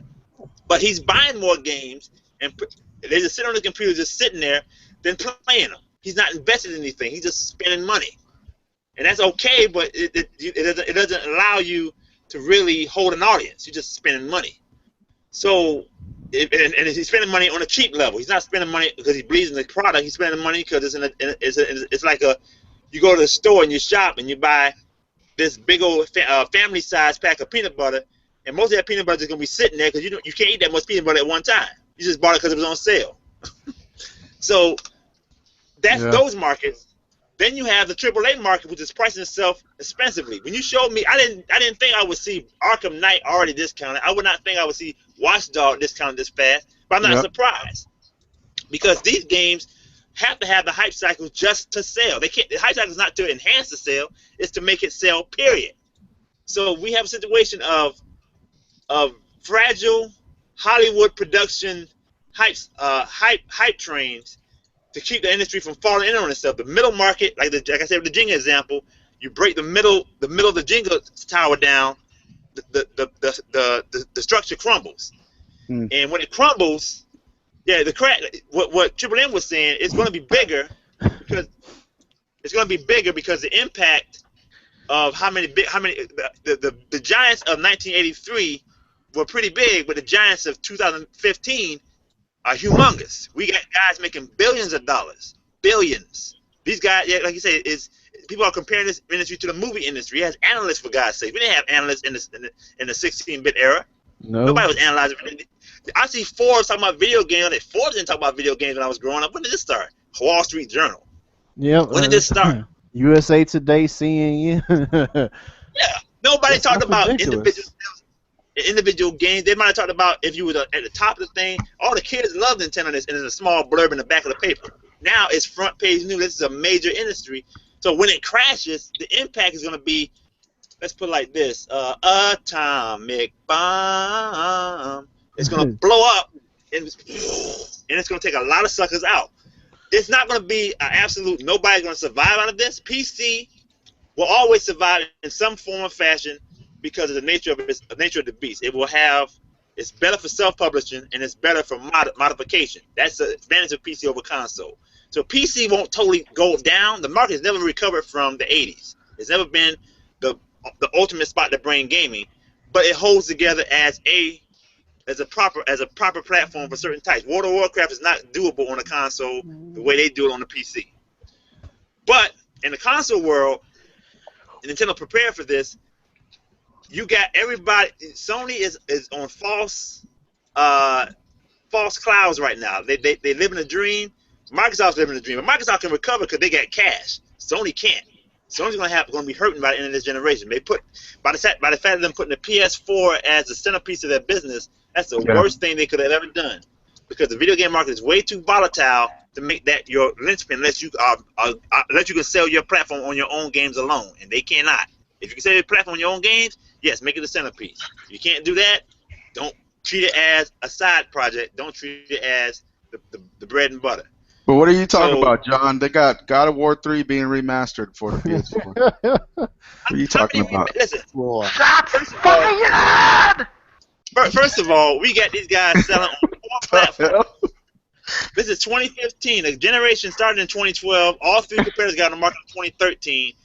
Outside of sports games and movie tie-ins, we're not supposed to be in cross-gen this long in the generation. We're supposed to be making games for the PS4 and for the Xbox One. We don't have that on a regular basis. Nobody in the game that they have. But the reason why, because the sales alone for the new consoles can't support the companies. They can't support the companies, and yep. They need the sales of the last gen consoles to actually even recoup the cost to make the game. Yeah, if they didn't have those other consoles going on simultaneously, they'd be over. Because if you think about the last gen, when they went to Xbox 360, Microsoft dropped the Xbox immediately. Because you got to think about it, you got 90 million people still on the other platform. I mean, why would they? I mean, you got to think about it. The platforms of that generation, back when we was growing up, a console was just a box. We just put the game in and took it out. It was none of these side fees, all this little stuff with, your online memory hold and your music lineup. All that stuff wasn't there. We just had a console. You could take a console and trade it 1-to-1. Now consoles have a whole life cycle, and you got people in their whole family. I mean, it's all kind of, it's movie. It's a multimedia machine now. So they're not going to be running from the PS2 to the PS4 willy-nilly because you got a whole set stuff here. And why upgrade when the games almost look the same anyway? The games look about similar, a slight bit sharper in the graphics. Graphics don't sell platforms. We learned that from the last generation. Power does not sell platforms. Games sell platforms. The L1886 gets the big Broadway advertisement and is marked down the bargain bin price months later. He's right. The crash is here. Triple M is right. The fallout is going to be much more severe than the last generation, and it's not just one crash. We have 2 crashes. Mobile is riding a high plane right now. That crash is going to surprise everybody before 2020 gets here. Somebody's going to survive from the crash. Sure, there might be a few companies that can survive, just like Activision survived the last one. But that market as the market for gaming, that's not going to last much longer.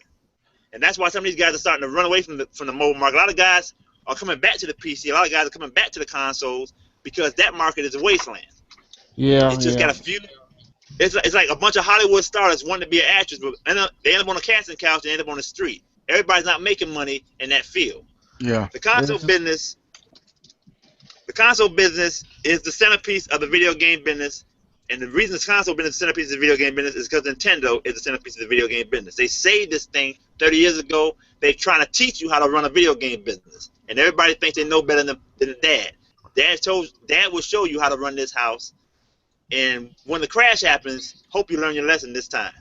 It was about the mobile market. It's just I was telling some of my friends a while back about how it's so oversaturated. It's like anything that's not like what's it, Angry Birds and that whatever, what's it, Candy Crush. Anything that's not those 2 games, it bombs. I mean, you don't see like charting the top 10 or anything like that. That's why I'm like, the mobile market itself is so oversaturated that it's bad to the point when you play something like a solitaire game, but in the solitaire game, there's advertising for another mobile game. Yeah, but here's the kicker with the mobile market, and this is what makes it even worse. There is no quality control in the mobile market. Exactly. There's no way to know if what you're playing is a good game or a bad game or a micro. Like, here's the thing: if mobile was honest, like, okay, here's $10, I buy your game, boom, I wouldn't mind that. But don't give me a game for free, and then like I have stamina in the game, and once it's empty, charge me 99 cents to play again. That's just stupid. And it's not just there's no quality control because people, believe it or not, people like, oh man, I want to emulate on this phone. Trust me, you cannot control as good like you can with an actual controller. Why would you want to do that? Exactly. It's handheld. Hey, hold on now. Come on now. There is some misinformation here. I have seen someone post and brag on Google Plus about using a PS4 controller with their Samsung Galaxy Note. I mean, their Sony Xperia to play a PS4 game by remote play. Who is this? Oh my goodness! Don't tell me now. Tell me at the end of it. Tell me once it's over. But he was bragging. But this person was basically bragging because like. He posted a picture of someone had a PS4 remote control, and it had some kind of attachment that holds their cell phone up in like the widescreen position, and he was playing Destiny via remote play on a 5-inch cell phone screen. It's like that doesn't even sound fun. It kind of defeats the purpose of mobile. Yeah, that doesn't even. You know what I said though? You know what I said? I said, yeah, you be playing a game right in the middle of a firefight, and guess what? Phone call. I don't get what the hell are you gonna do? I guess I was gonna answer my own question, but I said forget that. I'm gonna answer someone else's. We have 2 questions here, which I'm gonna answer out before we end everything. Which thankfully this one wasn't as long as our last one. We're actually kind of short.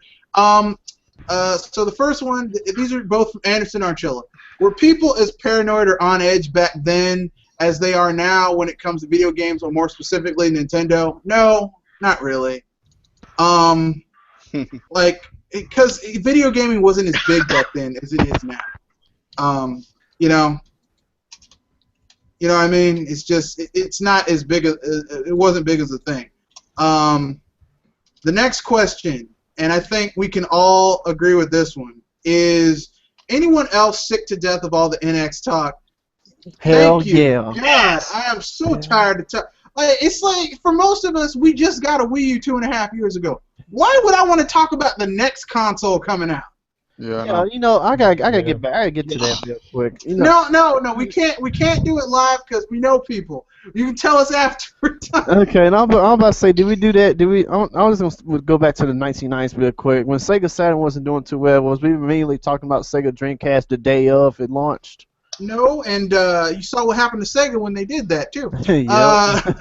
So that's the end of our broadcast. If anyone wants to plug anything for the future, give their sign-outs.